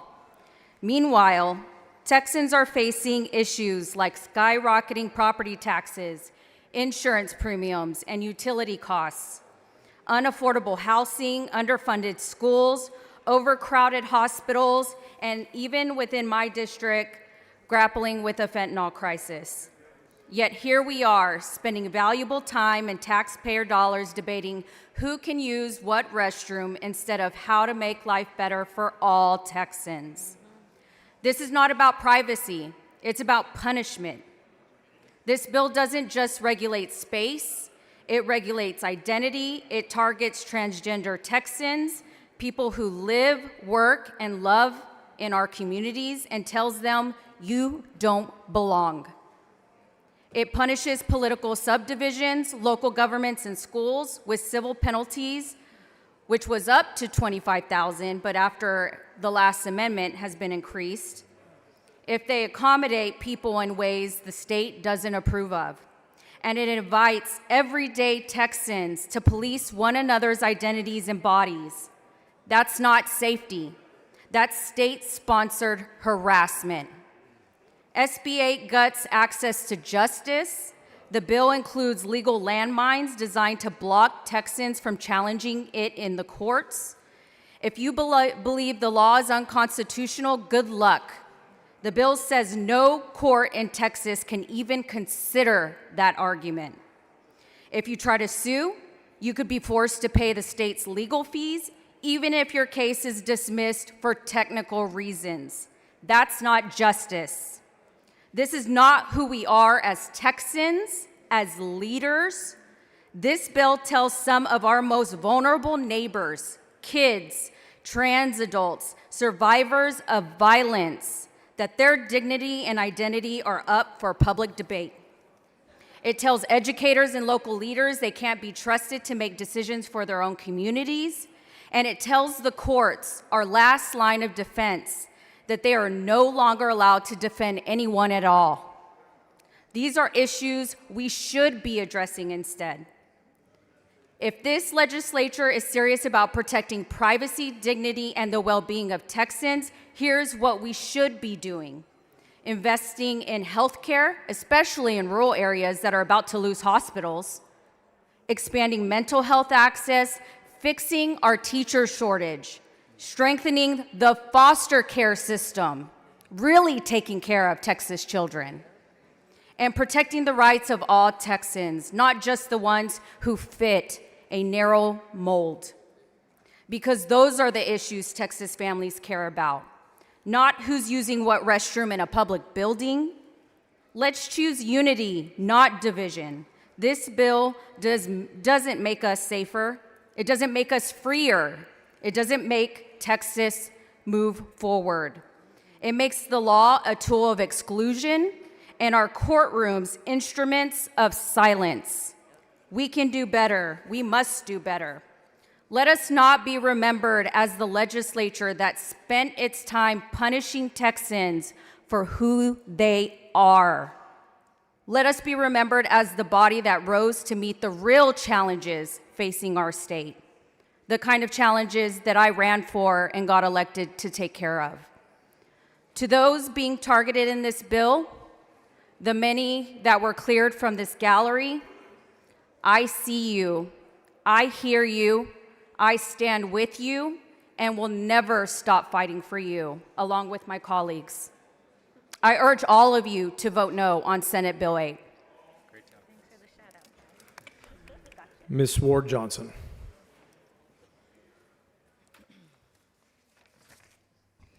Mr. Speaker, members, as a daughter and a granddaughter of a pastor and a family with a long line of preachers, I say this with love and conviction. Stop using religion as a weapon to divide and dehumanize. Scripture was never meant to be twisted in a tool for hate. When laying out this bill, the author mentioned her religion as one of the reasons for supporting this bill. When you use religion as an excuse to promote this bill, you're not spreading truth, you're spreading fear. For centuries, religion has been used and abused as a shield for harmful behavior to justify everything from slavery, authoritarian behaviors, racism in the Jim Crow South. This bill isn't about safety, it's about control, fear, and judgment. I've traveled with my children. I wasn't worried about someone of another gender in the bathroom. I was worried about finding a clean bathroom without urine on the floor. Fear of pedophiles and sex traffickers. This bill does not protect children. It would teach them fear. It would create bullies, embolden vigilantes, and set a dangerous precedent of suspicion and shame. Who decides who gets policed? Who checks under someone's clothes? You're giving that authority to anybody. What kind of world do we want? A world where privacy is invaded in the name of protection, in the name of religion, where discrimination is justified by our fear? The bill's author stated, and I quote, she wants all children to feel safe. Well, all means everybody. Even the kids that don't dress the way you think they should dress. In heaven, and we hope we all get to heaven, there won't be a section for transgender people, black people, white people, Republicans, Democrats. We're gonna all be in there together. So let's be clear. This is not about righteousness. This is fear disguised as faith. Chair recognizes Mr. Moody.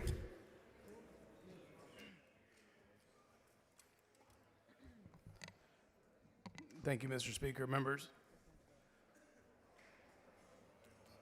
You know, I don't think there's very many times that I come up to this microphone and don't think about my kids. I know many of you all have that same experience. That reality sets in, you think about looking in their eyes. And our kids are growing up in a very different world and very challenging world.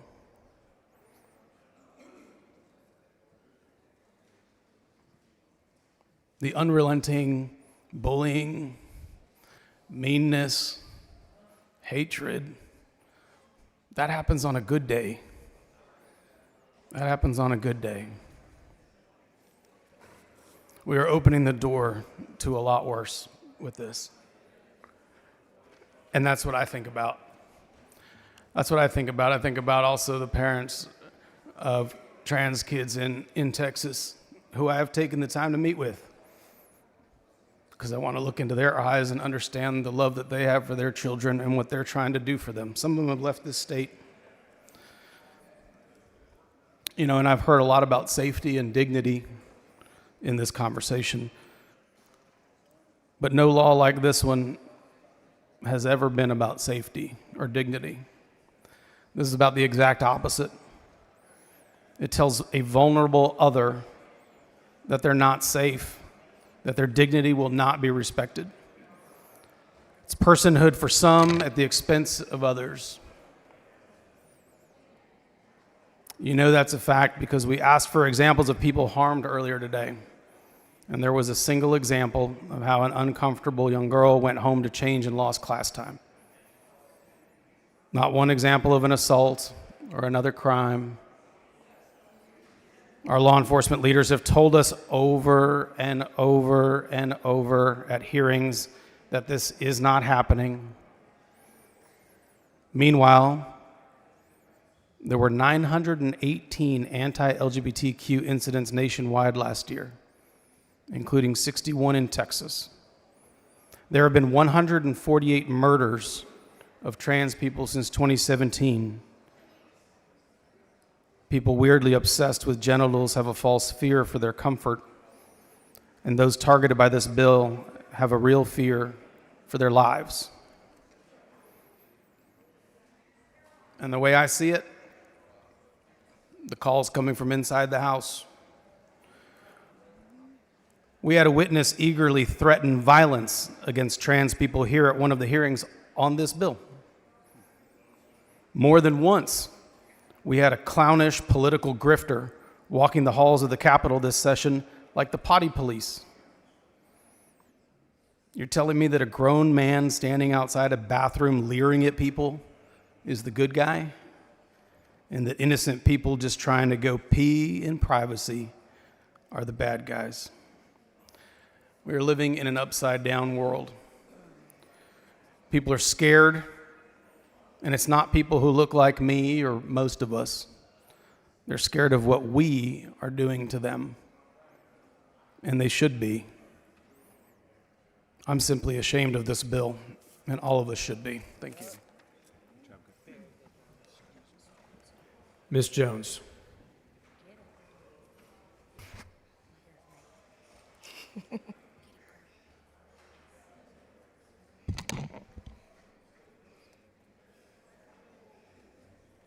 Mr. Speaker, members, this bill is not about protection, it's about persecution.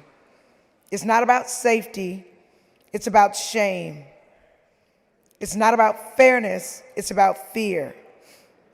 SB 8 discriminates against a class of people who are constitutionally protected. It targets them, it stigmatizes them, it criminalizes them, and when we legislate hate, people get hurt. We all know the truth. This isn't about protecting girls, it's about political theater, it's about turning neighbors into narcs. It's creating what I call the vagina vigilantes, strangers empowered to decide based on nothing more than their prejudice who is man enough or who is woman enough to use the restroom. Women like me can be targeted, who are tall, athletic, wear their hair short, have more muscles than a lot of men in this room. Under this bill, if someone decides a woman doesn't look feminine enough, they could confront her, harass her, or worse. And this bill doesn't tell those women how to protect themselves. It leaves them vulnerable. And I will tell you something else. I'm a grandmother, and I fear that this bill makes my granddaughter less safe. And it doesn't stop there, because when amendments were offered to keep IDs out of bathrooms, they were tabled. So let's be honest, this bill opens the door to ID checks just to pee. But what if you can't afford a driver's license? They cost money. What if you don't have a birth certificate because you lost it or you couldn't afford it or what have you?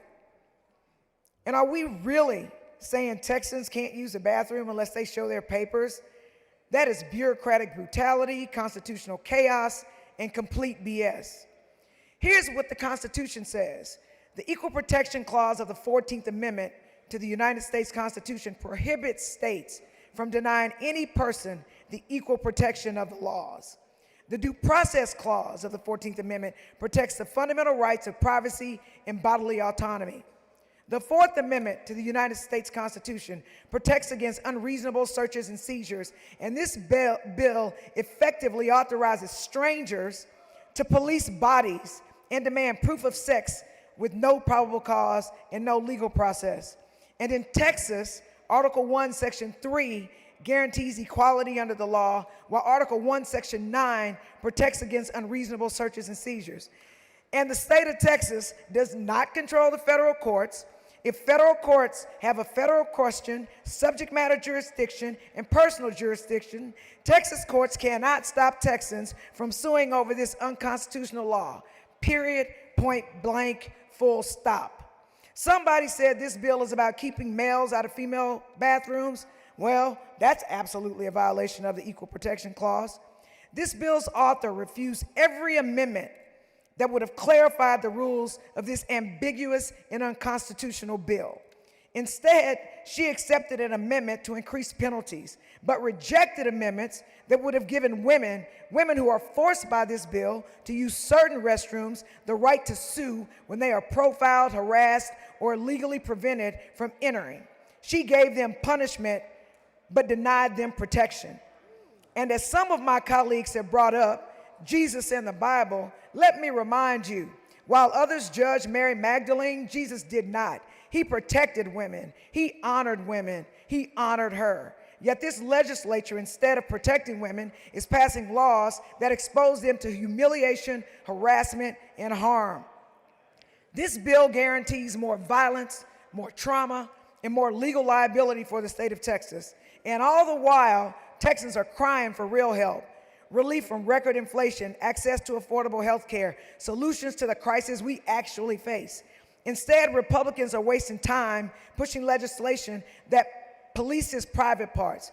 We teach our children, don't let anyone touch you on your private part, but this legislature wants to legislate it. Republicans don't want to speak about genitalia, but this bill regulates genitalia, and that's just wrong. It's hypocrisy at its worst.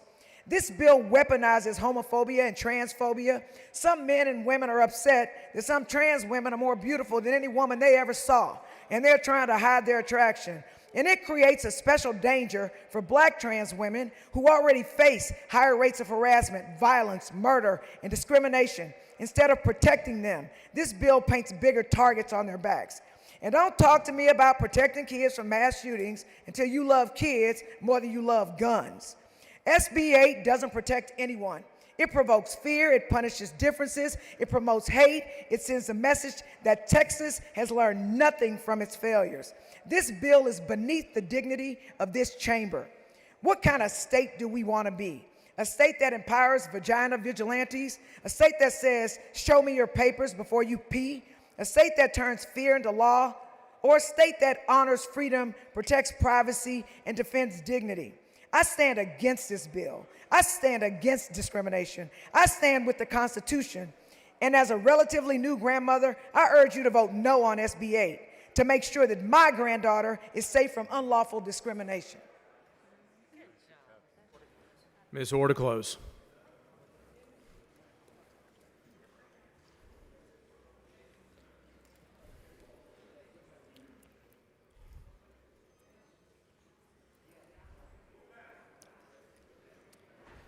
For generations, separate facilities for men and women were an accepted standard, and no one thought twice about that. It wasn't in discrimination, it was a practical safeguard of privacy and modesty. Somewhere along the way, we drifted into policies that blurred those lines, leaving families uncertain about what their daughters were going to face in school and locker rooms. SB 8 is about restoring that common sense standard, returning to a system that the vast majority of Texans still expect and support. This law doesn't introduce anything radical. It simply reaffirms that women and girls have the right to expect privacy in intimate spaces. And I move passage. The question occurs on passage. We really do have questions. Question occurs on passage third reading. As a record vote, clerk ring the bell.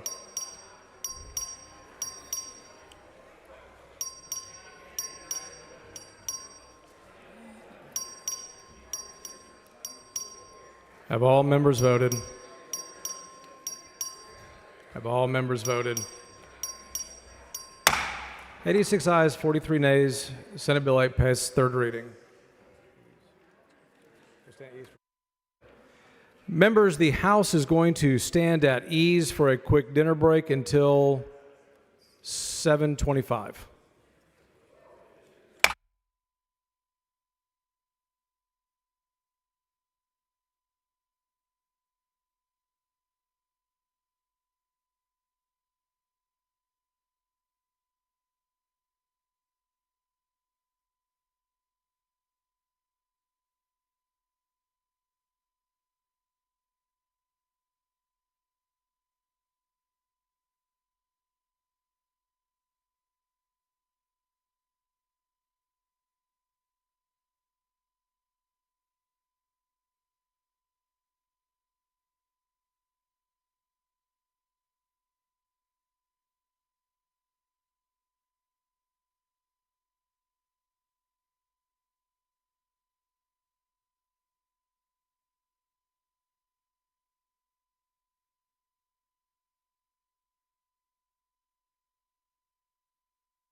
The House will come to order.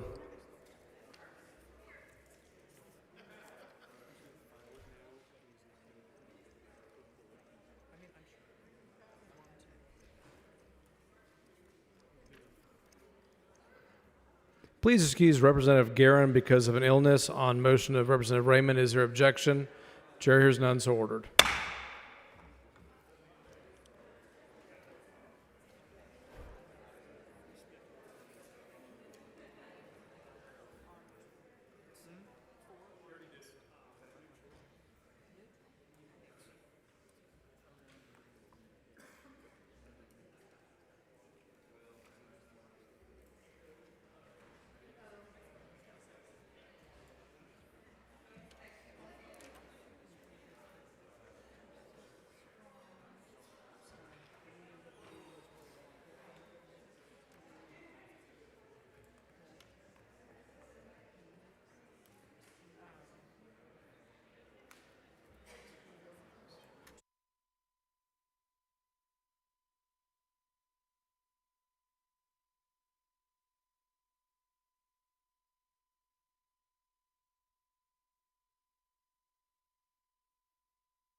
Chair lays out on second reading House Bill 7. Clerk will read the bill.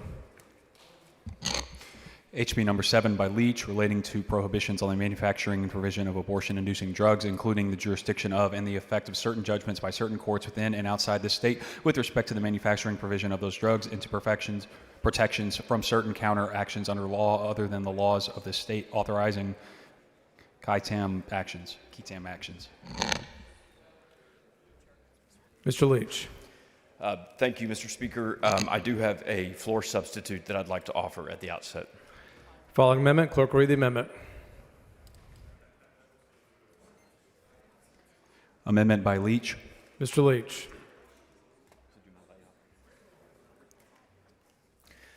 Okay, thank you, Mr. Speaker and members.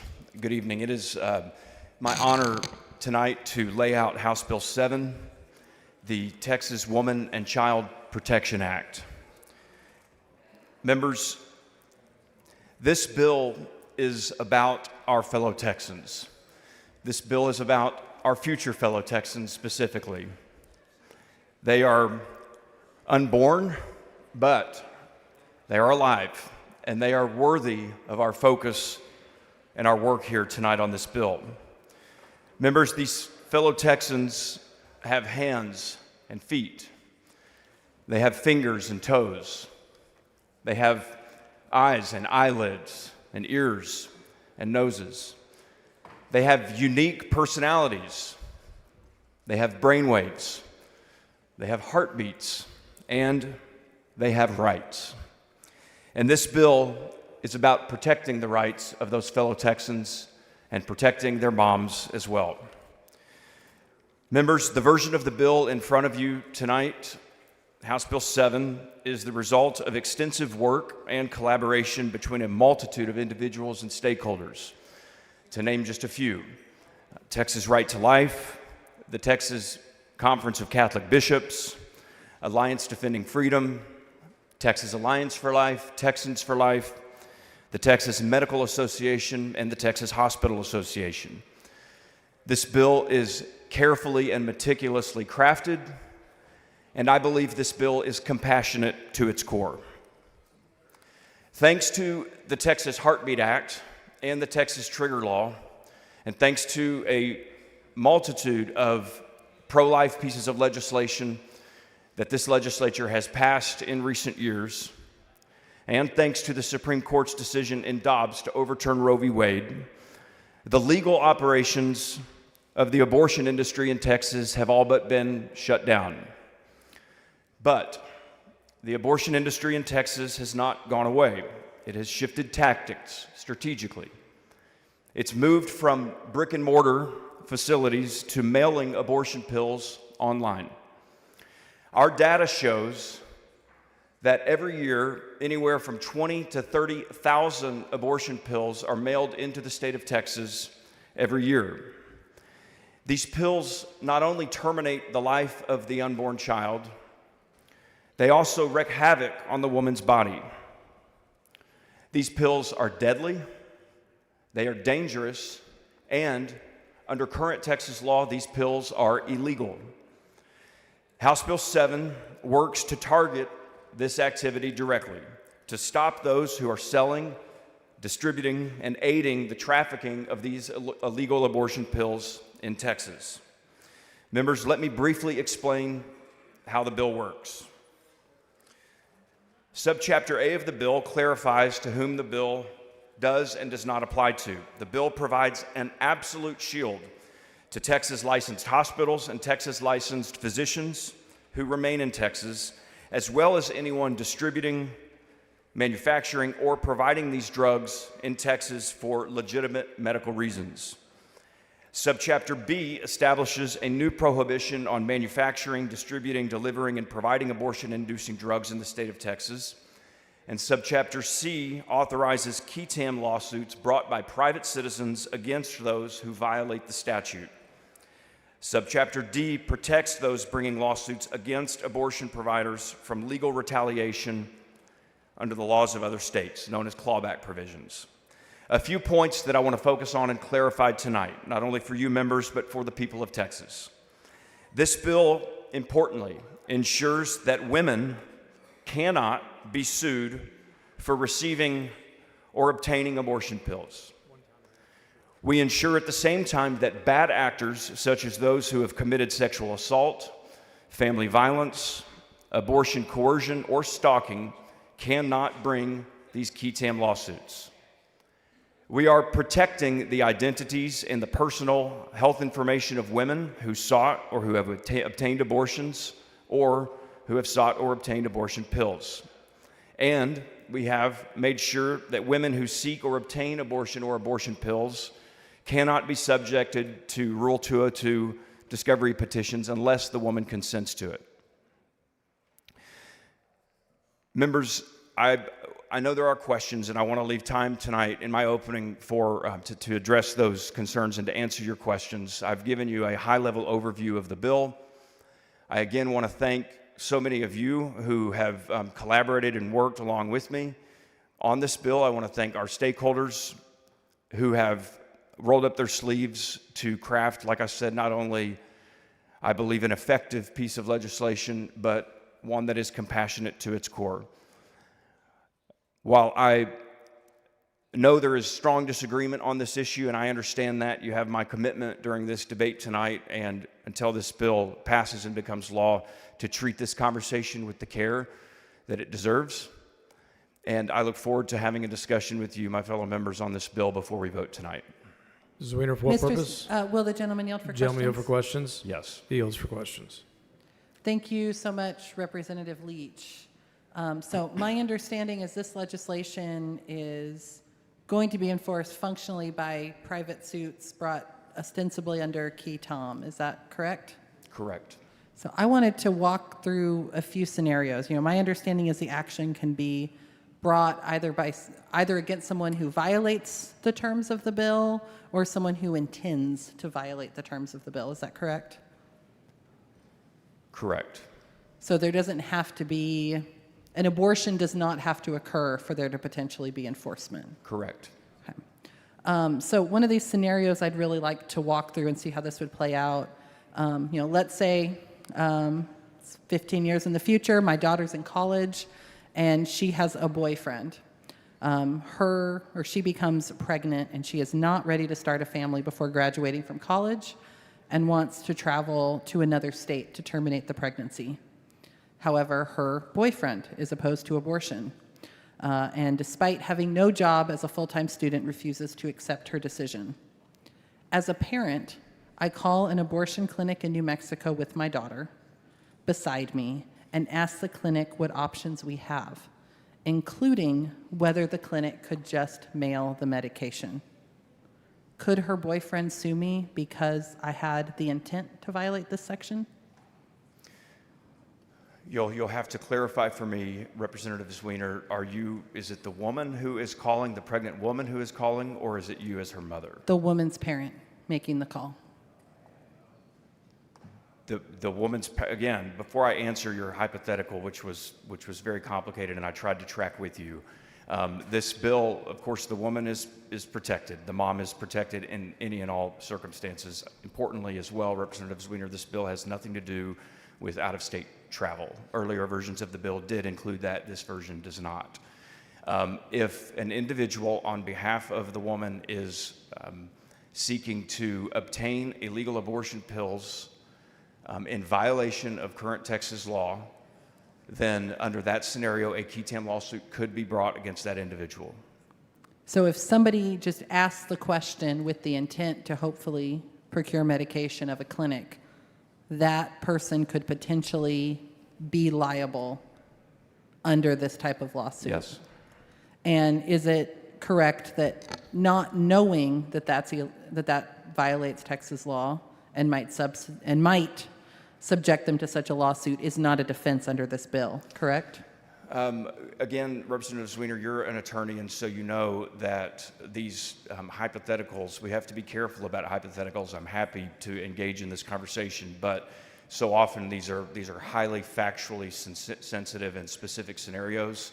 And the aim of the statute, the intent of the statute, the words of the statute, I think are very clear in holding those, giving the people of Texas a tool through the Keatam lawsuit to hold those who would seek to obtain, manufacture, distribute, or provide abortion pills in violation of state law.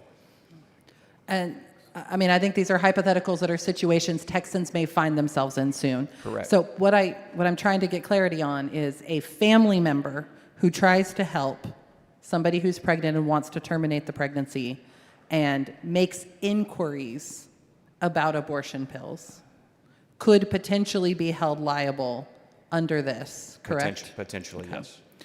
Another potential hypothetical, misoprostol can be bought over the counter in Mexico. If a Texan goes to Mexico and buys misoprostol, I cannot hear, thank you, not for an abortion, but for the ease of an IUD insertion, just in case their gynecologist refuses to prescribe it because of this law. But let's say that individual who went to Mexico also knows they might use it for an abortion if that's necessary, potentially for themselves or for a friend. If a dinner guest discovers that box of misoprostol in their bathroom, could that guest bring this type of lawsuit against that person who bought misoprostol in Mexico? No, and I think that Representative Zwiener, you've exemplified or demonstrated a misunderstanding of the statute, because it is very clear in statute that gynecologist that you mentioned who was afraid in that situation, I think those were the terms you used, fearful of administering or prescribing that medicine to that woman, that is actually protected under this law. And so if that woman needed that medicine for a medically necessary purpose, then that gynecologist, that doctor, that physician should still be and is still protected to prescribe that medicine to that woman. So she wouldn't have to go to Mexico, Representative Zwiener. Well, I think unfortunately we've seen a lot of nervousness around prescribing these medications, even for non-abortion related purposes. But in my scenario, if somebody goes to Mexico and buys, just in case, misoprostol over the counter, without ever intending to use it for a specific abortion or to give it to a friend for a specific abortion, but knows they might, could they potentially be held liable under those facts? No. I mean, you're talking, first of all, the abortion-inducing drugs, as defined in the statute, is not just the misoprostol. It is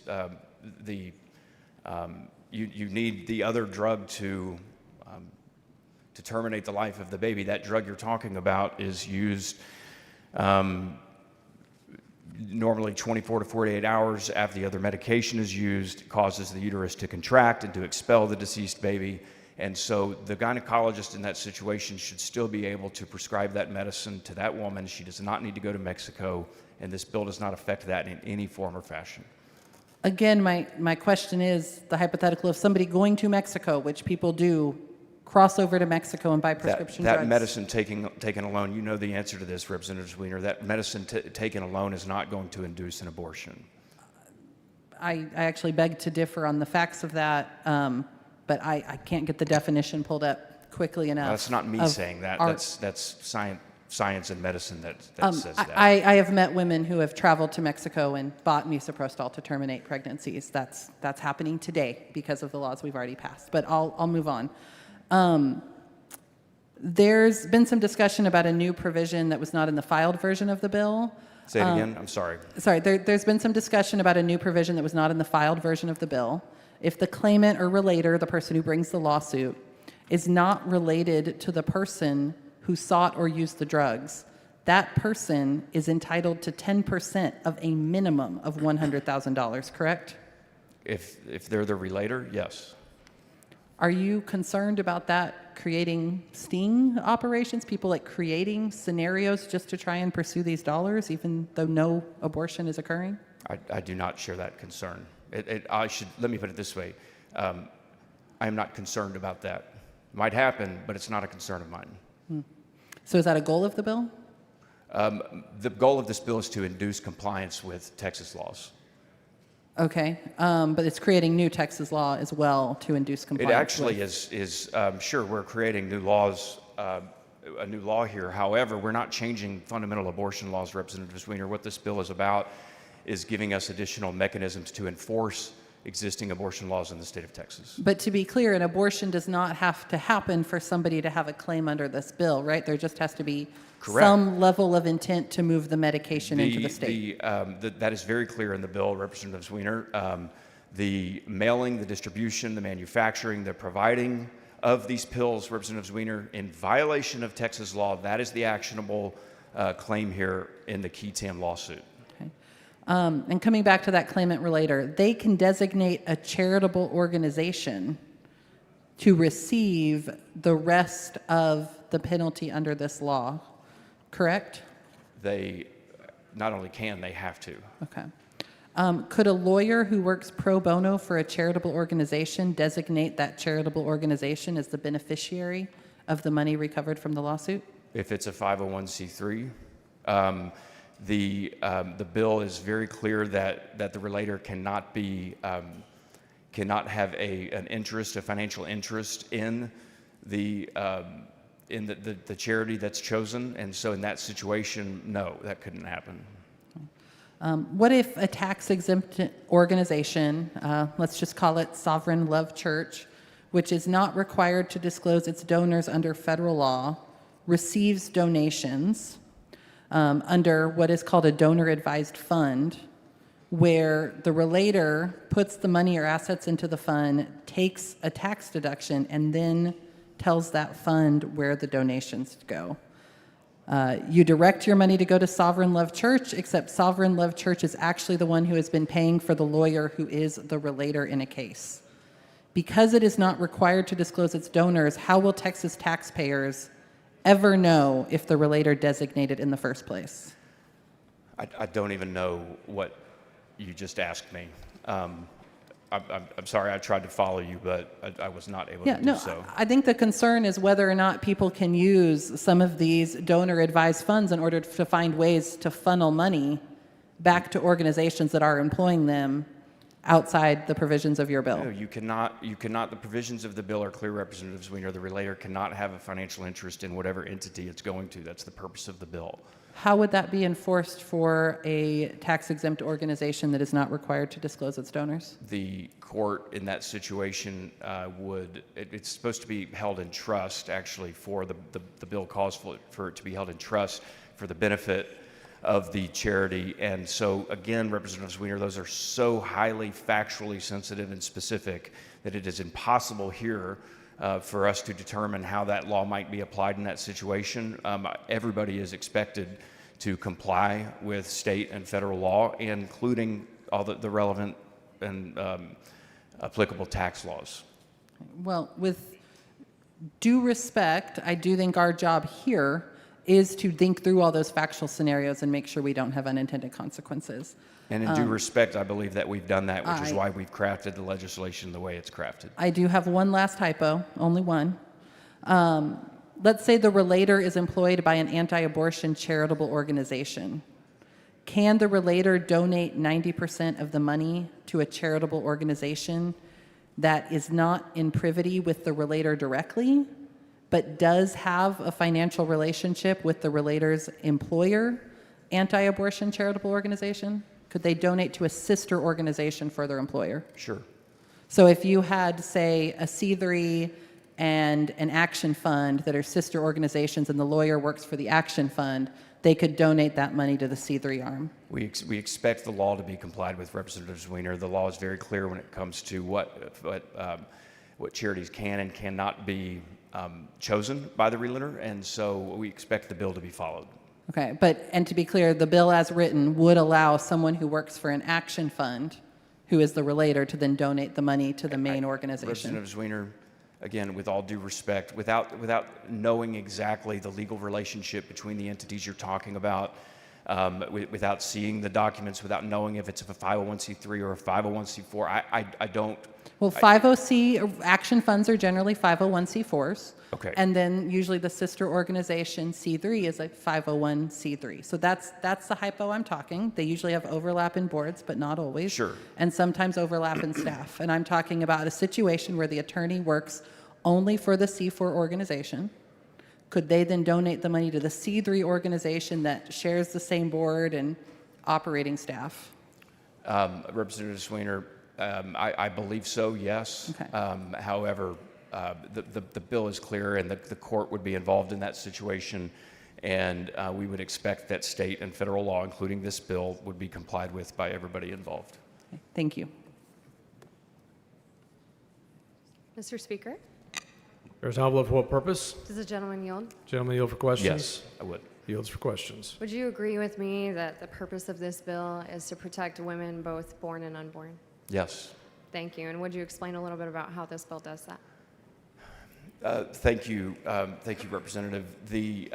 This bill, like I said, when I say it's compassionate to its core, I mean that. Of course, this bill is aimed at the protection of innocent unborn life in Texas. I would remind the members and the people paying attention to this bill. Gentleman's time has expired. Thank you. Move to extend the time. Members, there is a move to extend time. Is there any objection? There is none. Time's extended. I would remind the members in response to your question that we are not changing existing abortion laws. Members know this, that these pills that are being shipped into Texas right now are illegal under Texas law. We're not changing that. That is current law. And we expect, whether you live and reside in the state of Texas or outside the state of Texas, we expect for our laws to be followed.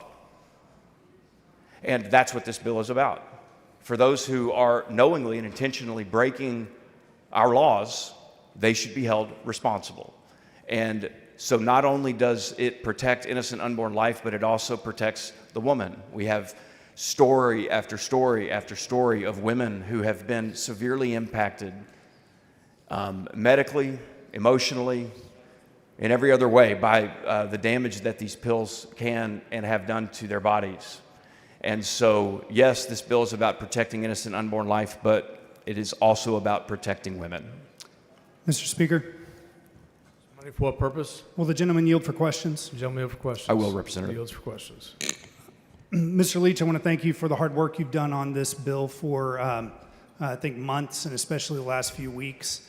And what I'd like to focus on, if you don't mind, is the purpose and reason why this bill is important, not as much the mechanics of how it works. And I think you and I will agree on this. But the purpose is to protect these Texas babies. Is that correct? That is correct, yes.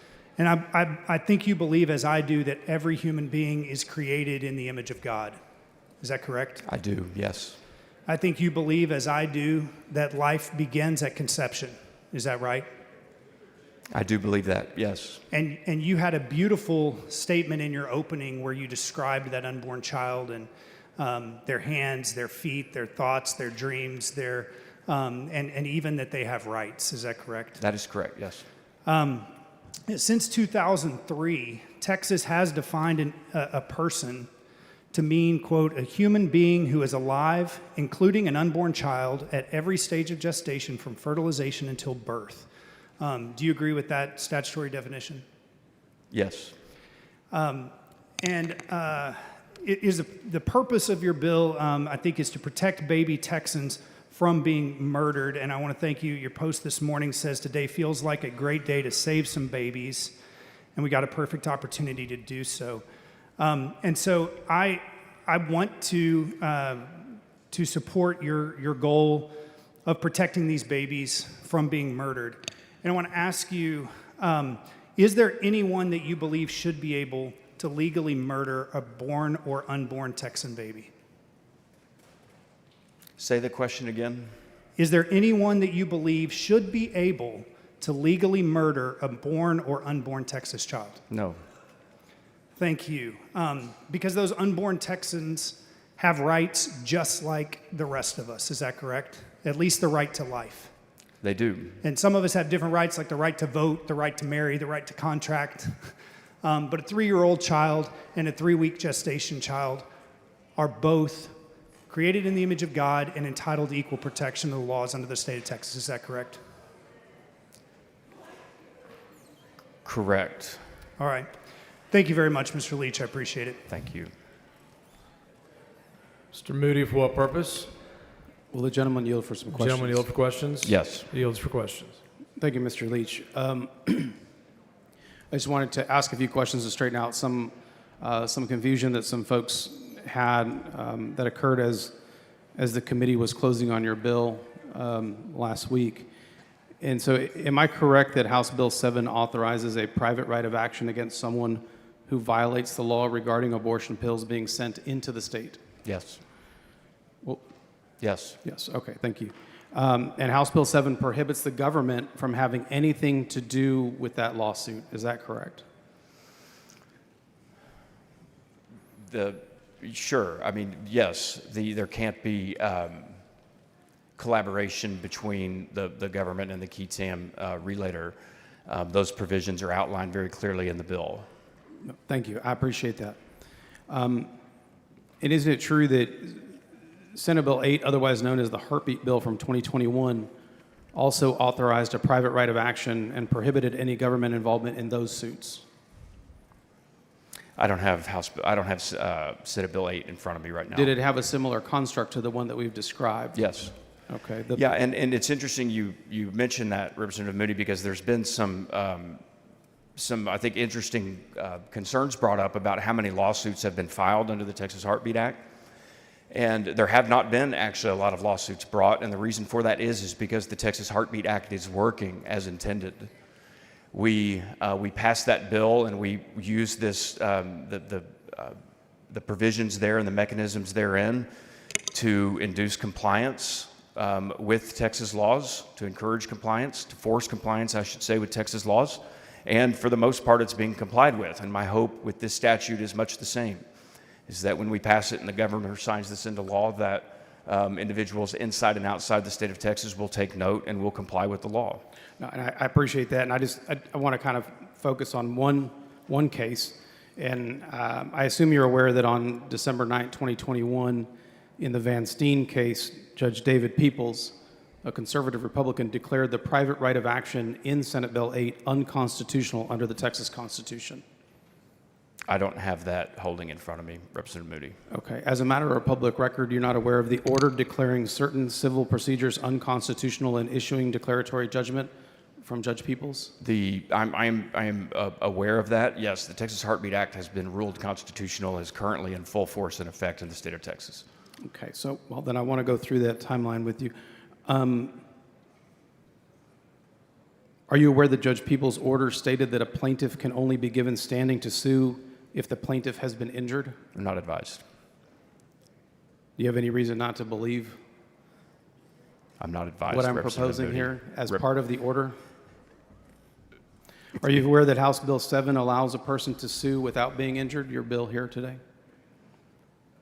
Say that again, Representative Moody. Are you aware that your bill in the proposed section 171A.101 that you permit a person to sue without being injured? Correct. And am I correct that House Bill 7 allows a private person to enforce the law against sending abortion pills into the state? That is what a qui tam lawsuit is, Representative Moody, as you know. Thank you. Are you aware that Judge Peoples, in his opinion, also said that Senate Bill 8 unconstitutionally violated the separation of powers doctrine by delegating an executive function enforcing the law to a private citizen? I'm not advised. I don't have the holding in front of me, Representative Moody. Yet we have, okay, we have the similar provision in your bill, and an opinion that would be directly on point to the similar provision is not one that you're familiar with?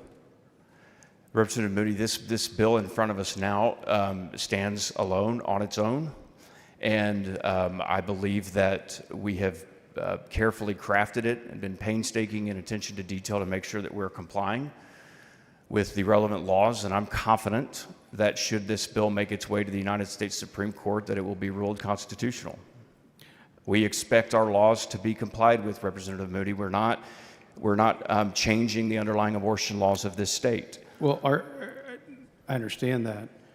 Are you aware that the Van Steen case was appealed 48 months ago, but this legislature still does not have an appellate court ruling on the constitutionality of these private rights of action that are housed in this bill? Representative Moody, I am well aware of who provided you these questions, and I believe that they have legit concern about as you and I have concerns as well about appellate courts that have been slow in this area to make and render decisions. I share that concern with you, not only on this case, but on all sorts of civil lawsuits in the state of Texas. But that's not relevant to the bill in front of us now. So you don't find it relevant when there is an analogous provision that it currently has not been finally litigated in terms of constitutionality. In fact, the only order we have is that it is unconstitutional. Yet we're going to continue to put... I'm confident that that law is going to be held up in full force and effect. I appreciate your confidence in the matter, but the fact of the matter is that has not been resolved in the courts. It's not relevant to the bill in front of us. It is relevant because it's an analogous provision in your bill that has not been litigated on constitutional grounds. Sorry, and it is still being appealed. Okay, I'm sorry to talk over you, but this legislature is not going to refuse to act because of just Judge Peoples. We're not. So you might take that position, and the people who you're asking those questions on behalf of might take that position, but the pro-life legislators in this room and in the Senate and the millions of pro-life Texans are not going to... Thank you.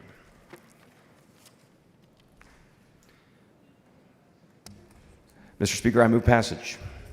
Of the amendment. I move adoption of the amendment. Mr. Leach sends up an amendment. This is a record vote. Clerk, ring the bell. Leach voting aye.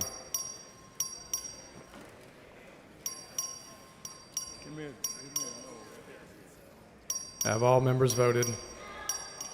Alcott voting aye. Have all members voted? 84 ayes, 44 nays. The amendment is adopted. Anyone wish to speak on, for, against? Chair recognizes Mr. Lowe on the bill.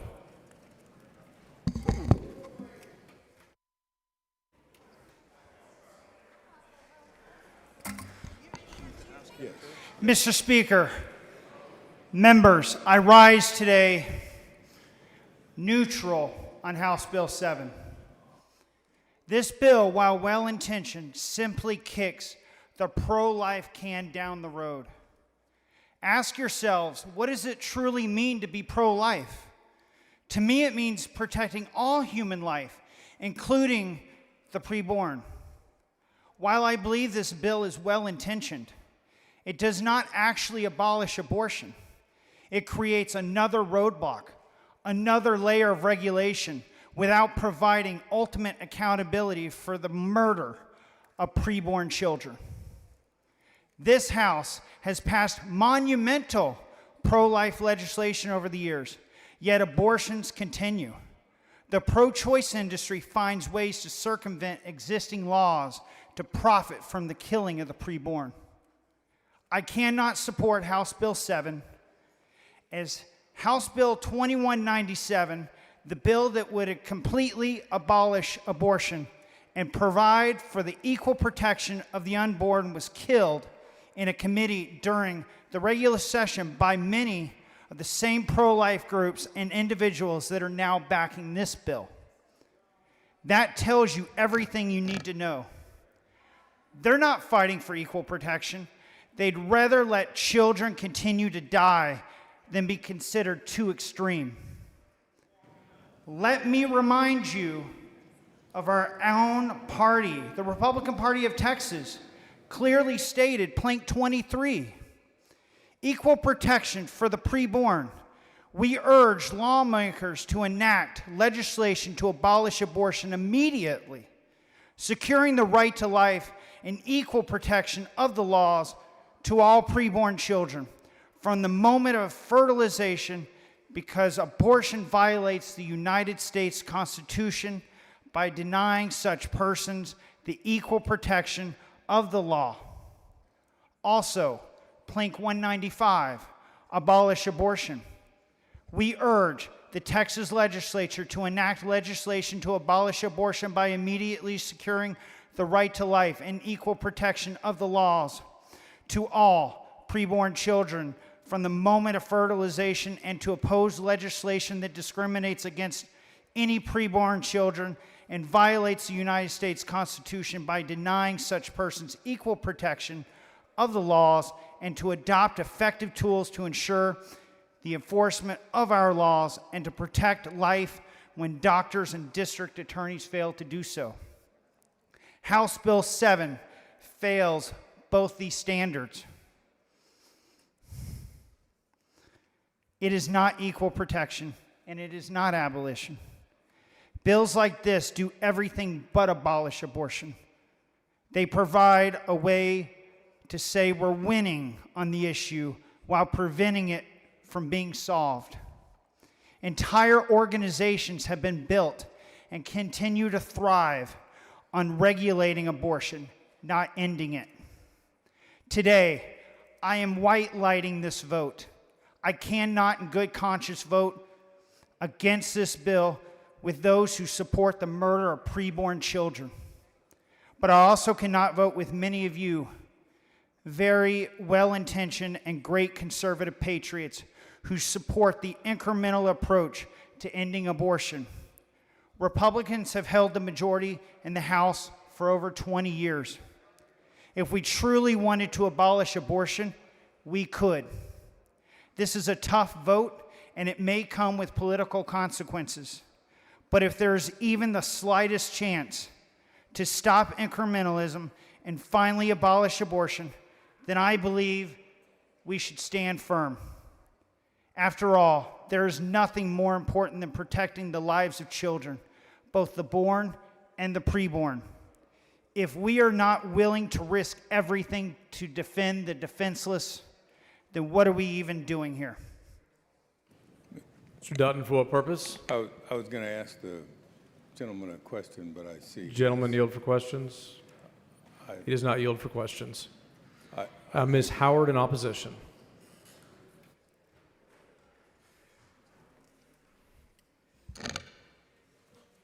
Thank you, Mr. Speaker and members.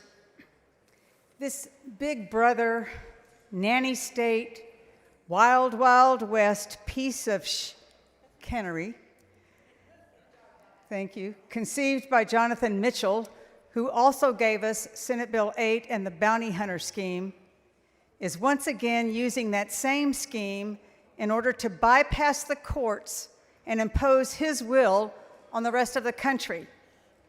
The way this bill is written, it would open Texas courtrooms to $100,000 bounty hunting entrapment schemes.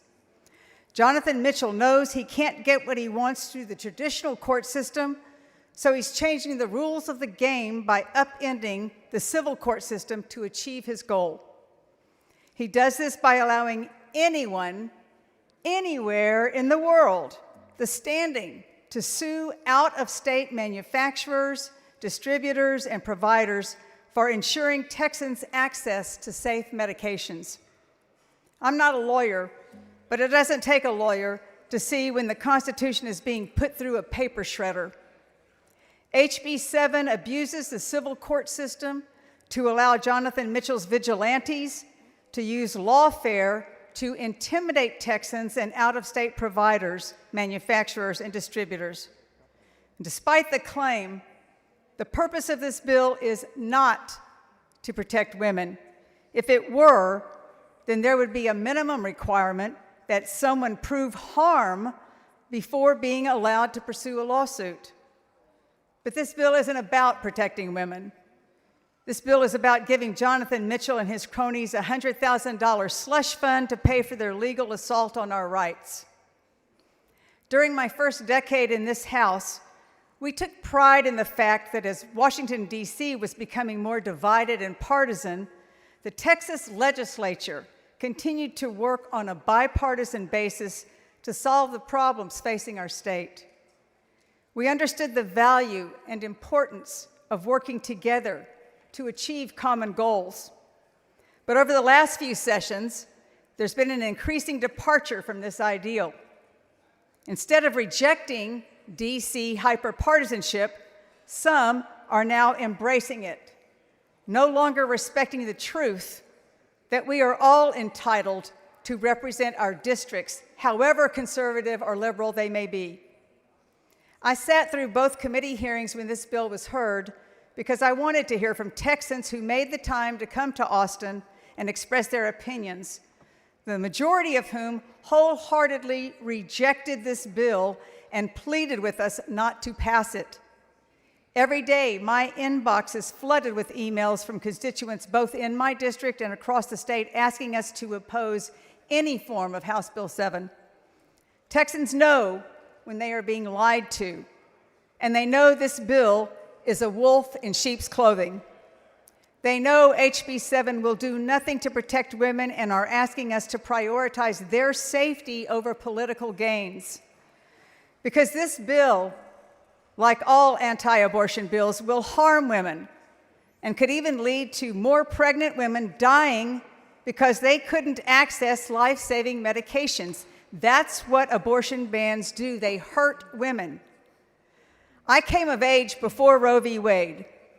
I remember what it was like when women sought abortions in back alleys and undisclosed apartments, used coat hangers, drank turpentine, often dying.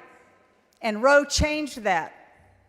After Roe, women across the country could access safe, legal abortion healthcare services. It was revolutionary and liberating, and it saved women's lives.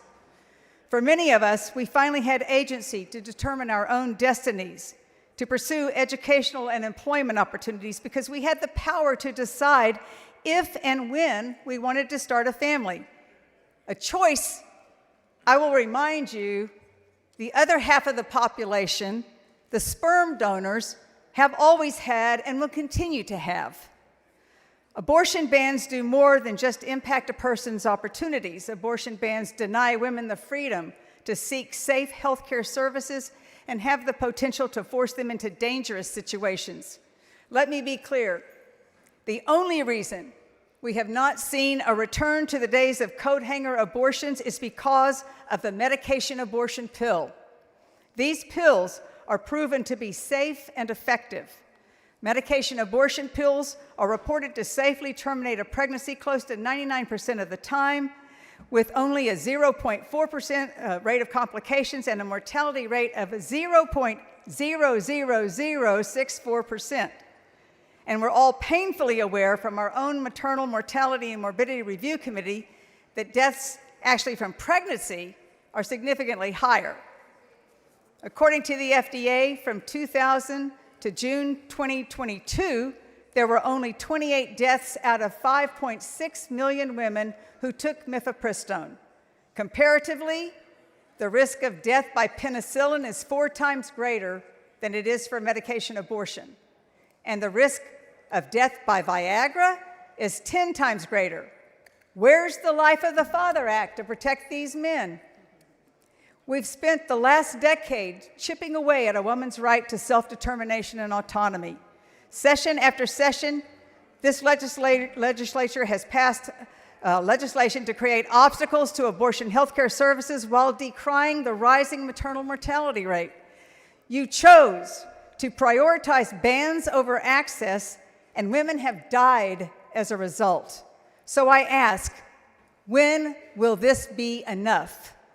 How many women have to die or suffer severe bodily injury because they couldn't access the care they needed before you all realize bans are not the solution?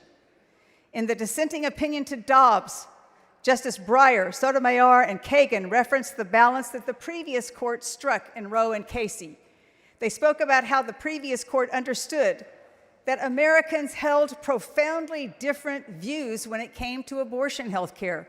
So they did what they are called to do when values and goals compete. They struck a balance. They found a way to balance the interests of a woman who seeks an abortion health care and the interests of potential life after viability. This is the way public policy should be decided. Our constituents look to us to lead and to strike the right balance in the law on their behalf. This bill and the others that came before it not only discard that balance, they also put our constituents in harm's way in the process. After Senate Bill 8 went into effect, the risk of serious adverse outcomes, including sepsis, significantly increased from 24% to 38.5%. That's the heartbeat bill. Since the trigger ban went into effect, sepsis rates rose by over 50% among women hospitalized for second trimester pregnancy loss.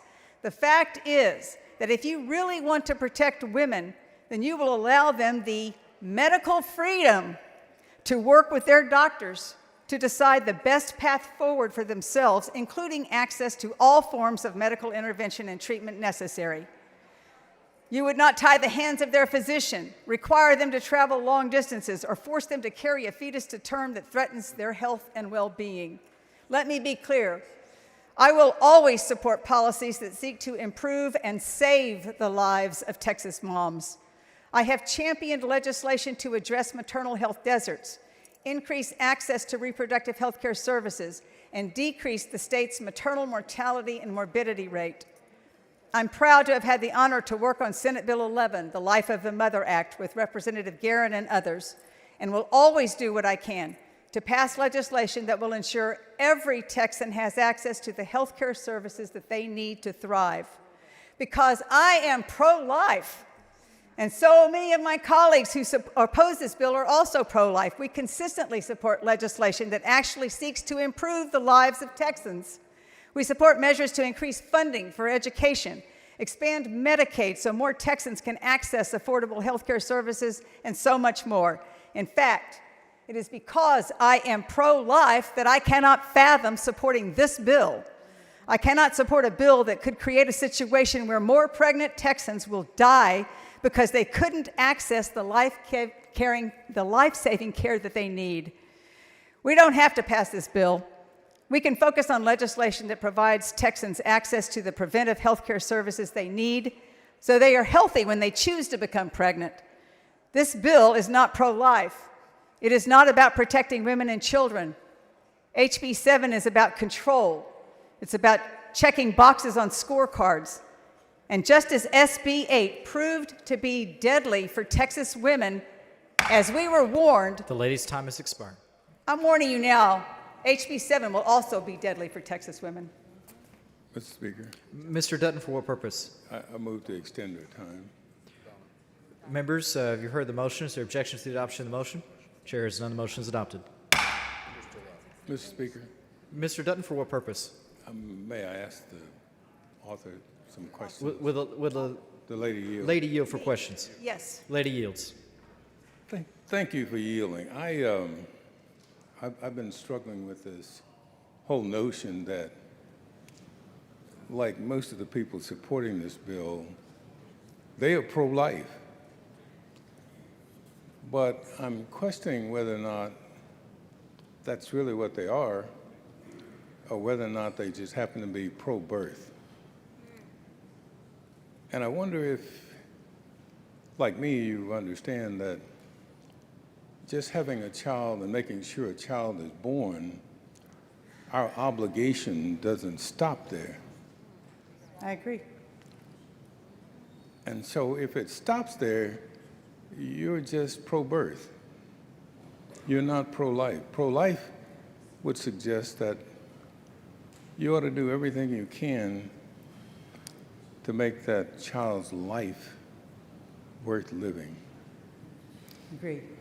And that would include expanding health care, doing all the things that are necessary for that child to grow and become an adult that we all want it to be. But if you stop, if you stop your obligation to that child after birth, I don't know how you can call yourself pro-life. And I just wonder, I mean, I've told people I'm pro-life too, but I think pro-life means for me that I'm going to support that child to make sure that child has all the bells and whistles that have nothing to do with how much money their parents have, where they live, and anything like that. And so I just hope all of us would become pro-life. Agreed. Thank you. Thank you.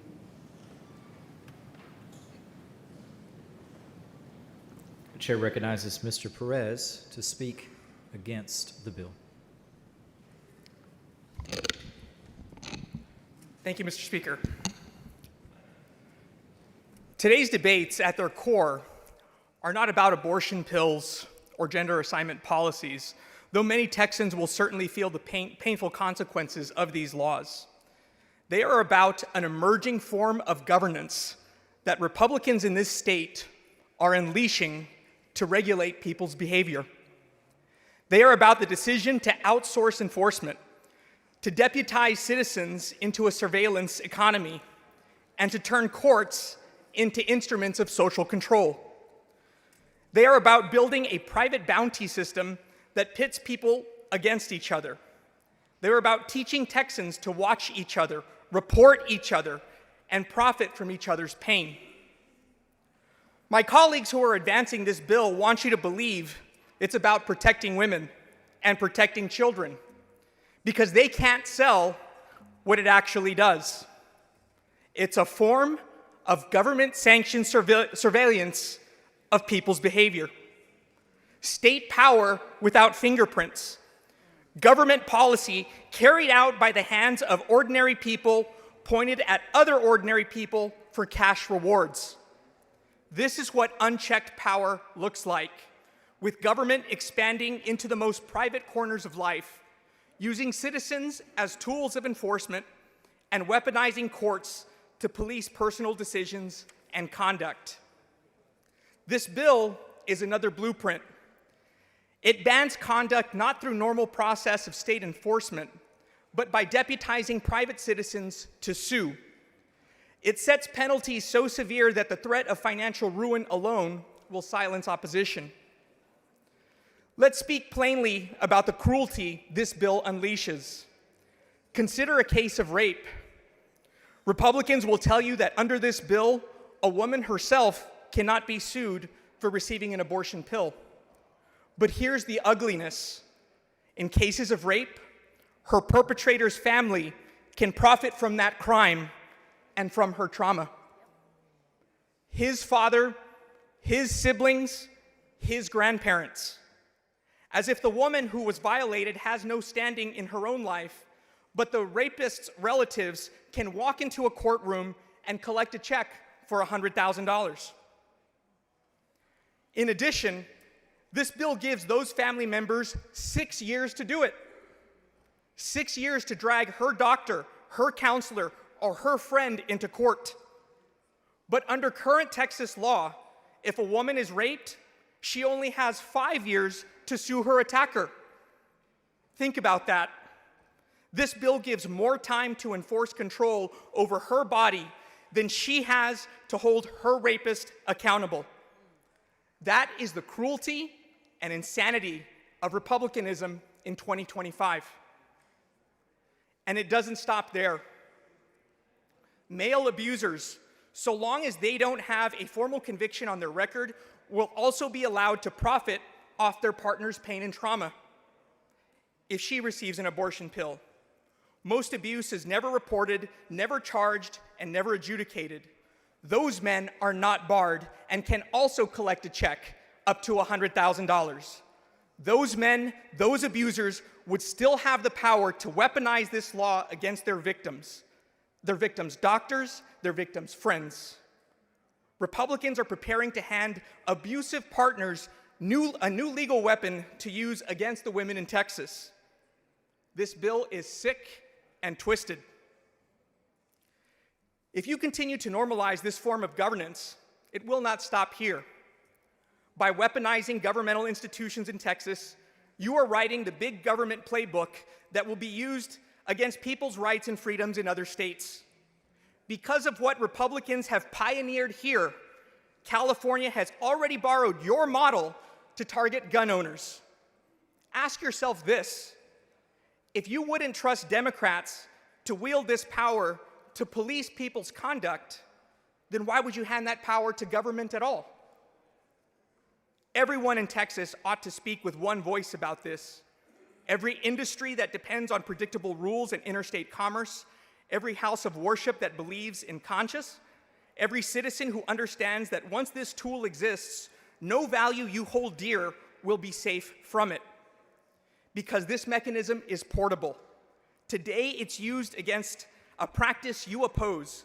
Tomorrow it will be used against a freedom you cherish. Let me show you how easily this spreads. THC in hemp products, Instead of relying on regulators and prosecutors, this legislature can give private citizens the right to sue manufacturers, distributors, and retailers with tens of thousands in fines and freeze the market. Immigration. Republicans can deputize citizens to sue landlords who rent to the undocumented, charities that provide transportation, churches that offer shelter.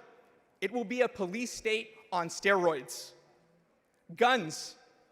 Imagine Democrats writing a law that allows lawsuits against parents who fail to lock up firearms, giving any neighbor, coworker, or family member the right to sue. IVF and fertility treatments. Imagine a state empowering private citizens to sue doctors, clinics, or even parents over embryos created through IVF. Instead of protecting families, the bounty model could be used to intimidate and shut down fertility care, dragging private family decisions into the courthouse. Prostitution or criminal conduct. Imagine a state decriminalizing offenses it wants to police and converting them to private civil bounties that sidestep due process protections. Mr. Speaker. Mr. Tinderholt, for what purpose? Are we doing a list of things that he doesn't like that Republicans do? I'd like him to stay on the bill. This is getting a little ridiculous. He's That is not a discussing proper everything. Mr. Tinderholt, you're not recognized at this time. That is not a proper parliamentary inquiry. The members are, please confine your remarks to the bill at hand. Neighbors could sue neighbors for allegation that will never see a jury, decided not on proof beyond a reasonable doubt, but on the much lower threshold of preponderance of the evidence. These aren't exaggerations. Some are already happening. Because of what Republicans in this chamber, in this legislature, and in this state have set into motion with this very law and laws just like them, other states are copying it. That is the politics of division you are accelerating. 50 states deputizing their citizens to punish the other side's behavior. A few weeks ago, a Republican member in this chamber was asked on national television why Republicans are redrawing maps in the middle of the decade with no new census data. The gentleman will confine his remarks to the the bill before the House. I'm getting to, all of these remarks are confined to this very bill. The answer was, because we can. That is what raw power, divorced from principle, looks like. That answer wasn't about maps, it's about power. Once the government accepts because we can as the guiding principle, there is no limit to where it can be applied.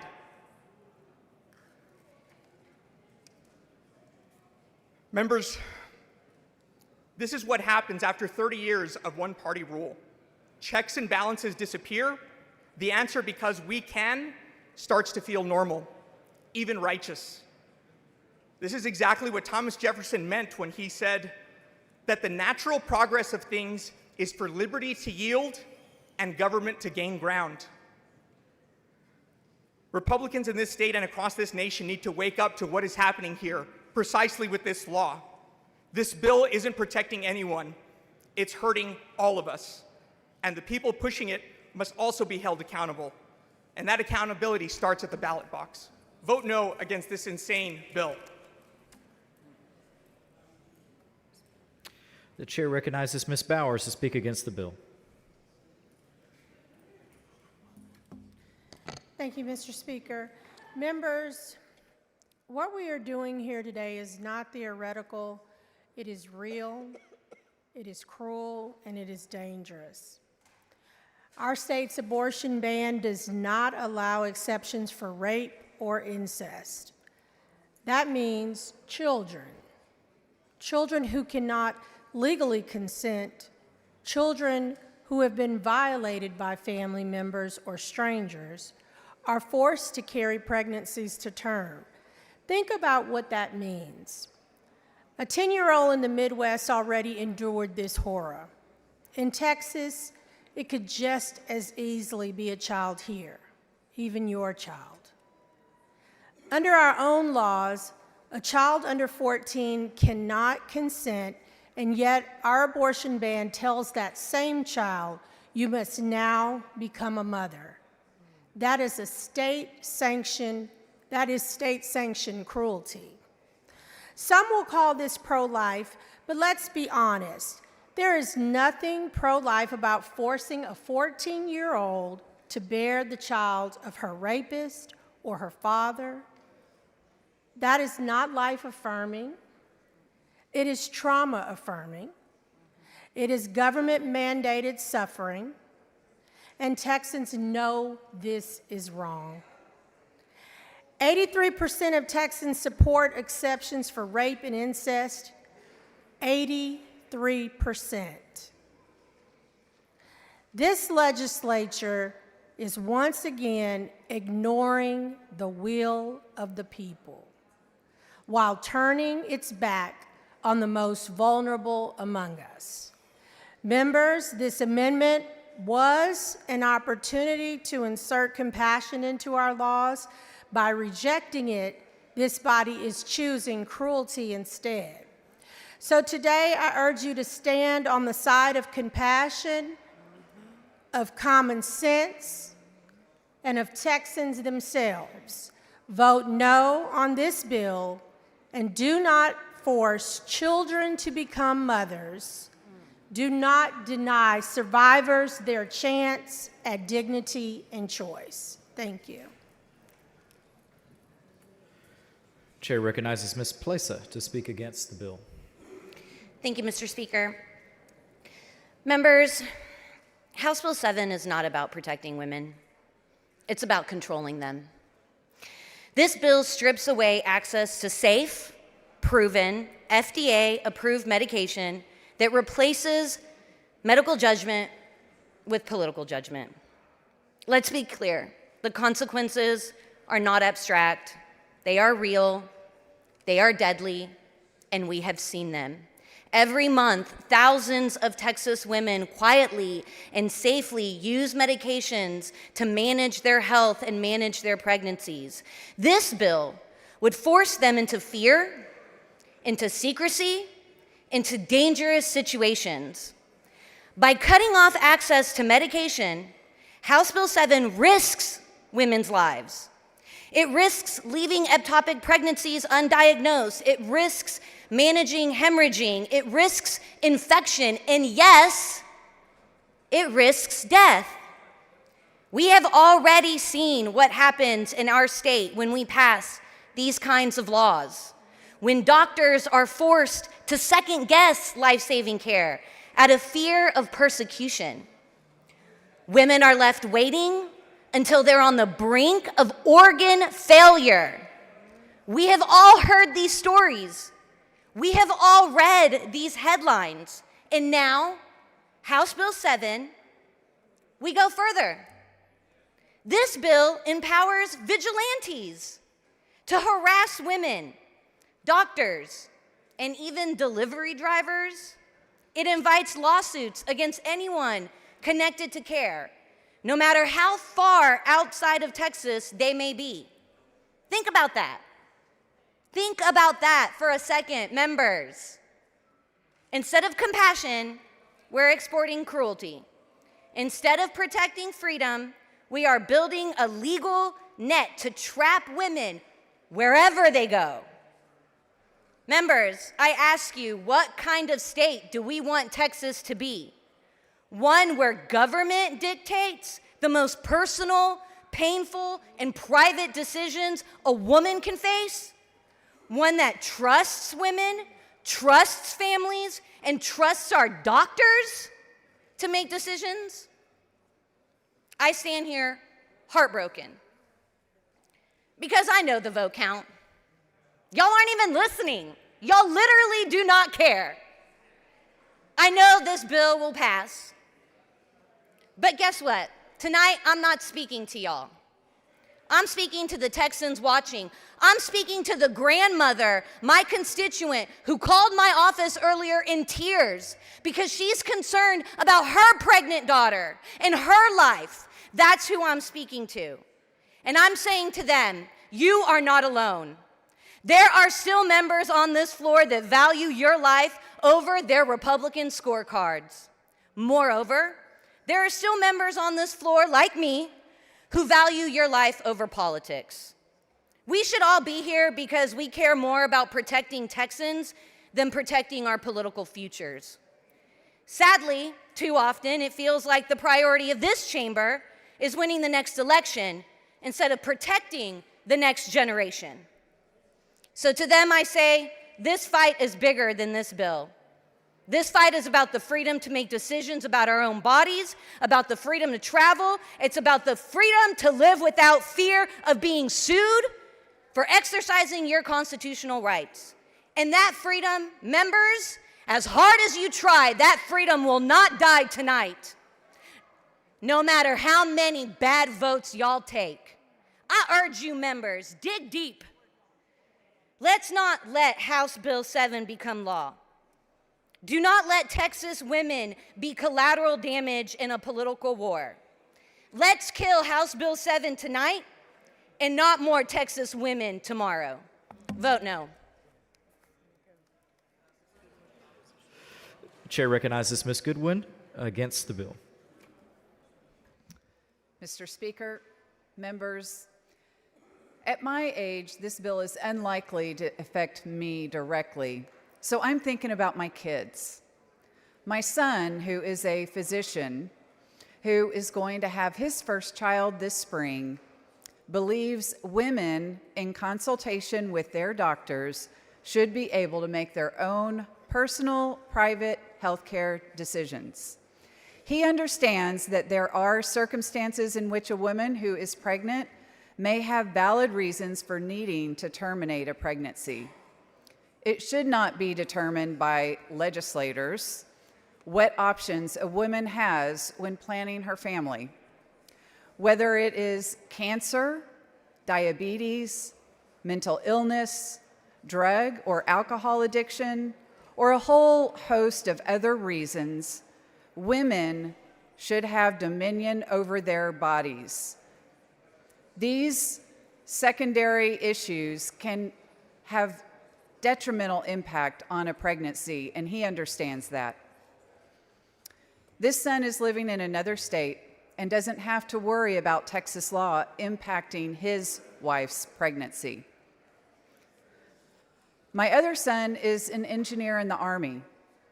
He's home for a few days before deploying to Israel for a year. He is a part of our military which defends this country and ensures we have the freedom and liberty. Freedom includes the right of women to make their own personal, private healthcare decisions, including terminating a pregnancy. We don't say our military fights for the freedom of some legislators to determine what women can do when it comes to their own bodies. My daughter is a small business owner in California. She has no interest in living in Texas due to the political environment, which includes a total abortion ban. She believes women should have the right over their own bodies. Now, I completely understand that we have different opinions. Some of us believe women should have the right to make their own personal health care decisions, and others believe a fetus should be saved irrespective of the woman carrying the fetus. At the end of the day, we should be respectful of the differences of opinion. We should stop passing these draconian laws that harm people and don't take into consideration the fact that women are equal to men and are not just vessels carrying fetuses. Members, I think the majority of Texans do not agree with this law. Vote no. The chair recognizes Ms. Jones to speak against the bill.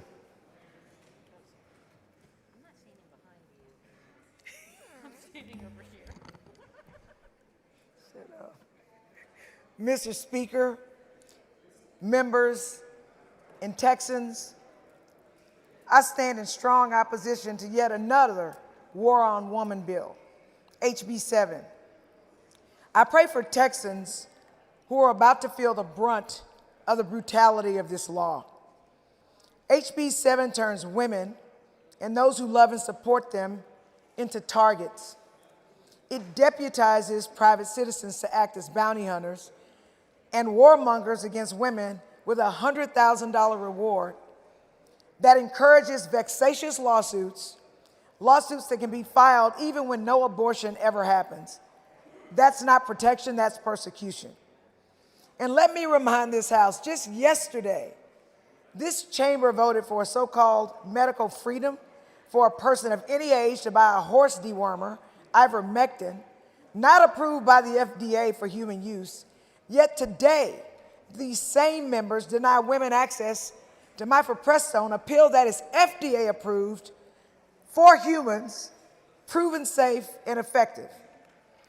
What in the Trump and RFK Jr. world is going on here? This is fiction over fact, silliness over science, and the death of freedom over life.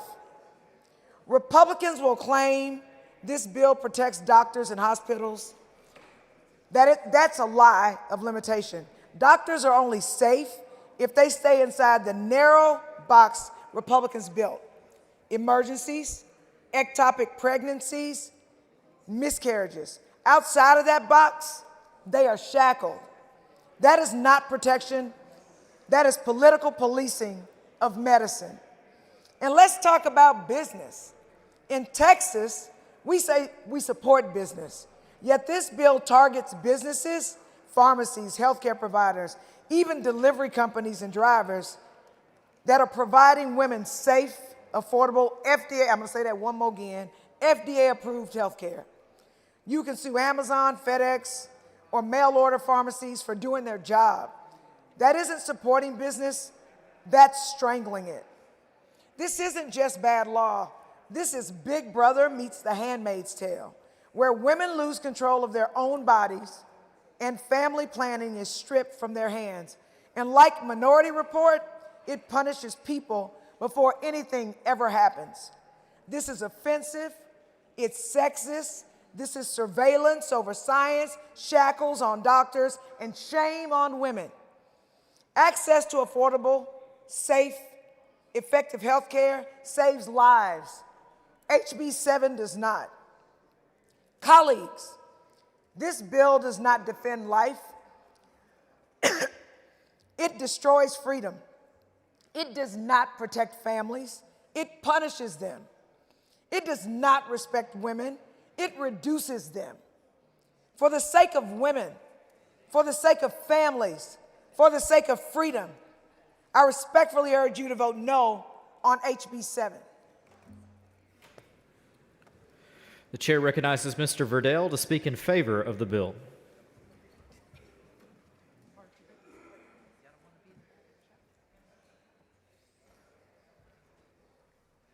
Thank you, Mr. Speaker. Members, the bill, once again, is very simple. This is not an attack on what women may have done in the past. This is a bill about going forward. Many of the members here would have you believe that this has to do with their right, but they are not advocating to terminate themselves, they are advocating to terminate their baby. That is the point that's being missed here. We are talking about the protection of life. And when so they advocate for the right, they have the right to do what they want with themselves. But we are talking about trying to end the action of women terminating their child. Thank you. Purpose? Mr. Dutton, what purpose? Would the gentleman kneel for questions? Mr. Leach to close. Will the gentleman yield for questions? Yes. Yields for questions. Thank you, Mr. Leach. I've read this bill. I'm not sure everybody here has. But I want to ask you about the remedies section of the bill, section 171A.104, and see if I understand it correctly. Under the remedies section, the claimant doesn't have to have an injury. Is that correct? Correct. Also, there doesn't have to be an abortion, correct? Correct. So nothing has to happen, but a lawsuit can prevail. I'm not sure I understand that. I've looked around at every statute we have, and I don't believe I found one where the claimant doesn't have to have an injury, the incident you're trying to protect from doesn't have to happen, but yet there's a available lawsuit. It's my hope and prayer, Representative Dutton, that no abortion will take place that leads to a lawsuit. That's my sincere hope as the author of this bill. The actionable claims here are the mailing, the manufacturing, the distributing, the providing of illegal abortion drugs into the state of Texas. That in and of itself is in violation of existing state law. And when that happens, this bill allows additional enforcement mechanisms for us to crack down on those actors. So that's the justification for the remedy section? I don't make the connection between the two. Well, it's a Ketam lawsuit, Representative Dutton. You know, as a lawyer, what Ketam lawsuits are. It's very, very similar to civil Medicaid fraud. We allow Ketam lawsuits to be brought by private citizens on behalf of the government when our laws are being violated and broken, and that's what this bill does. Representative Dutton, as I've mentioned several times, it doesn't change existing abortion laws in the state of Texas. This truly is about enforcement mechanisms, and I don't know about you. I think I know where you stand on this issue, and I think I'm likely to know how you're going to vote. However, you've been around here a long time, a lot longer than me, and I know that you care greatly about the rule of law, and you care greatly about the laws that we pass in this building, even those that you might disagree with, that they be followed. And when they're not, and when there are actors and states that are protecting those who are violating Texas law, then this legislature, it is incumbent upon this legislature to act. And that's what this bill is about. Well, I understand about the bill, but I'm trying to get into the mechanics of it. Sure. I understand what you just said, but I don't make the connection between preventing out-of-state people from sending in whatever here and the remedy section. I don't get that. Now, in terms of, you brought up the Ketam section, and it talks about on page 4, line 31, it talks about intention to violate this bill, and I'm not sure the bill doesn't specify what that means. And so I looked around the law does have some evidence or requirements for intention to prove up intention, but I'm not sure that applies in this case to this bill, to what you're trying to do. So can you tell me what evidence is required to show intent? Sure. If there is a distributor in another state, if there's a doctor in another state, which, by the way, has and is currently happening, where, for instance, a former Texas physician who was performing elective abortions in this state for many years, hundreds if not thousands of elective abortions every year, we enacted the Texas Heartbeat Bill, the trigger law, all of the pro-life laws. And so what she did is she went to another state, Representative Dutton, and she continues to mail in and to prescribe illegal abortion drugs into the state of Texas in violation of state law. So clearly there is intent there on her part to violate existing state laws. There are other distributors, there are other manufacturers that are knowingly violating state laws and that continue to do so. And what this bill allows is it gives the private citizens of Texas who have an interest in our laws being followed a tool to be able to do so. But what you just described is not an intent to violate. It's an actual violation of the law if she's sending drugs in Sure. here. And the bill allows for not only the violation in and of itself to be addressed, but also it allows for an injunction to be issued to prevent future violations of the law. But my question has to do with an intent. I mean, I'm not sure what you need to do to... If you're advertising abortion pills online into the state of Texas, I think that's pretty clear. You have an intent to violate state laws, Representative Dutton. So even just an advertiser who is advertising on Facebook or something about abortion pills, that would be a violation under this bill? If there was someone in another state, Representative Dutton, who was, let's say, advertising fentanyl into the state of Texas, would that not be intent to violate our laws or any other controlled substance or illegal drug? And so I would encourage you to remember, Representative Dutton, that this is currently illegal It is illegal what these actors are doing. And yes, intent is a fact question. And as I discussed with Representative Zwiener earlier, every single case will be different. But when the intent is clear, not only from past conduct, but from current conduct, where they're advertising and they're targeting Texas women and they're selling and sending these illegal drugs into the state, then that's certainly enough to demonstrate intent to continue to violate the law. Well, that would be something greater than intent, wouldn't it? I mean, they would be actually violating the law. There's an intent to violate the law and actual violation of the law. It's both. Well, yeah, but what I'm trying to get at, where there's no actual violation of the law, but an intent to violate the law, I'm trying to get from you what that means. Well, I think you just, with all due respect to you, my friend, you just answered your own question. You just answered and admitted in your own question that the scenario and the hypothetical that I just outlined, which it's actually not a hypothetical, it's happening currently today. And what you've outlined, and it seemed to me like you agreed that there is past conduct that needs to be addressed, but there's also intent to continue to violate the statute in the future. No, that's not what I said. You're reading something else. If a doctor You're hearing has somebody violated else there. Okay, well, if a doctor or other provider outside the state of or any other individual outside the state of Texas has violated the statute and continues to target Texas women and advertise illegal abortion pills and provide illegal abortion pills, then I think you and I can agree that is a, although it's a fact question, it's pretty obvious. That's an actual violation. I mean, Sure. to use your analogy, for example, I'm trying to understand in terms of intent without an actual violation. Can that happen under your bill? Yes. There could be an intent, and what I'm trying to understand is, what does that mean? What would, give me an example of what you keep describing is where the person is actually engaging in conduct that's against the law. Let's take a situation, Representative Dutton, where a Texas citizen, on behalf of a Texas woman, gets online and orders abortion pills from out of state. That is intent to violate the statute.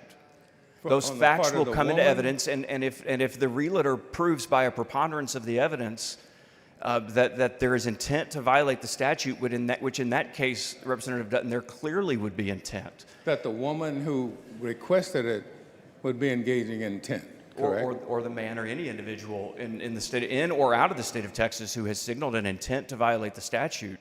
Well, but if the person out of state actually sent it in, it wouldn't be intent, it would be an actual violation. Correct. Right? Correct. Well, I'm still trying to get at my head around this whole idea of an intention to violate the statute and what you have to do to evidence intent to violate the statute.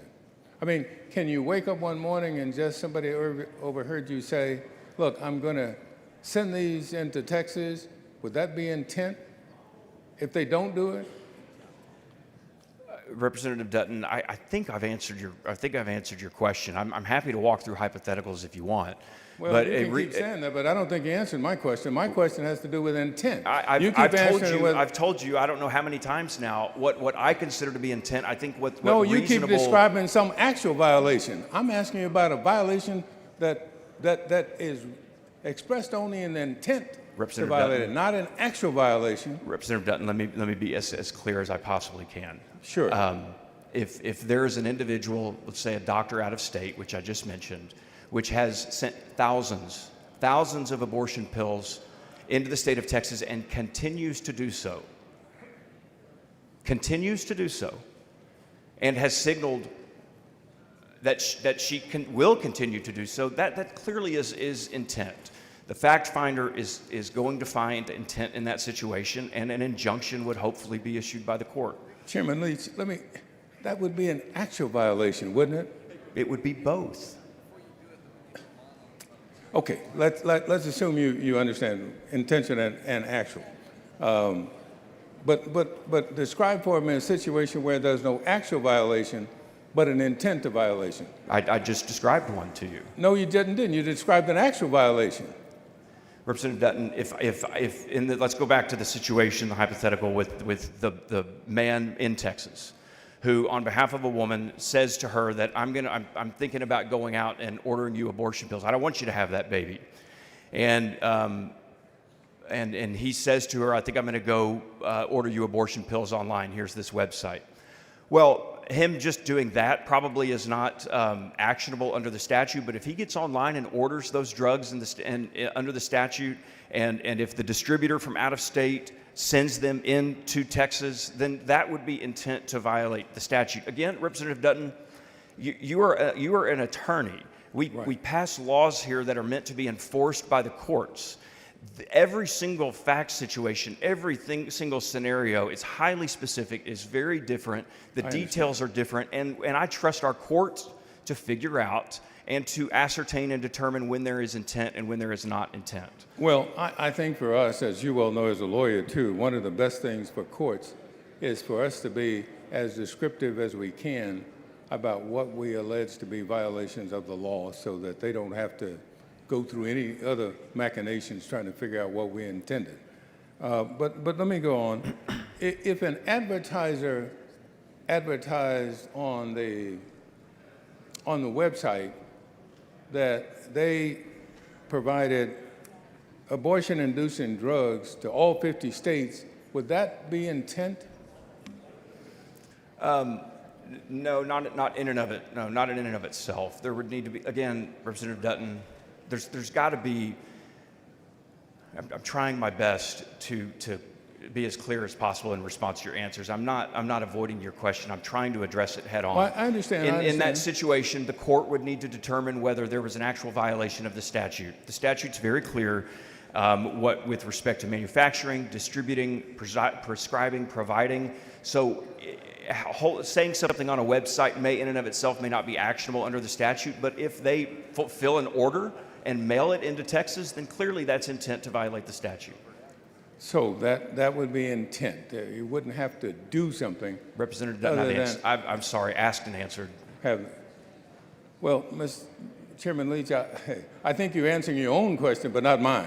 I'm sorry that my answers aren't I think that's what sufficient. you're doing, and so you're trying to either confuse the House or whatever you're doing. I don't know what you're doing. But what I'm asking is a simple legal question, which I hope you could express in terms of some legal terms, Chairman Dutton, I can lead you to the tank, but I can't make you drink, okay?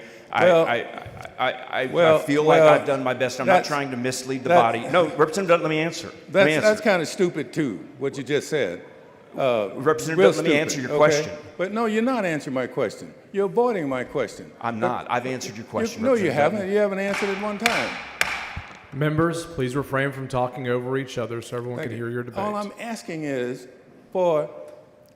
you keep describing where the person engaged in the conduct to violate the abortion statute in Texas. What I'm asking is, your bill says that you can get a violation if, first of all, if you don't have to have an abortion, first of all.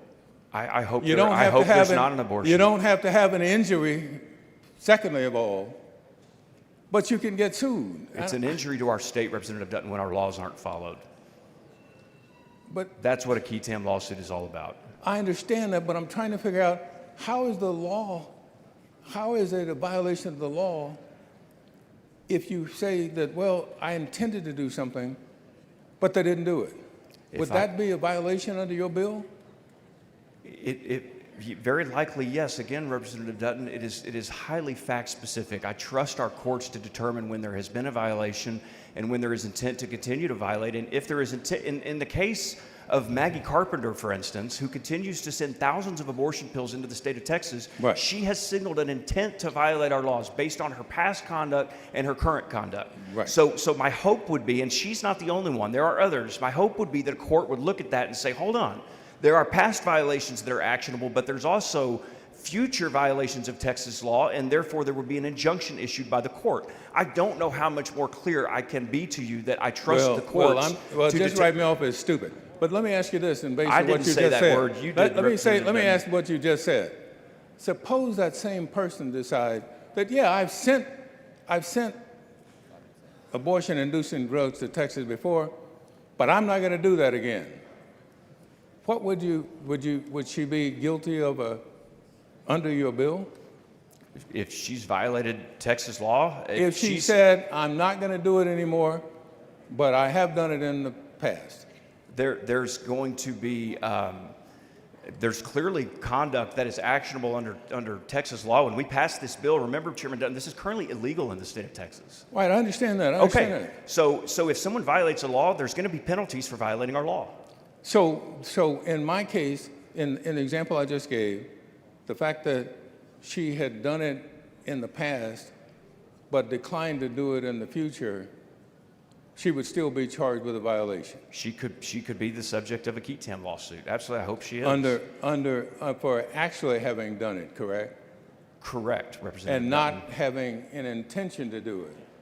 Correct. Okay, so now we're back to what I was asking before, which is what would a person have to do to express the intent to do it? Representative Dutton, I feel like I've asked and answered your questions as clearly as I possibly know how. The courts are going to determine when there is intent, when an injunction should be issued. And look, my hope, Representative Dutton, I think it would be your hope too, that our laws are followed. My hope is that when we pass this bill, very few lawsuits are actually filed. That's my hope, just like the Texas Heartbeat Bill. I hope there will be compliance with our laws. And if there is not, there will be consequences for those outside of the state of Texas that are killing Texas babies in violation of Texas law. Well, thank you for doing whatever you did, but I hope that rather than pro-birth, you all will become pro-life. Well, Representative Dutton, I know I've got a couple minutes left in my closing, and I want to address something that was said earlier by a multitude of the speakers up here, and talking about how this bill is somehow not pro-life, but more so that it's anti-woman.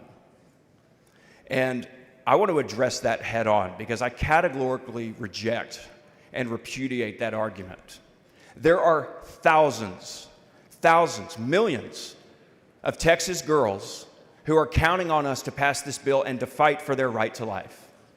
Thousands, millions.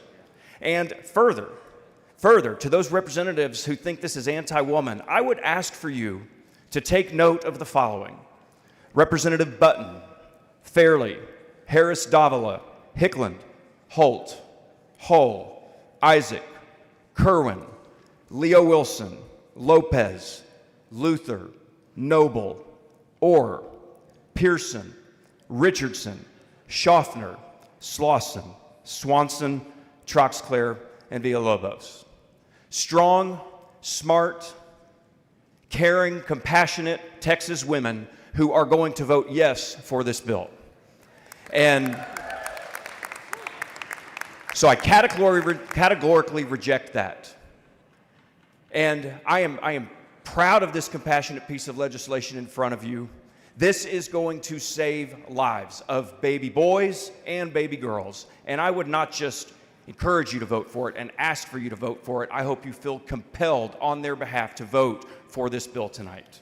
Mr. Speaker. Dr. Robertson, vote purpose. Would the gentleman yield Gentleman for some yield questions? for questions.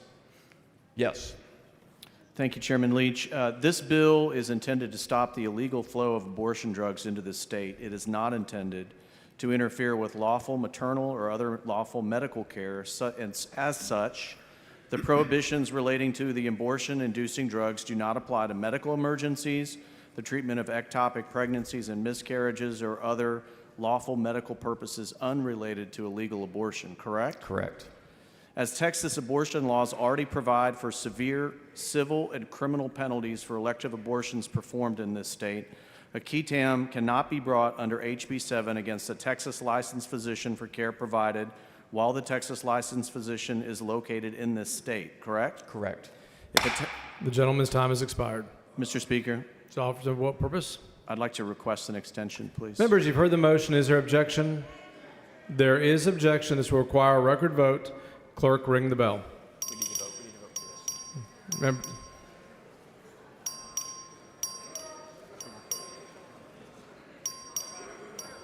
Yes, we really do. Hunter Yeah. voting aye. Leach voting aye. Schaffner voting aye. Have all members voted? 112 ayes and 15 nays. The motion is granted. Dr. Alverson, for what purpose? Mr. Speaker, would the gentleman yield for Gentleman some yield for questions. Yes. He yields Thank for you, questions. Thank you, Chairman Leach. If a Texas licensed physician did not meet the exception for care provided while located in this state because, for example, the Texas licensed physician was traveling or working from an office in another state, the physician could still fall within HB 7's exception for medical emergencies, treatment of ectopic pregnancies and miscarriages, or other lawful medical purposes, correct? Correct. Because HB 7 uses a definition of an abortion-inducing drug that excludes medications prescribed, dispensed, or administered for non-abortion medical reasons, this bill would not impact the ability of Texas licensed physicians, regardless of where the Texas licensed physician is located, to use and prescribe certain medications for non-abortion reasons like to treat cancer, help induce labor, stop postpartum hemorrhage, or for other obstetric or gynecological procedures, correct? Correct. This bill does not intend to the bill does not intend to disrupt the supply chain of medically necessary drugs for lawful purposes, as HB 7 exempts drugs used to treat for a medical emergency, ectopic pregnancy, miscarriage, or other lawful medical purposes, as well as providing an exemption for pharmaceutical manufacturers and distributors that adopt a policy of stating they will only distribute, mail, transport, deliver, provide, or possess these drugs in this state for legal purposes, correct? Correct. Is it your intent, or is it the bill's intent, to undercut, diminish, or undo SB 31, the Life of the Mother Act, with this bill? No, it's not. I've said that from the beginning, that what we did with Senate Bill 31, the Life of the Mother Act, was a very important act by this legislature, and this bill does nothing to negatively affect that bill that we passed. Well, Chairman Leach, as one chairman of the caucus to chairman of the committee, I just want to thank you on behalf of all the Republicans for your hard work on this. You truly are a pro-life leader. We're glad to have you on the House floor leading the charge on this. I salute you for your work today. Mr. Speaker, So for what purpose?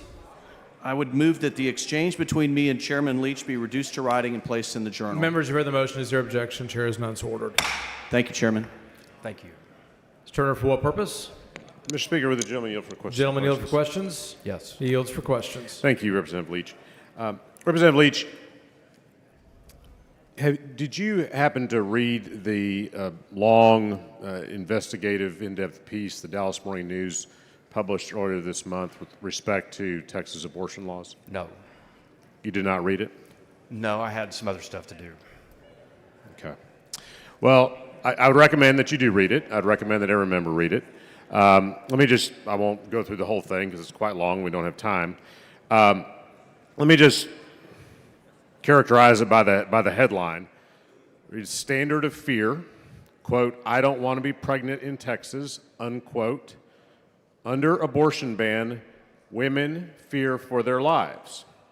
And the subheadline is, women's fear of pregnancy is showing up in doctors' offices, legislative testimony, and surgery data.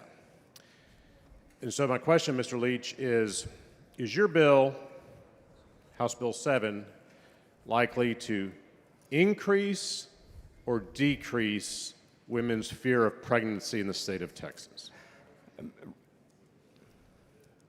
Representative Turner,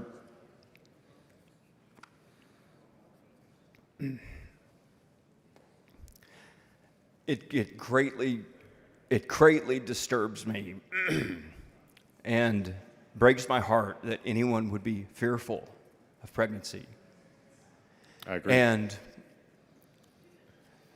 there's a number of reasons for that. I think a large reason for that is because the abortion industry has for so long been targeting Texas women. And, you know, Mr. Lowe referenced earlier his reasons for white-lighting this bill. And, you know, I know that there's some, including him, who believe that a woman who gets an abortion should possibly be subjected to the death penalty. I'm not one of those. I am interested, by way of this bill, in protecting Texas babies and protecting their moms and in building a culture of life here in the state of Texas. Representative Turner, we should do everything we can to promote and elevate motherhood. And so I didn't read the Dallas Morning News story. If you want to send it to me, I'll gladly read it. I will. But more importantly than that, I've read Psalm 139, which says that we're fearfully and wonderfully made, knitted together in our mother's womb. That's not just me. That's not just the people standing behind me. That's you. That's everyone on this floor. That's all 31 million Texans who are created by a loving God who has a great plan for their life, and that anyone, no matter how they vote, what they look like, what they believe, what they think about this bill, that anyone would be fearful of motherhood truly, truly breaks my heart. And we've got work to do in this state to change that. I appreciate that, Mr. Leach. But I mean, okay, let me ask you this. Irrespective of the laws that we've passed in this chamber, irrespective of the various abortion ban bills, including this one, you would agree pregnancy in and of itself can be dangerous. You would agree with that, wouldn't you? Well, there are certain with every medical, I mean, with all of us, there's certain danger inherent in everything we might do on a daily basis, but there's also great beauty, and I mean, the motherhood is a miracle right in front of our eyes. It is evidence. I don't question that.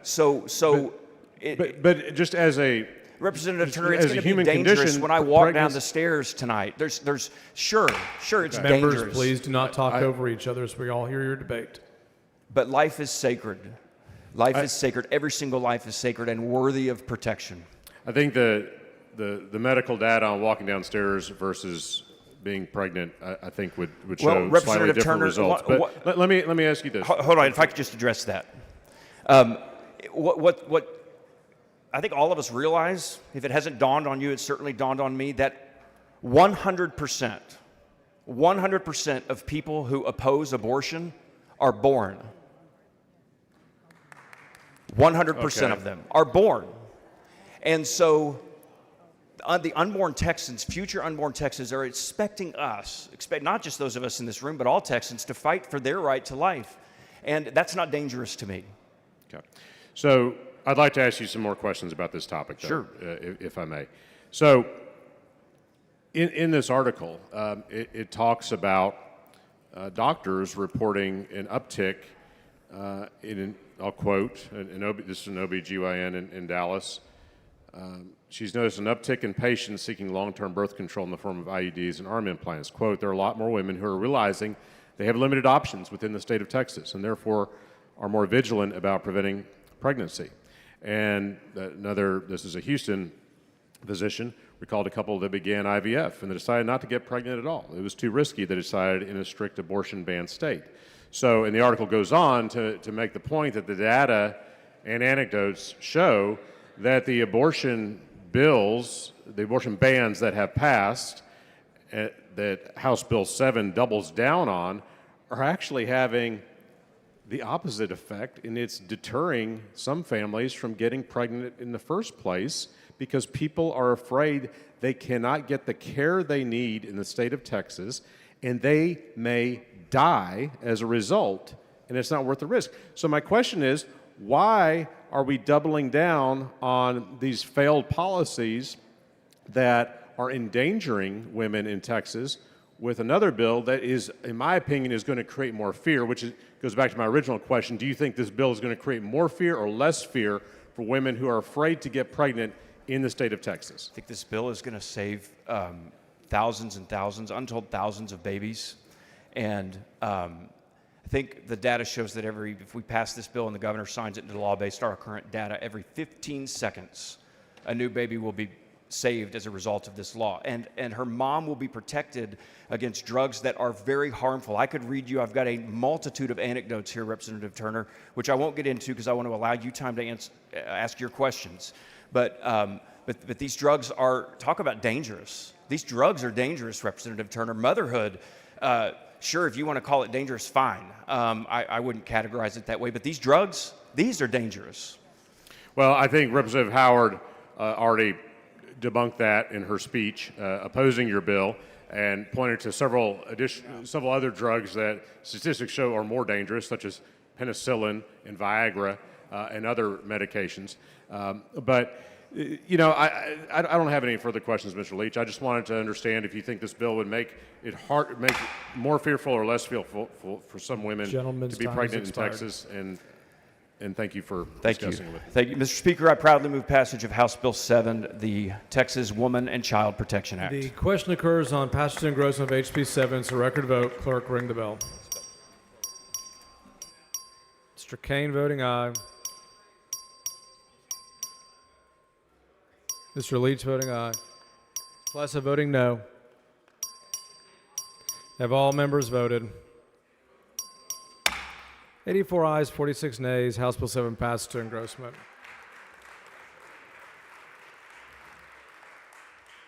Chair lays out on second reading House Bill 15. Clerk, read the bill.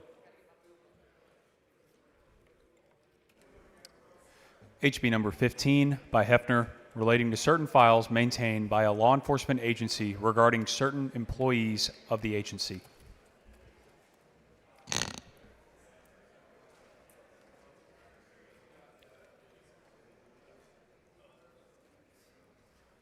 Chair recognizes Mr. Hefner. Thank you, Mr. Speaker. Members, right now there's no consistency among law enforcement agencies regarding what files are made public and what files are not made public. Civil service cities, those that have adopted Chapter 143 of the Local Government Code, currently maintain both a separate personnel file and a department file for every officer. Chapter 143 requires the following documents to be held in the personnel file: substantiated misconduct complaints, commendations, congratulations, and/or awards bestowed on the officer, and periodic evaluations of the officer by a supervisor. All other documents not required to be held in a peace officer's personnel file must be held in their department file. This includes unsubstantiated misconduct complaints against an officer. Those are complaints that did not result in disciplinary actions, which means those that do not rise to the level of disciplinary action, training memos, counseling, coaching documents, and background hiring information. In response to a recommendation by the Sunset Commission, TCO commissioners adopted a model personnel department file policy for all law enforcement agencies that substantively mirrors the requirement of Chapter 143 for civil service cities. HB 15 codifies this model policy to prevent any conflict with current law. I want to stress HB 15 only affects requests for disclosure under the Public Information Act. If someone is suing a law enforcement agency or officer, they will still have access to documents in the department file via discovery as required by law. This is true for a prosecuting attorney attempting to access files, suppress criminal charges against an officer, defense counsel, and other police agencies. Additionally, this bill will not affect disclosure requirements under the Michael Morton Act or the Sandra Bland Act. Senator King accepted an amendment on the floor, and we incorporated the substitute here that clarifies for the purposes of accountability and transparency of those specific acts. Mr. Speaker. Mr. Speaker. Mr. Tinderholt, for what purpose? The gentleman yield for question. Will the gentleman yield for questions? Yes. So I've had Gentleman several yields. people reach out, and they're trying to get a lot of people to vote against this, and I know your intent. Is the intent of this bill to try to hide what police officers do on a daily basis, or is it to protect good acting police officers? It's to protect the good actors. This is a model policy developed from the 2023 session, and there was a committee formed of sworn and non-sworn individuals, defense attorneys, district attorneys, and they went all over the state and put this work product together. This is model policy that's been used by DPS for 30 or 40 years, and 26,000 officers currently operate under the provisions of this bill. And if someone's disciplined and there's an issue with that police officer, will people be able to find those issues under this law? Yes, if there is disciplinary action taken, that is subject to open meetings. Thank you very much. Mr. Speaker. Mr. Moody, for what purpose? Ask the gentleman some questions. Will the gentleman yield for questions? Yes, I yield. Gentleman yields. Thank you, Mr. Hefner. I appreciate it. And I know we've had a number of conversations about this, and I certainly appreciate the time that you give me. I want to go through a few things, and it kind of pivots off of what Mr. Tinderholt said right now, because you're talking about substantiated claims versus unsubstantiated claims, right? Right. And so I think the conversation around your rank and file officers is that you have an unsubstantiated claim, and now somehow that's essentially being lodged against them in court. They were found to have, acted properly, or whatever the case may be. And so now, like if you and I were accused of something and it was dismissed or went away, we wouldn't want someone then, kind of coming after us with that information. That's kind of the crux of what we're going after, right? Correct. On that specific issue of unsubstantiated claims, yes. And so this is the part I just want clarity on, because I think at least the concerns that I've had, and I've concerns of some folks that I've talked to, is there's the investigation into someone in how they dealt with a member of the public, and they go through that investigation, and that's unsubstantiated. The concern I have is the information that's not the information about the complaint and the investigation of the complaint. If it's unsubstantiated, I agree. Then we can set that aside. I'm trying to look at the underlying facts of the interaction with the public. So things like body-worn cameras, the dash cam videos, things that, the recording devices that officers routinely use now for both their protection and the public's protection. Mm-hmm. Those are not things that are going to go in the department file, or is that your intent for the underlying incident videos to go into the department file? No, absolutely not. The body-worn footage and dash cam footage are in the personnel file. They are governed by their own specific code, and so they would not fall into the department file. Is there anything that prohibits an agency from? Because you're telling me what your intent is, but we all have a lot of intent when we write these, and then something goes on out there in the field. Is there anything here that prohibits the underlying incident that was investigated? I'm not talking about the investigation into the officer, because we've decided that we want to leave. That's outside the public's eye. But like the incident itself with the public, those videos, those 911 calls, those dash cam videos, is there anything that prohibits an agency from directing those into a file that is now not subject to public information? No, the body-worn camera footage that is or could be used as evidence in a criminal prosecution would still be disclosable under the Public Information Act, and that's pursuant to the Code of Criminal Procedure, Article 2B-0112. Okay. That is what polices or governs how that camera footage is stored and that it is disclosable to the public. And this is some of the clarity that I want to have with you. So we think about reports that come along with police interactions. So incident reports, the traffic stop reports, they have to file use of force reports, et cetera. Those are not permitted to be placed in this department file either, right? Correct. That's my understanding. And keep in mind, what we're doing is we're taking the portion of Chapter 143, which, by the way, the original 143 was adopted in 1943. This is the gold standard of how these records are kept and stored that's been on the books for years. Now, obviously, it's probably been updated through the years, but it's been used by DPS for 30 or 40 years, and it's been used by these 26,000 officers across the state. And so that's what I want to be clear about, because the thing that I don't want to be conflated here is there's the investigation into the officer for whatever the conduct is that they were accused of, and that's either substantiated or not.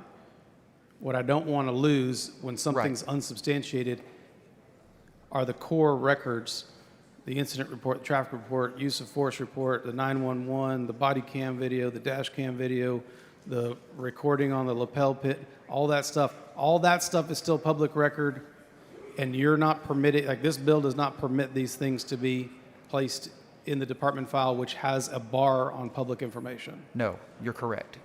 Okay. And a question on if and I see the sheriff standing next to you, so it reminds me, he was a peace officer. He's also an elected official. He was a license holder, peace officer, also elected. And so, and then you have department heads, right? So you have sheriffs, you have constables, you have department heads, the police chiefs, right? Those are people at the top of the agency.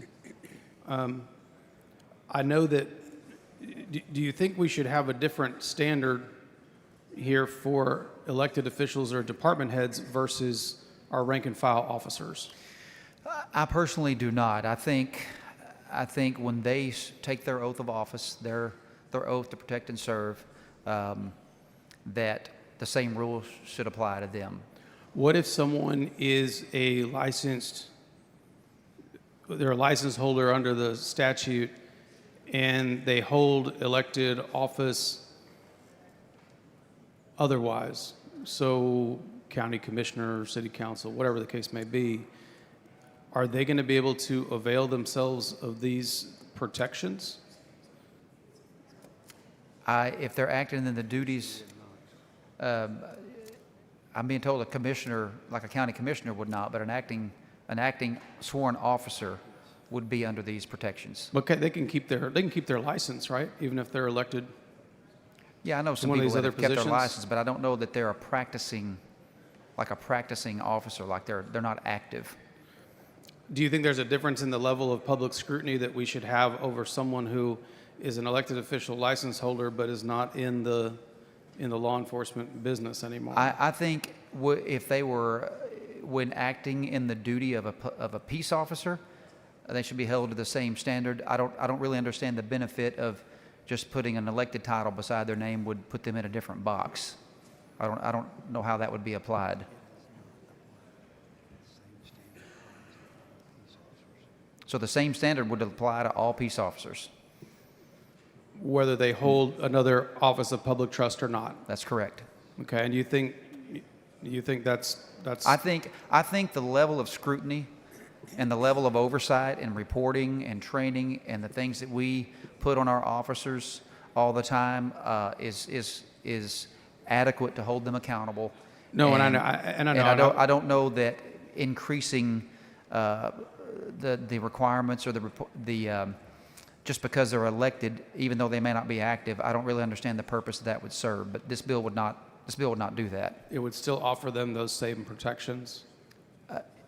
I guess if they were acting in the duties of a peace officer, but if they're not, if they're just out there being a county commissioner, then no, I don't believe it would apply to their commissioner duties. But is that what you're asking? Like what I'm trying to get at is, does the public in that circumstance, when someone has decided to take on a position of public trust,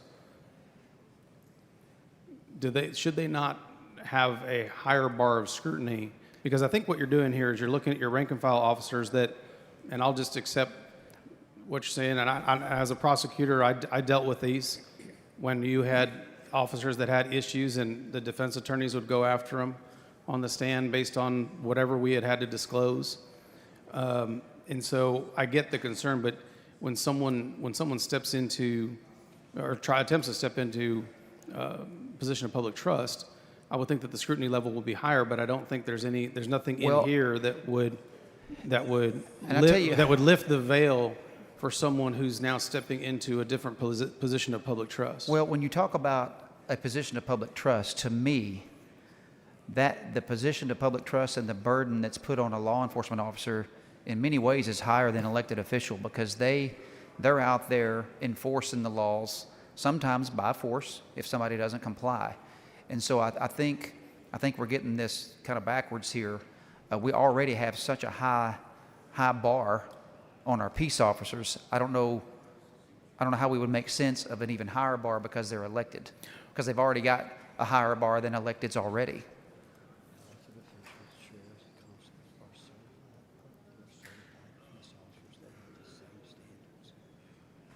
So, sheriffs, elected people that are certified peace officers have the same standards as other officers. Well, what I'm saying is the level of scrutiny, because the rationale behind this is to protect our rank and file officers from, unnecessary relitigation of things that have been unsubstantiated. But when someone avails himself of seeking a position of public trust, you would agree with me that the public deserves to know more in that situation.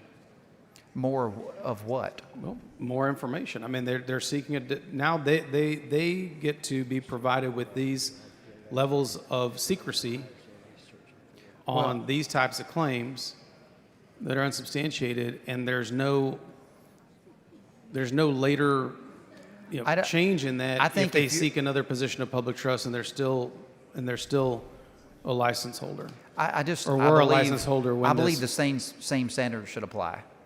I don't believe we should pick and choose different levels of scrutiny. All right. I appreciate your time. Thank you, sir. Yes, sir. The following amendment, the clerk will read the amendment.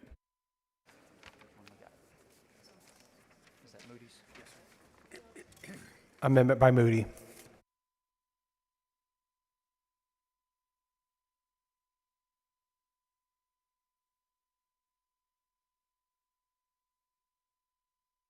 Chair recognizes Mr. Moody to explain the amendment.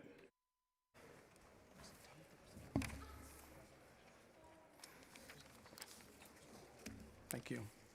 Thank you, Mr. Speaker. Members, I know it's been a long day. I also know this is an amendment that I spoke about at great length the other day when we saw this as a Senate bill, and it does the same thing. It preserves the closure of the dead suspects loophole that was passed by this body last session in House Bill 30, and I do believe now it is acceptable to the author. So I move adoption. Mr. Moody sends up an amendment. The amendment is acceptable to the author. However, a record vote has been requested. The clerk will ring the bell. Show Mr. Hefner voting aye. Show Mr. Louderback voting aye.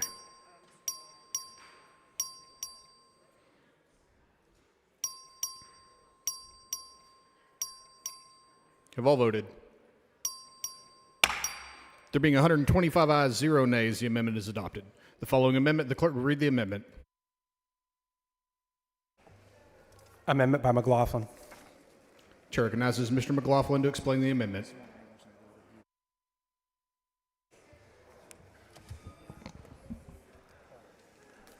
Thank you, Mr. Speaker. Members, as written, House Bill 15 would close off access to critical records after tragedies like the shooting at Robb Elementary. My amendment makes sure that complainants, officers, and most importantly, the families of victims will still have access to these records once investigations are complete. At the same time, it includes strict safeguards to prevent duplication or misuse. This amendment is for my hometown of Uvalde and for the Robb families who are still waiting for answers. 3.5 years, and they still don't have answers. My amendment does not change this bill. What it says, a person permitted to view letter, memorandum, or document under subsection F1 may not duplicate, record, capture, or otherwise memorialize the letter, memorandum, or document. A permitted viewing of a letter, memorandum, or document under subsection F1 is not considered to be a release of public information for purpose of Chapter 552 Government Code. And I can tell you, as the mayor of Uvalde, there were 4 investigations done on that shooting. 3 of them you can take and throw in the trash can. The only honest and true facts that you saw was the investigation that was done by this House in the 87th legislature, led by the Speaker and Mr. Moody. It's been the most truthful one that's been written to this day. And I can argue with anybody that wants to say it's not, because I was there that day, and I have to live with that day the rest of my life. I can't change it, can't do that. But these families have the right to know what happened that day. This amendment still protects the officers and their information. It just gives these families or complainants the ability to view those records themselves. Not copy them, not publish them, not print them, just to view the records and find out what went on that day. So, and with that, I've got a letter that the Robb family asked me to read, Lives Robbed. And I told them I would read it. I think they're owed that much. and more. In wake of the tragedies like the one we experienced in Uvalde, transparency is not optional. It is essential. Senate Bill 15 threatens to block families and the public from accessing vital information about police conduct and accountability. Without that access, there is no way to ensure law enforcement upholds the highest standards of professionalism and integrity. Senate Bill 15 would hide police actions from scrutiny, making it harder to uncover misconduct, address systematic failures, and demand accountability when officers fall short. Secrecy does not build trust, it destroys it. Lives Robbed calls on the legislator to reject SB 15. Texas cannot afford laws that protect institutions over people. We must choose transparency, accountability, and reform to protect communities and to honor those we have lost by working to prevent future violence. And that was written by Kimberly Mata Rubio, Lexi's mom and president of Lives Robbed, representing the families. With that, I move adoption. Mr. Speaker, Mr. Little, for what purpose? does Representative McLaughlin yield for a few questions? Will the gentleman yield for questions? Yes. The gentleman yields. Representative McLaughlin, thank you for offering this amendment. I know Chairman Hefner has worked extremely hard on this bill and has brought it several times and in several iterations. Obviously, I don't know whether he intends to accept this amendment or not, but it seems to me that the tension that has arisen on the right and on the left in this chamber is over who should have what information about law enforcement. And on one extreme, we have people saying we must have transparency, we must have sunlight to be able to look at what occurs in law enforcement. On the other extreme, we have people saying we must look out for law enforcement officials and protect their reputations when there are unsubstantiated allegations. It seems to me that the purpose of your amendment is to ensure that information is provided to families who are impacted by law enforcement in some negative way without requiring the dissemination of that information out to the general public. Is that what you were going for here? Yes, most definitely. And you'll have to excuse my ignorance over not knowing everything that the families in Uvalde have gone through, but it seems to me they've been trying to obtain information and have been unable to do so for some period of time. Is that right? It's 3.5 years and still fighting right now for information. What specific information is it that they want that they've been unable to obtain? Well, the DA won't release it and keeps using an investigation. We've already had a criminal investigation. 2 officers were indicted out of 391 there that day. Two years later, they just want to know what the actions were, what the report says these officers did. Look, I was there that day. Were bad decisions made? Most definitely. Poor judgment used? Most definitely. Do I think what was done that day was criminal? I do not. I do not think what those officers did. I think poor judgment was used in that, but I do not think it was criminal. But these families that lost 19 kids and 2 teachers, they have a right to know what happened that day or what the actual report says. And like I said, there's been 4 reports written. 3 of them you could throw in the trash can. The most honest one has been the one that came out of this house. I see. It seems to me that one of the painful reminders that those families have to have is that they're seeking information that some law enforcement agency is putting in a box where other people can't obtain it, whether it's under an investigative privilege or some other place. But it seems to me that one of the concerns raised in the bill is that the same type of information those families are seeking to obtain will simply go into a department file where it will once again be unobtainable. Is that your assessment? Correct. Once they see it, it goes back into that document. It's not unless there's a lawsuit filed, that material will not be open to the public. Well, I appreciate very much your thoughtful amendment, and I hope we'll have the opportunity to vote on it. Thank you. Thank you. Mr. Hefner in opposition. Members, I've gotten to know Representative McLaughlin the last few months, and he's one of my favorite people in this chamber. He's a man of integrity, and he has a great heart for his people, and he's served on a Homeland Security and Public Safety Committee with me, and he was a great member and ally there. About the unfortunate events that happened in Uvalde, this bill would in no way hide any of those records. Those records have not been kept from the public eye by law enforcement officers.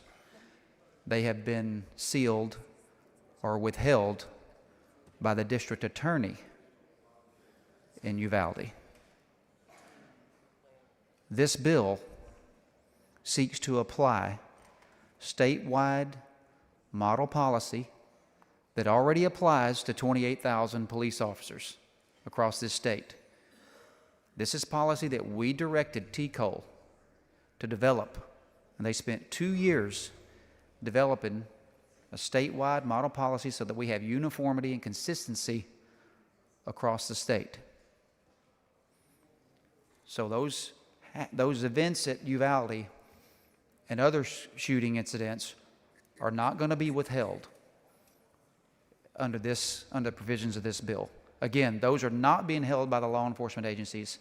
It is the district attorney of Uvalde that is withholding that from the public. So with that, I respectfully move to table this Mr. amendment. Moody, for what purpose? Will the gentleman yield for questions? Gentleman yield for questions? Yes. He yields for questions. Thank you, Mr. Hefner. And I think you heard in Mr. McLaughlin's layout of this amendment make reference to the House Investigatory Committee report in the wake of the tragedy at Robb Elementary. You heard that part of his remarks? Yes, sir. Do you know why our report was the most accurate report to date and is held up against scrutiny to this very day? No, sir. Because we had all the information, terabytes of it, stuff that I never wanted to see, never wanted to read. But it was our job to do that for the families. And the reason we did our job is because we had complete access to everything. That's why. Members, again, these records are not being held by law enforcement officers. They're being withheld by the district attorney in Uvalde. Speaker, Mr. Irvin Hawkins, for what purpose? will the gentleman yield for a question? Gentleman yield for questions. Yes. Representative Hefner, I'm trying to understand. We're saying we want transparency, and you're against a amendment that will add transparency? I'm against what I'm trying to do here. What we're trying to accomplish is to protect our officers, people who wake up every morning, and they put on a bulletproof vest to go to work. And unsubstantiated claims, hiring background information that has to do with their private family members should not be disclosed to the public. What happened in Uvalde is a horrible, tragic event. But this bill does not hide any of those records. It would not whatsoever. That is being withheld by the district attorney of Uvalde, not law enforcement officers. And so we're talking about viewing the personal information of peace officers who get up every day. Do you put on a bulletproof vest to go to work every day? Representative Hefner, please don't come at me like that. Do you? Matter of fact, I got family members that are police officers. I do too. So I do understand the I do too. gravity, sir. And I don't want to see these slimy lawyers out here all over this state use this file to impugn men and women that put on a bulletproof vest to go to work every day to keep the rest of us safe. Mr. Speaker, can I ask the gentleman questions, or he wants to preach about his side? Members, please take your conversations outside the rails. So, Representative Hefner, are you willing to answer questions, or? So Ask away. So my question is related to, I appreciate police officers too, and then you say TCLO worked 2 years to craft something. So the people who have the information have said, let's seal the records. And that's okay with you? This is already, Ms. Gervin Hawkins, this policy already applies to 28,000 law enforcement officers across this state. We're not doing anything new. This has already been done for decades by 26,000 officers across this state. We're trying to balance transparency and due process and protecting the information. Thank you, Representative Hefner. Thank you.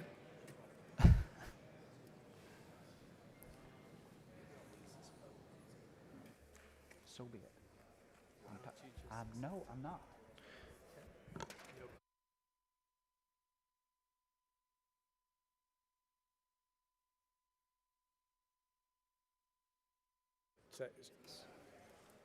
Members, I respectfully move to table. Okay. Mr. McLaughlin sends up an amendment. Mr. Hefner has moved to table. This is a division vote. Clerk, ring the bell. Record vote has been requested. Record vote is granted. The clerk will ring the bell.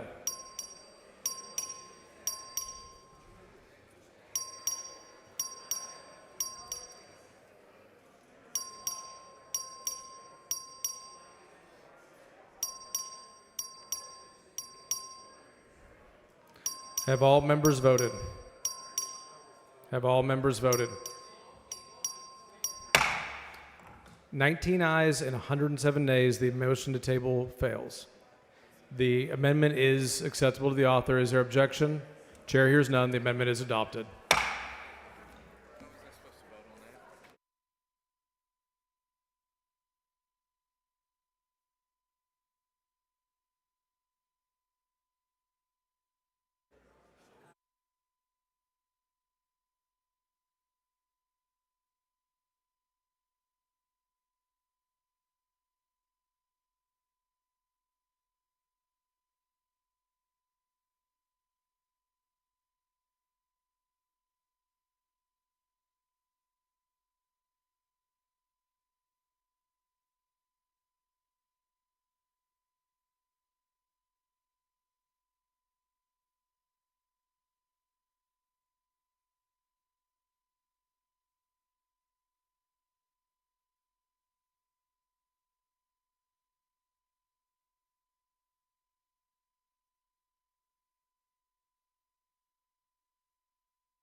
Is Ms.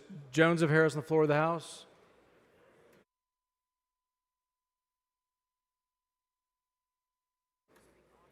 Anyone wish to speak on, for, or against House Bill 15?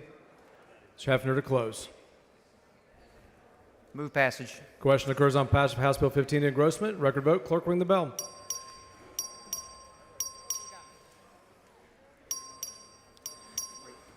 Have all members voted? Have all members voted? 87 ayes, 41 nays. House Bill 15 passes to engrossment. Chair lays out on second reading House Bill 265. Clerk, read the bill. HB number 265 by Hull, relating to governmental oversight of youth camps, including youth camp rules and the Youth Camp Advisory Committee. Ms. Hull. Thank you, Mr. Speaker and members. I know that last week we had a very emotional day here on the floor when we voted out House Bill 1. I, along with many others, had constituents in the gallery here on behalf of their daughters facing what no parent ever wants to imagine. This bill further addresses camp health and safety issues beyond just disaster planning to help promote a culture of safety for children attending camps in Texas. In recent years, the state has done a lot to promote health and safety at schools, daycares, and foster care facilities that serve children, and we don't want to leave youth camps behind in these discussions. This bill restructures the Youth Camp Advisory Committee at DISHES to include experts in child health and safety. Currently, the 9-member committee is composed of 7 camp operators. Codifies that the Youth Camp Advisory Committee is subject to open meetings requirements, directs DISHES in consultation with the advisory committee to conduct a comprehensive review of all youth camp regulations, reforms provisions related to rulemaking to provide clarity that youth camp regulations follow standard agency rulemaking procedures that allows all members of the public to participate equally, statutory requirements for background checks, child abuse reporting, and first aid training for staff, provides flexibility in enforcement by allowing for violations to be issued during inspections based on severity of violations. Currently, operators have the right to cure during annual inspections for any infraction, no matter how severe. This repeals statutory provisions exempting from regulation for camps associated with higher education institutions, and a provision allowing camps in a certain county to apply for a waiver from regulation. Although this waiver has never been used, it removes the precedent of allowing for exemptions. I want to thank the Campaign for Camp Safety, Crime Stoppers, the Water Safety Coalition, and my constituents who have advocated for camp safety for their support. I move passage. Question occurs on passage and engrossment. Record vote. Clerk, ring the bell.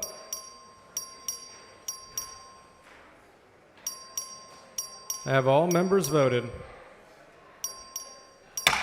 127 ayes and 3 nays. House Bill 265 passed engrossment. Chair lays out on second reading HCR 13. Clerk, read the bill. Resolution. HCR number 13 by Guillen, urging the federal government to take immediate action to curb the spread of the New World screwworm in Texas. Mr. Guillen. Thank you, Mr. Speaker. Members, the New World screwworm is a deadly parasite that destroys livestock, wildlife, and even threatens people. The last time it hit Texas, millions of cattle were infested, costing producers today's equivalent of $750 million. If it were to hit here today, it is projected to cause a $1.8 billion loss to our economy. The New World screwworm is steadily advancing toward Texas, coming up from Mexico, and now a case has been confirmed in Maryland. If this deadly parasite reaches Texas, it'll devastate our livestock, wildlife, and rural communities and spread quickly to other states. This HCR is not about changing state law, it's about urging the federal government to act. The resolution calls on our federal partners Mr. Speaker, Governor to strengthen Hines, efforts. would the gentleman here for a Gentlemen here for question? questions? Yes, ma'am. Yields for questions. Do we need a vaccine for a screwworm? Do we need a vaccine or what? It's not a virus, it's a pest. It's a what? It's a pest. It's a pest? Yeah. We don't need a parasite. vaccine for the pet? There are remedies out there, but Is this your first bill, Representative? It's alive for what purpose? Will the gentleman yield to a Gentlemen, you have question- questions? questions? Yes. And I think you've already answered this, Mr. Chairman, but this is the first one. Mr. Chairman, thank you for filing this resolution. Are you aware that over 3,800 cases of screwworm have been reported in Mexico, with the closest case of screwworms less than 350 miles from our border? Yes, sir. Mr. Chairman, are you aware that as of August the 15th, the Mexican government has reported 39 cases of screwworm in humans, and 1 death has already been reported as a result of that? Yes, sir. Chairman, the USDA and the Animal and Plant Health Inspection Services has been aware of a resurgence of screwworms since July of 2023. Do you think, as a state, we should take a more aggressive stance in preventing this fly from ever getting into our communities? Absolutely. Thank you. Thank you. Members, the resolution calls on our federal partners to strengthen efforts with Mexico, expedite the construction of the screwworm facility at Moore Air Force Base, partner with Texas A&M AgriLife on research, emerging technology, response, and to move expeditiously to approve needed medications and pesticides. The resolution is about sending a clear message to Washington that Texas cannot face this threat alone, and the time to act is now. Move passage. Question occurs on adoption of the resolution. Record vote. Clerk, ring the bell.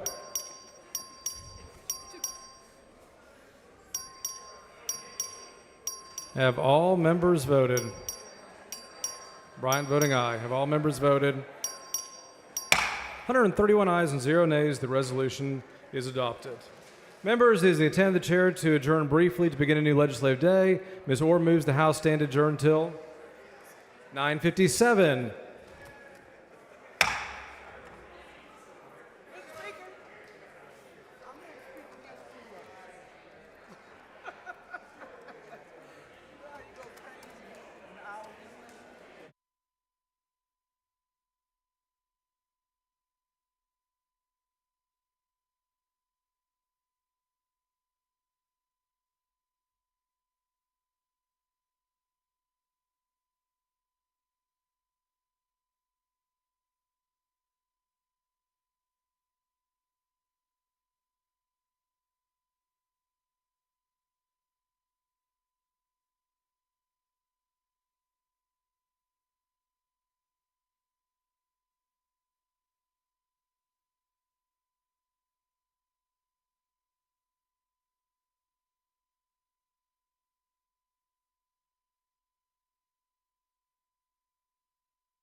The House will come to order. Members, please register.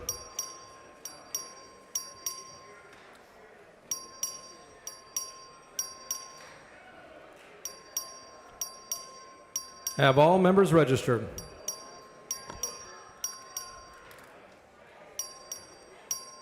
Have all members, Mr. Little voting is present. Have all members registered? All right. Have all members registered? A quorum is present. Ms. Orr moves to excuse those members on this legislative day who was excused on the previous legislative day. Is there any objection? Chair hears none. So ordered. Ms. Orr moves to defer the reading and referral of bills until the end of today's business. Is there objection? Chair hears none. So ordered. Chair lays out on third reading SB 8. Clerk, read the bill. SB number 8 Mr. by Speaker. Middleton, Bless relating the to the purpose. designation and use of certain spaces and facilities according to sex, authorizing a civil penalty and a private civil right of action. Mr. Speaker, Ms. Plessa, for what purpose? may I please ask that all comments on the last legislative day and this legislative day on SB 8 and HB 7 be reduced to writing and entered in the journal, please? Members, you've heard the motion. Is there objection? Chair is none. So ordered. Ms. Orr. Move passage. Mr. Speaker, Zwiener, for what purpose? will the gentlelady yield for questions? I move passage. Mr. Speaker, I'd like to speak against this bill. Come on down. I guess we're going to ask Erin questions. She refused to take questions. Oh, you're not.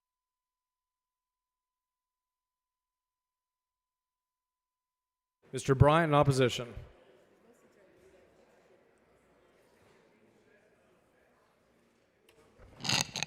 Members, I'm motivated to speak because of the comments from two of our colleagues previously.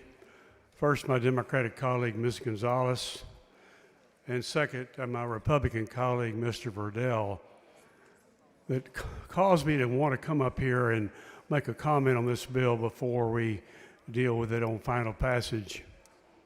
The most haunting figure connected with this bill is the undeniable fact that year in and year out, decade after decade, century after century, about 1% of the population experiences some kind of gender dysphoria, gender ambiguity.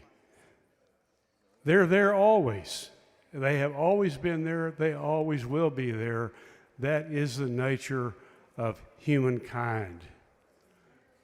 Rather than recognize that, and that there are ambiguities in life, and everything is not just black and white and simple, this bill seems to try to remake the facts and act as though there is no one like that, and if there is, they should not be with us. That's this direct implication of this legislation. The fact of the matter is, this bill is not to protect women. My colleague, Ms. Gonzalez, made a salient point when she pointed out that if we were concerned about protecting women, we would be dealing with the 400,000 women who are sexually assaulted every year in Texas. And we're not dealing with that here, not by a long shot.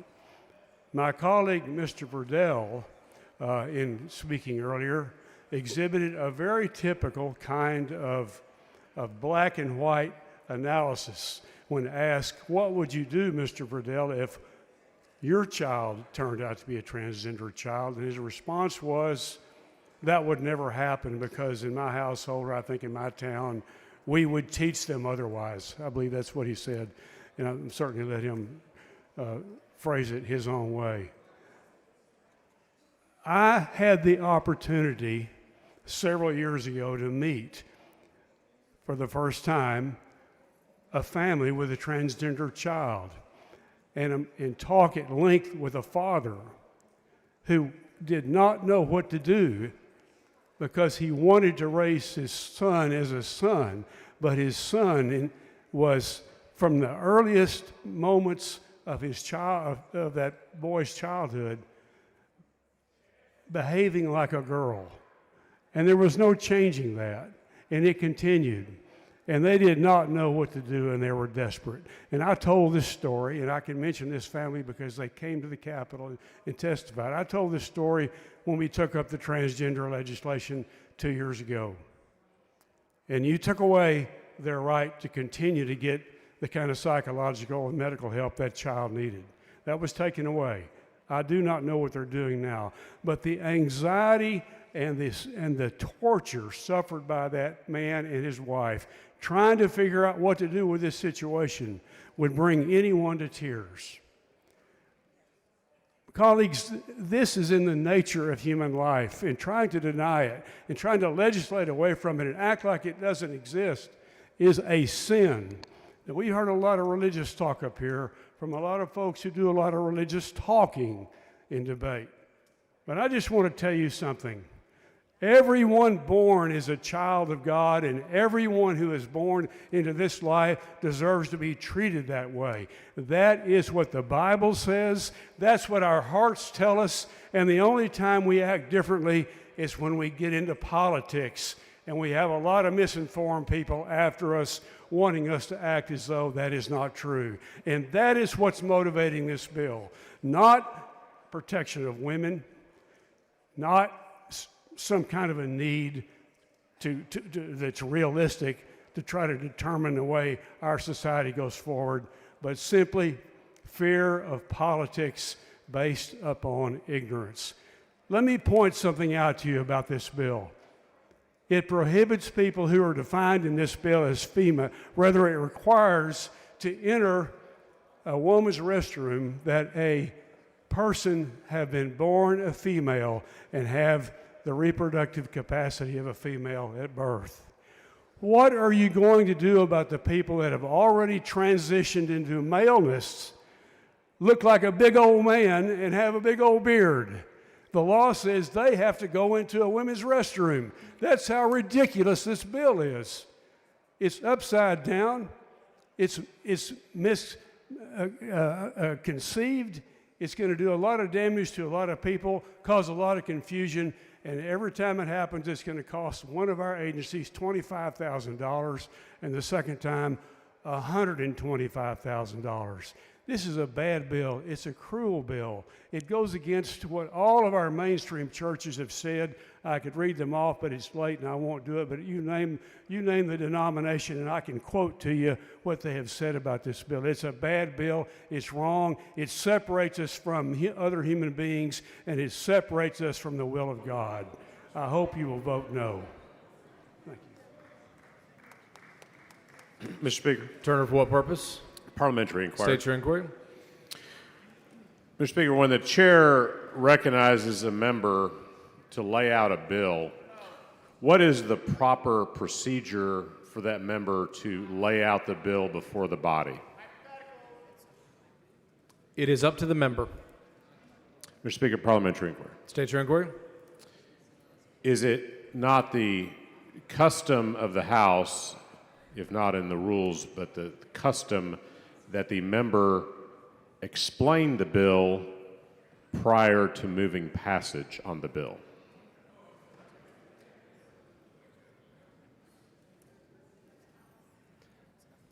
It is up to the member.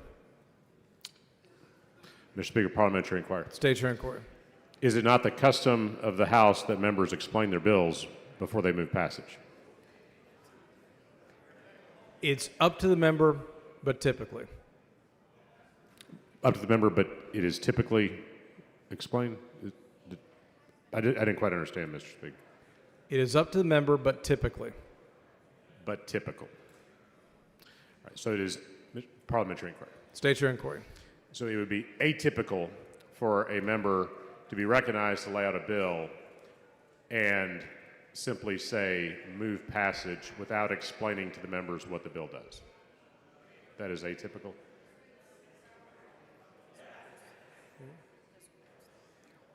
Those are your words. Thank you, Mr. Speaker. Ms. Gervin Hawkins. Members, Mr. Speaker, members, I speak today for Mandy. Mandy is a non-transgender woman and a mother of 3. And the reason I speak for Mandy is because during the time of the hearing, she was not able to speak. She was not able to be heard. But one thing she wanted to be sure of was to let each and every one of you know that she guarantees that every person here has shared a bathroom with a transgender person and survived. So the fear factor is not what has all been told to you all. Because transgender people do go to public bathroom, so that's a fact. The bill states that every reasonable step will be taken to make sure that people don't use the wrong bathroom. As y'all have heard members talk about taking their little ones to the restrooms and possibly someone who don't like how they look or how they walk or how they talk now can file a complaint. That's scary and should not be. So we want to be clear on what we're doing as we establish these rules that are not clear and that is so vague. This bill is so vague that it opens up a window of opportunity to be able to criminalize folks in the wrong kind of way. And I think Representative Bernal shared it by him taking his daughter to the restroom properly may be penalized for that, and that's scary.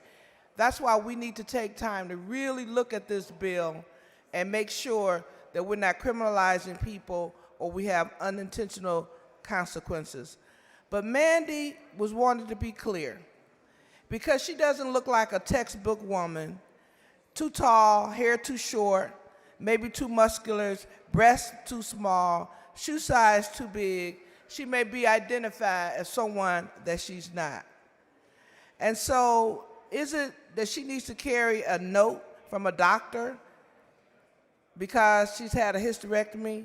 Or maybe there is an inspection of her private areas.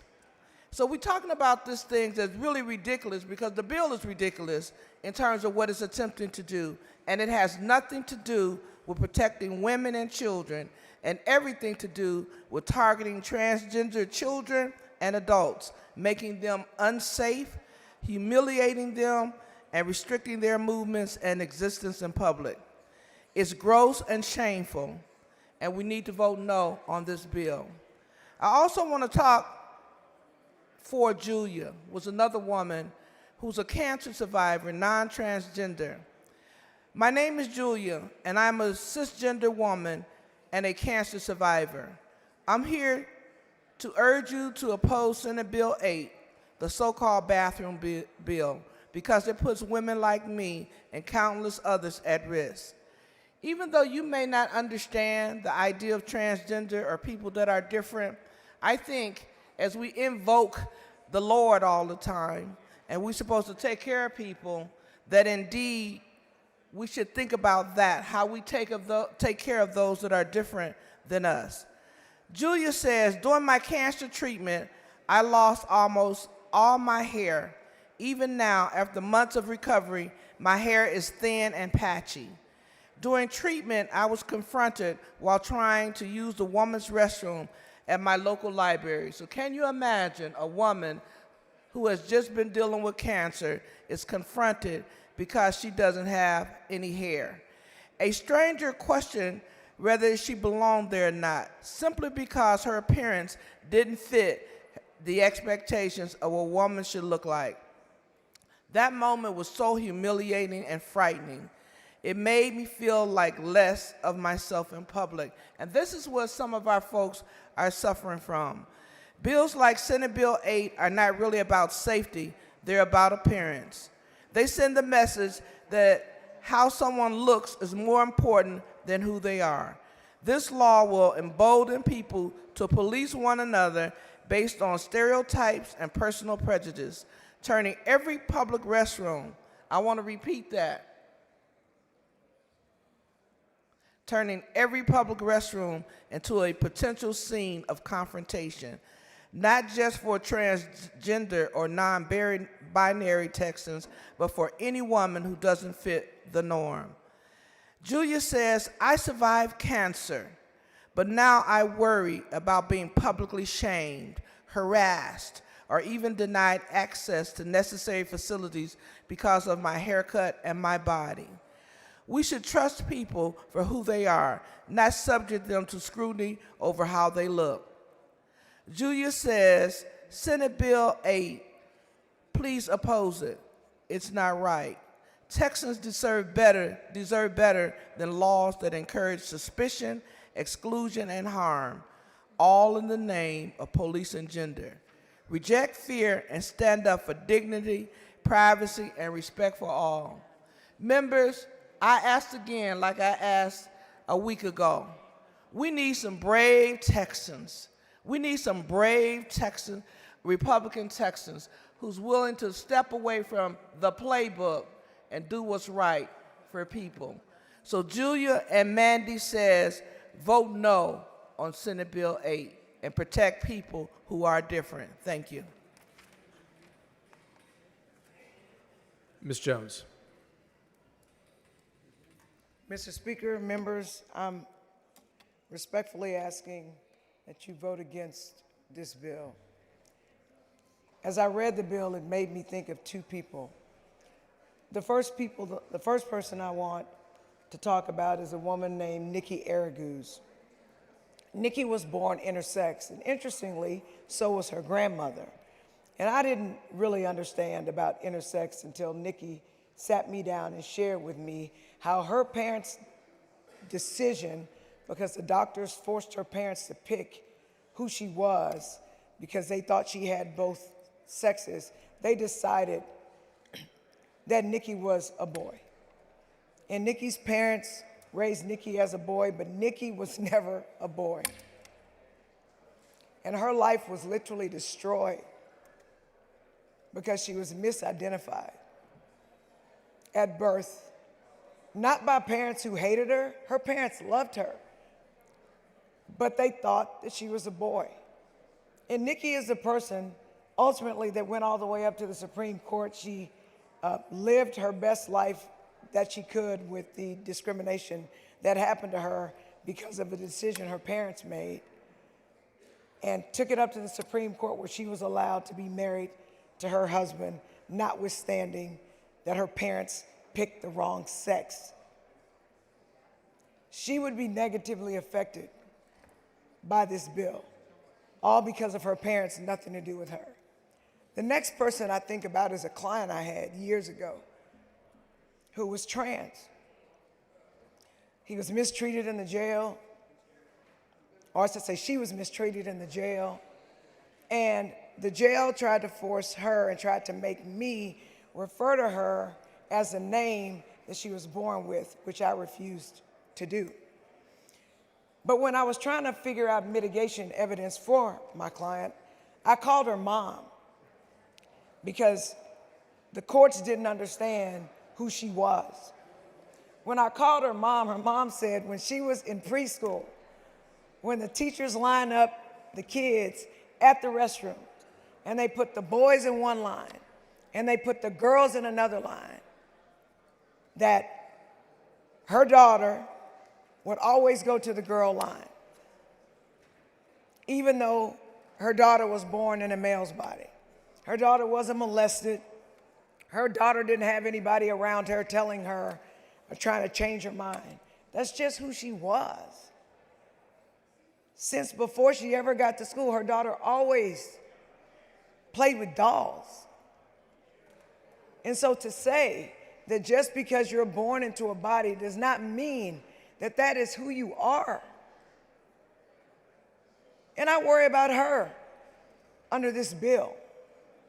When she goes to the women's restroom, and she was raped multiple times in the Harris County Jail because they put her in the general population of men, and they brutalized her. And they did not care about her. And so this bill is not, it's just not right. This bill penalizes people for who they are because they're born like they're born. And because of Nikki, and because of my client whose name I'm not going to share, There is no way on God's green earth I'm voting for this bill because it targets people for something they cannot control. And who are we to be the who we are police? We're not.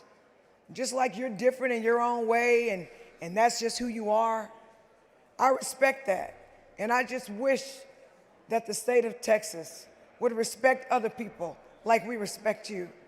So I respectfully urge you to vote against this bill because it really does affect people's lives negatively. And I fear that it's going to cause a lot of people to just not want to live anymore because the state of Texas has targeted them. Thank you. Mr. Bernal.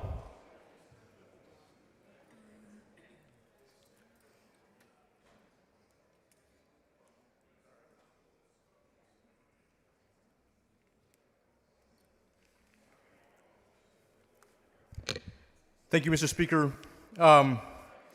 In the past, I've come to talk to you about issues where I think we're making bad decisions, we're making bad policy. I know that you might be tired of it, but sometimes I feel like it's our job to be the Jiminy Crickets of the House. And I say that because this is about trans people. You say it's about safety, and you may believe that, but I don't. Because you didn't make it illegal for someone who's been convicted of rape to access a public bathroom. If it was about safety, you would have done that. But that was never part of the conversation. In the 10 years we've been talking about this, that's never come up. Somehow danger is only from someone who's trans. So don't tell me it is when you drop the ball on that. You could have made it illegal for someone who's been convicted of sexual assault to access a public bathroom, but you did not. Somehow, the greater danger is someone who's trans, not someone who's demonstrated to you that they're capable of that kind of violence. And you could have made it about someone who is on the sex offender registry. You could have said, it is illegal for this person to use a public bathroom, and you did not. Because it is not about that. It is about a particular group of people that you don't like and you want to score political points off. And you're making an assumption, a conclusion, that somehow the three groups of people that I just listed and the trans community are the same. And they are not. So, it's bad policy. You know why else it's bad policy? Because as I mentioned before, I can take my young daughter to the men's room, but I can't take her to the women's restroom, even if it's empty.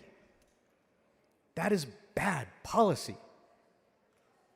If she was a toddler and I'm in a situation where only the women's restroom has a changing table, I could not use it, even if it's empty. That is bad policy.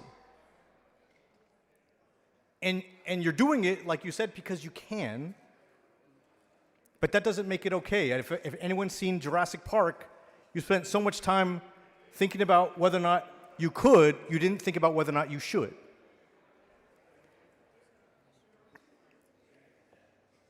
And someone asked me why we care about, or why I care about, I'll only speak for myself, why I care about trans people so much. And you may be surprised to find out that I don't. I don't care about trans people so much, I care about people. And what you don't seem to understand is that in caring about people, we care about all people, the big tent. You have to stretch it out and include everybody, and that actually includes you. I want you to be able to work 40 hours a week and afford a place to live. I want your kids to go to schools that are well-funded and safe. If you're from another country, I want you to earn a path to citizenship. I don't want you to be denied the ability to buy land based on where you're from. We don't just care about one group of people, we care about all people. And so much of the work that you have done here is about excluding people and focusing on them and creating a very narrow version of Texas that I completely reject, because Texas is all of its people, and the work that we're doing is not about one group, it's about every group, and believe it or not, it includes you too.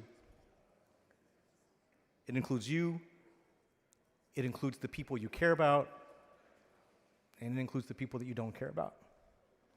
I think we should be done with this kind of legislation because it is not governing, it is not protecting, and as I mentioned before, it's disingenuous.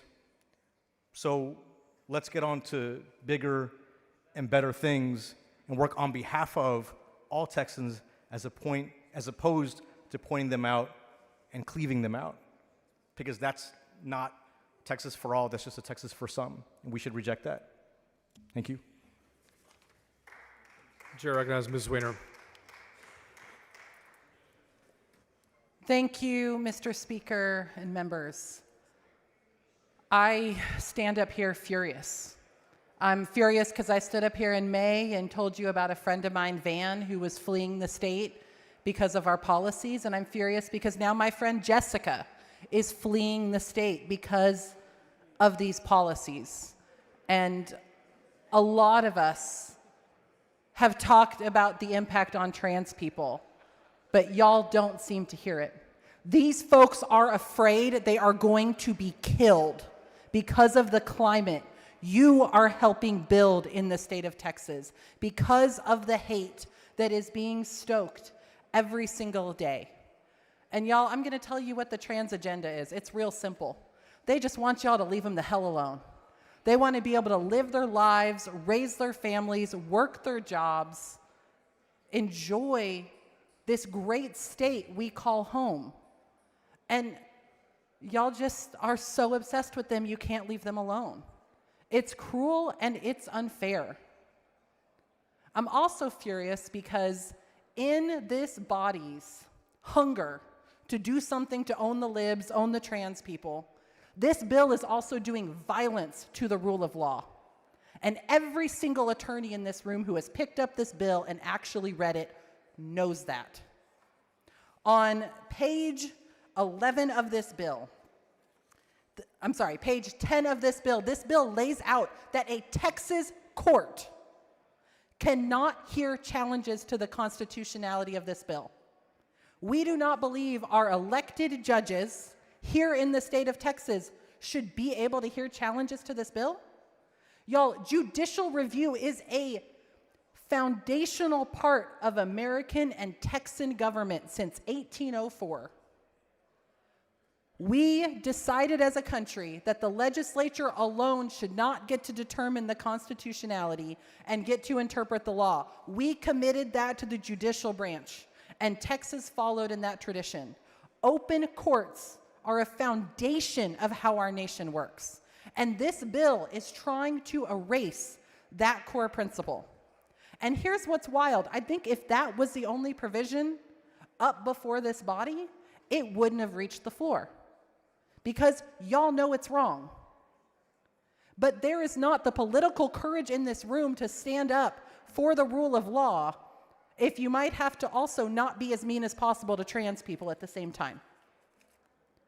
And I think that is what is so infuriating.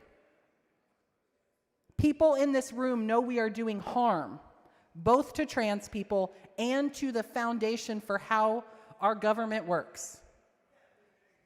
The Texas legislature keeps turning over our chamber, our work, over to one man, Jonathan Mitchell, who is using our legislation as an experiment for how far he can push the American legal system. And y'all just keep sitting back and letting it happen. That is wrong, and it is cowardly. And it is also disgraceful that I've been unable to ask the author questions about any of this portion of the bill. Look, if y'all support a piece of legislation, if you're going to carry a piece of legislation, stand up here and defend it with your whole chest. If you can't do it, don't carry the bill. If you're going to vote for a piece of legislation, stand up and tell me why every provision of this is good with your whole chest. If you can't do that, rethink your vote. Vote no. Ms. Gonzalez. Thank you, Mr. Speaker, members. You know, we're here again today because, you know, folks like to continue legislating on topics that they have no basic knowledge of. And that was made very clear in the layout from the author. But, you know, look, our duty as lawmakers is to make informed decisions that will impact not just our constituents, but the entire state of Texas.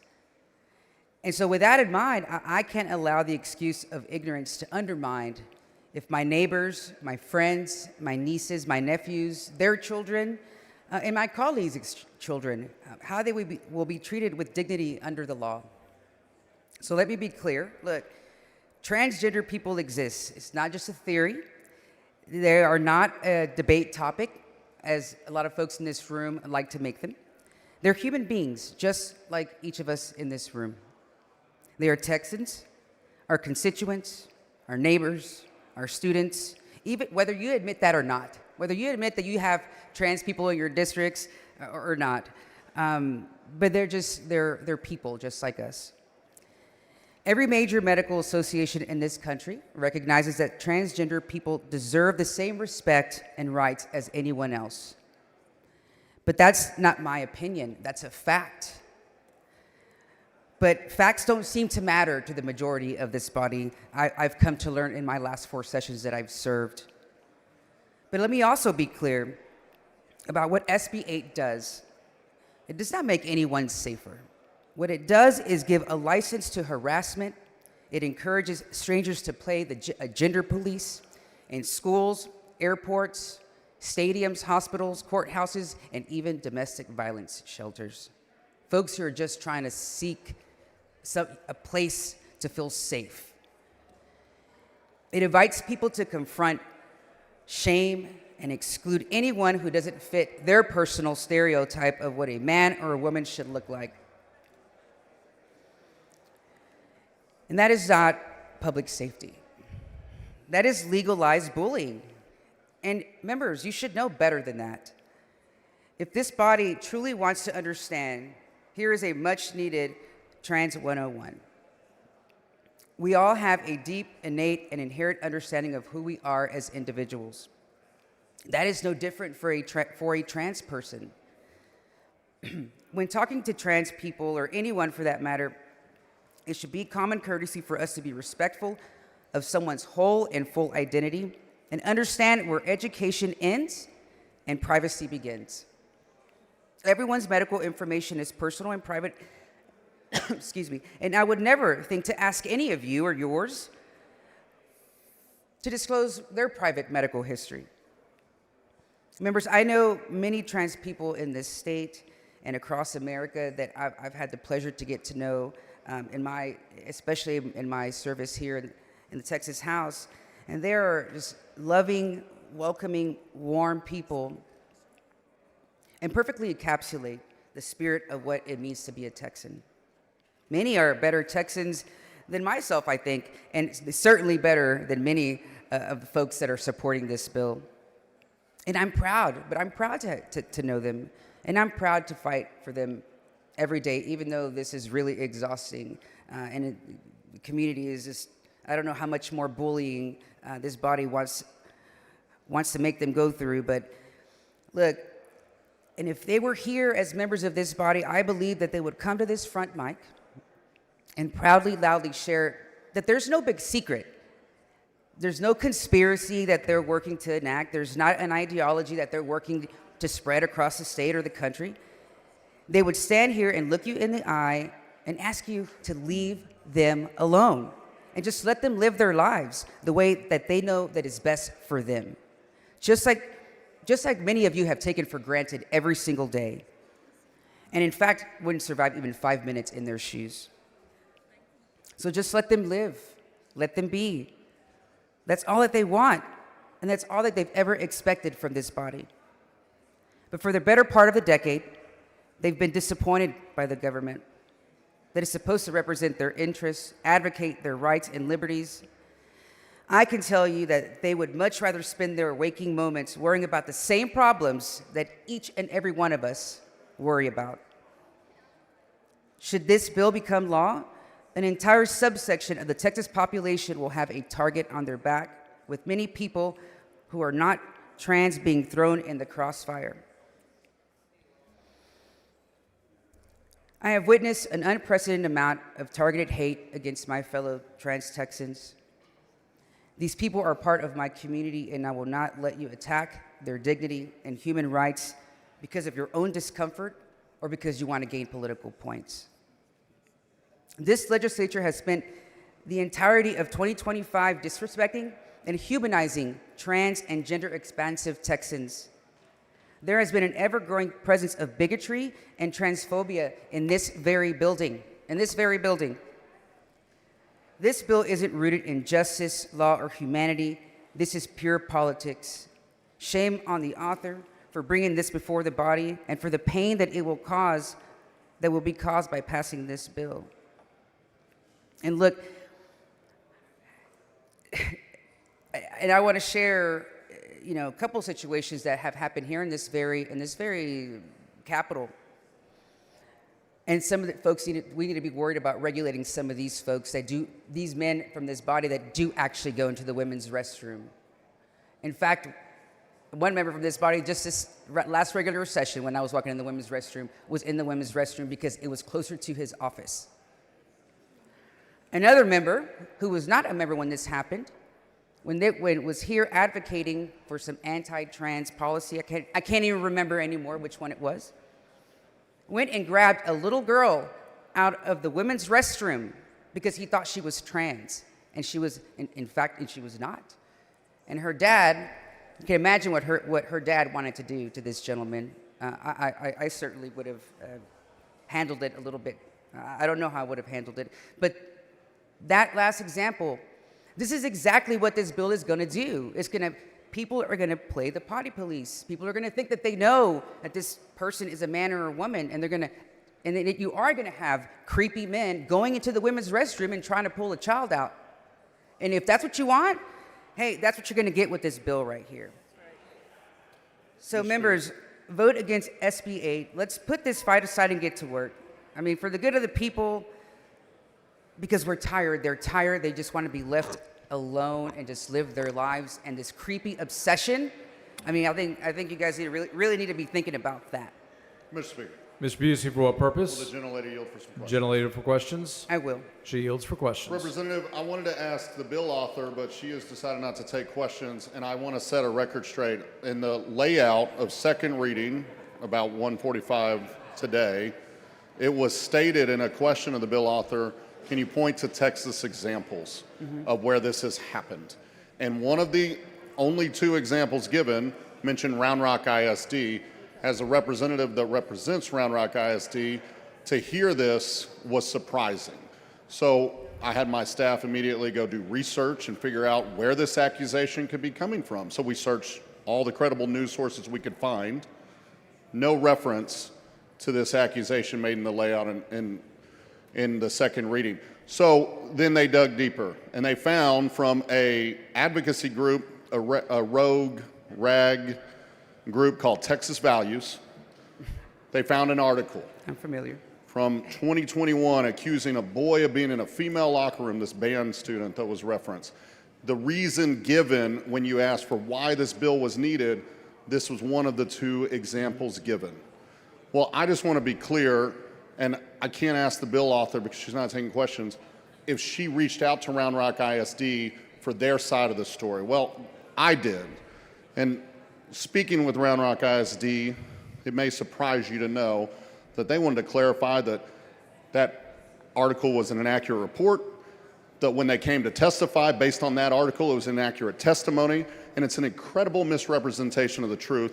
And I think it's important that for the justification for this bill that was given by the bill author to know that that was bullshit and there was no truth to that article except for a rogue, paid-for organization that is here to try to pass this bill, and they're getting paid to do it. So I think we need to be honest with the people of Texas. That was a fake story from Round Rock ISD. Thank you. Thank you, Representative, for looking into the actual facts. And as I mentioned in my speech, it doesn't seem that the majority of this body seems to really care about it. Thank you. So order close. Mr. Speaker, Zoena, for what purpose? will the gentlelady yield for questions? Gentlelady for questions. Yes. She yields for questions. Thank you so much for yielding, Representative Orr. I wanted to ask you just about the last two sections of the bill, hopefully very quickly. I know we're all very tired. I'm looking at page 10 around the jurisdiction. And I wanted to ask, this provision, as I read it, prevents any challenges to this bill from being brought in Texas courts. Is that accurate? Yes. Why does this section need to be included in the bill? We wanted to direct all the appeals to the 15th Court of Appeals. I'm sorry, I think that's actually appeals for people that are bringing the private cause of action or the AG suits. I don't think this section actually gives any authority to the 15th Court of Appeals. It just blocks any challenges to this law in any Texas court. So if you were to say that this law was unconstitutional under either the Texas Constitution or the federal Constitution, you couldn't bring that in a Texas court. Is that accurate? That is accurate. Okay. So are you confident in the constitutionality of this law? I am. So why would we block people from being able to have their day in court and settle that in a Texas court? It is a common sense bill. It is a common sense idea. That Sorry.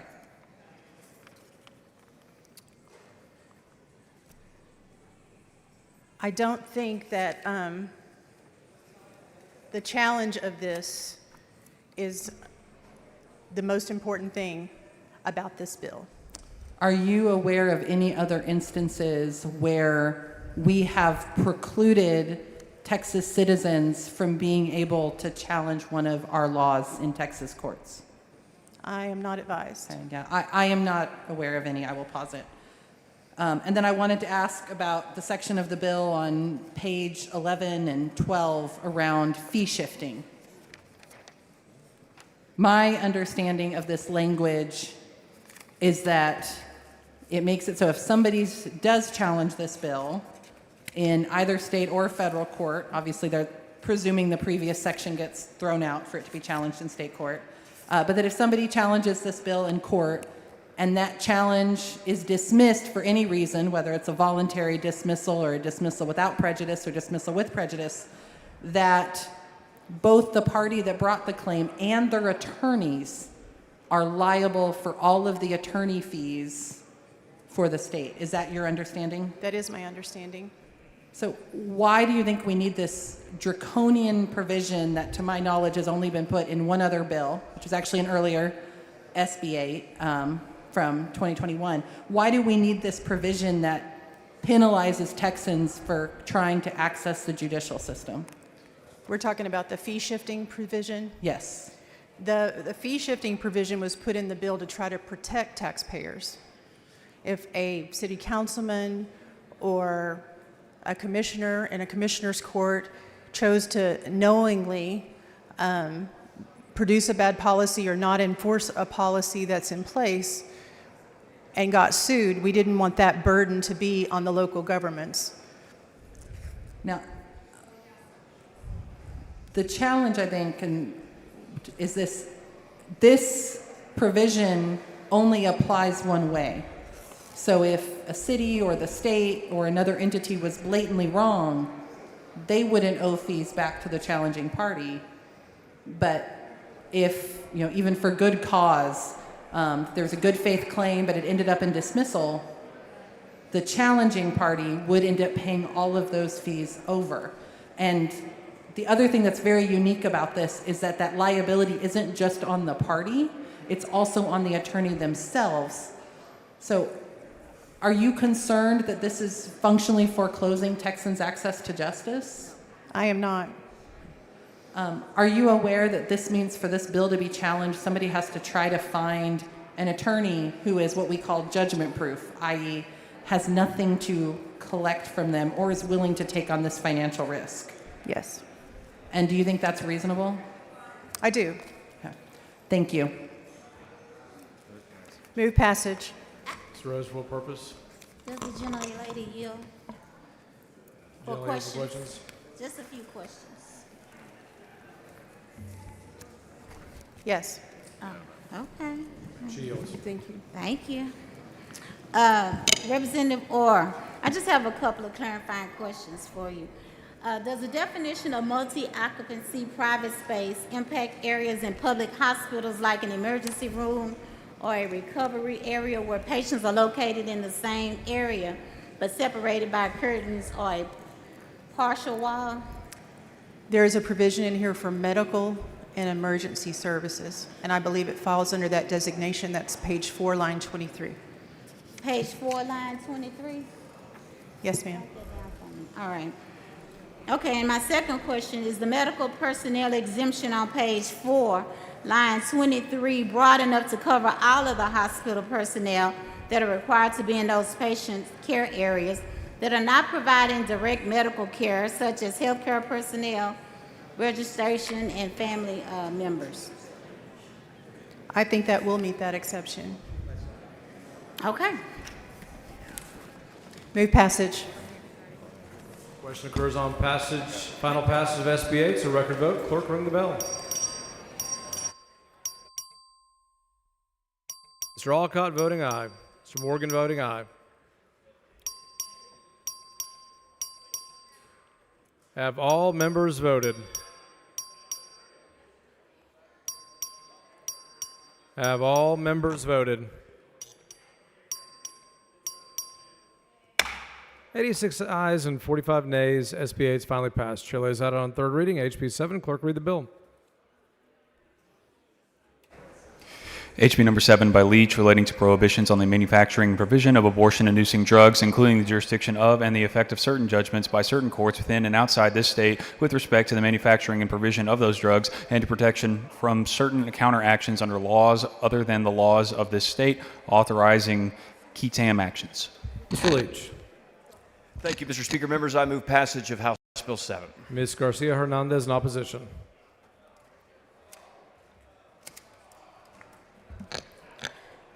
Speaker, members, Texas is founded on principles of liberty, justice, and personal responsibility. HB 7, however, threatens those very ideals. It replaces our institutions with vigilante enforcement, criminalizes healthcare, and isolates Texans, especially those in crisis.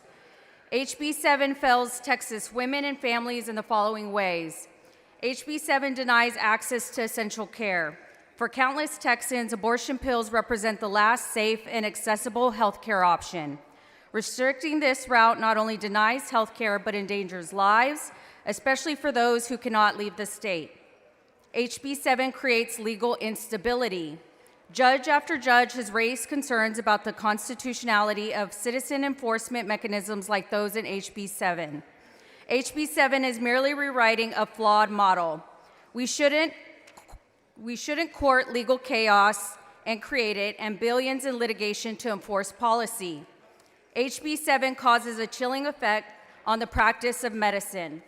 Physicians must worry about legal retaliation simply for fulfilling their duty to save lives, whether in emergencies or routine reproductive health, and that's unacceptable.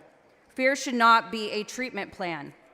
HB 7 encourages litigation over compassion. HB 7 turns our legal system into a marketplace for lawsuits. Power doesn't belong to procedural profiteers. It belongs to Texas families and the public institutions we've empowered to advance justice. HB 7 overreaches and has federalism concerns. This bill reaches beyond Texas borders and intentions. Our approach must respect the bounded authority of our state and avoid launching interjurisdictional legal wars that neither our courts nor our citizens can win.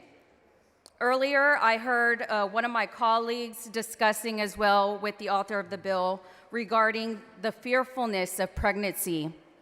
And I wanted to thank, in particular, one of my colleagues who's up here with me, Representative Mihaela Plisa.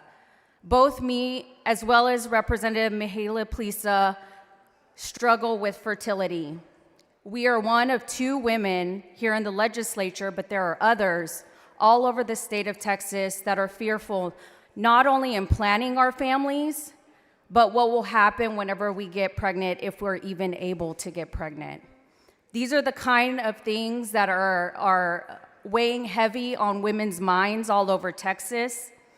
I understand that the author was very moved and concerned about the fact that women in Texas may be fearful of pregnancy, but I can tell you, as someone who has been struggling with this for quite some time, it's something that I am fearful of.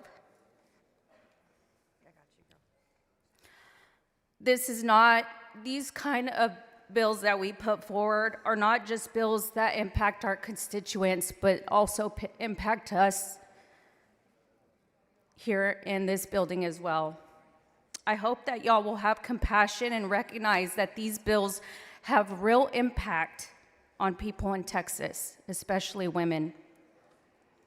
Let's invest in real solutions like maternal support, healthcare education, and access to care, not lawsuits. HB 7 doesn't protect Texas women, families, me, Mahela Plisa, and so many other women across the state. Women like us who are struggling with fertility and wanting to also figure out how to start our families as well. These type of laws punish us. They hurt us, and very often they even kill us. I urge you to vote no to HB 7. Mr. Leach to close.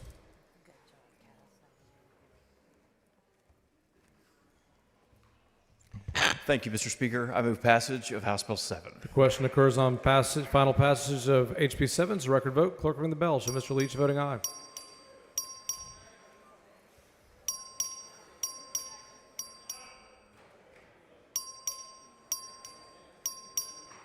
Have all members voted? There being 82 ayes and 48 nays, HB 7 is finally passed. Chair lays on third reading, HB 15. Clerk, read the bill. HB number 15 by Hefner, relating to certain files maintained by a law enforcement agency regarding certain employees of the agency. Mr. Hefner. Thank you, Mr. Speaker. Members, I move passage of House Bill 15. Question occurs on final passage. Record vote. Clerk, ring the bell. Show Mr. Hefner voting aye.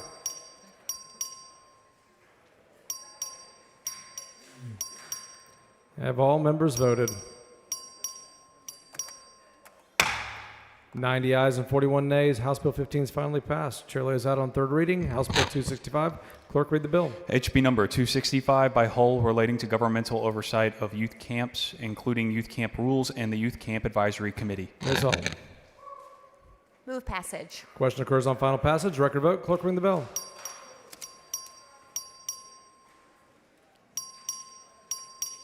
Have all members voted? Have all members voted? 128 ayes and 3 nays. House Bill 265 is finally passed. Members, may I have your attention for an important announcement? Join me in wishing our colleague Terry Wilson a very happy birthday.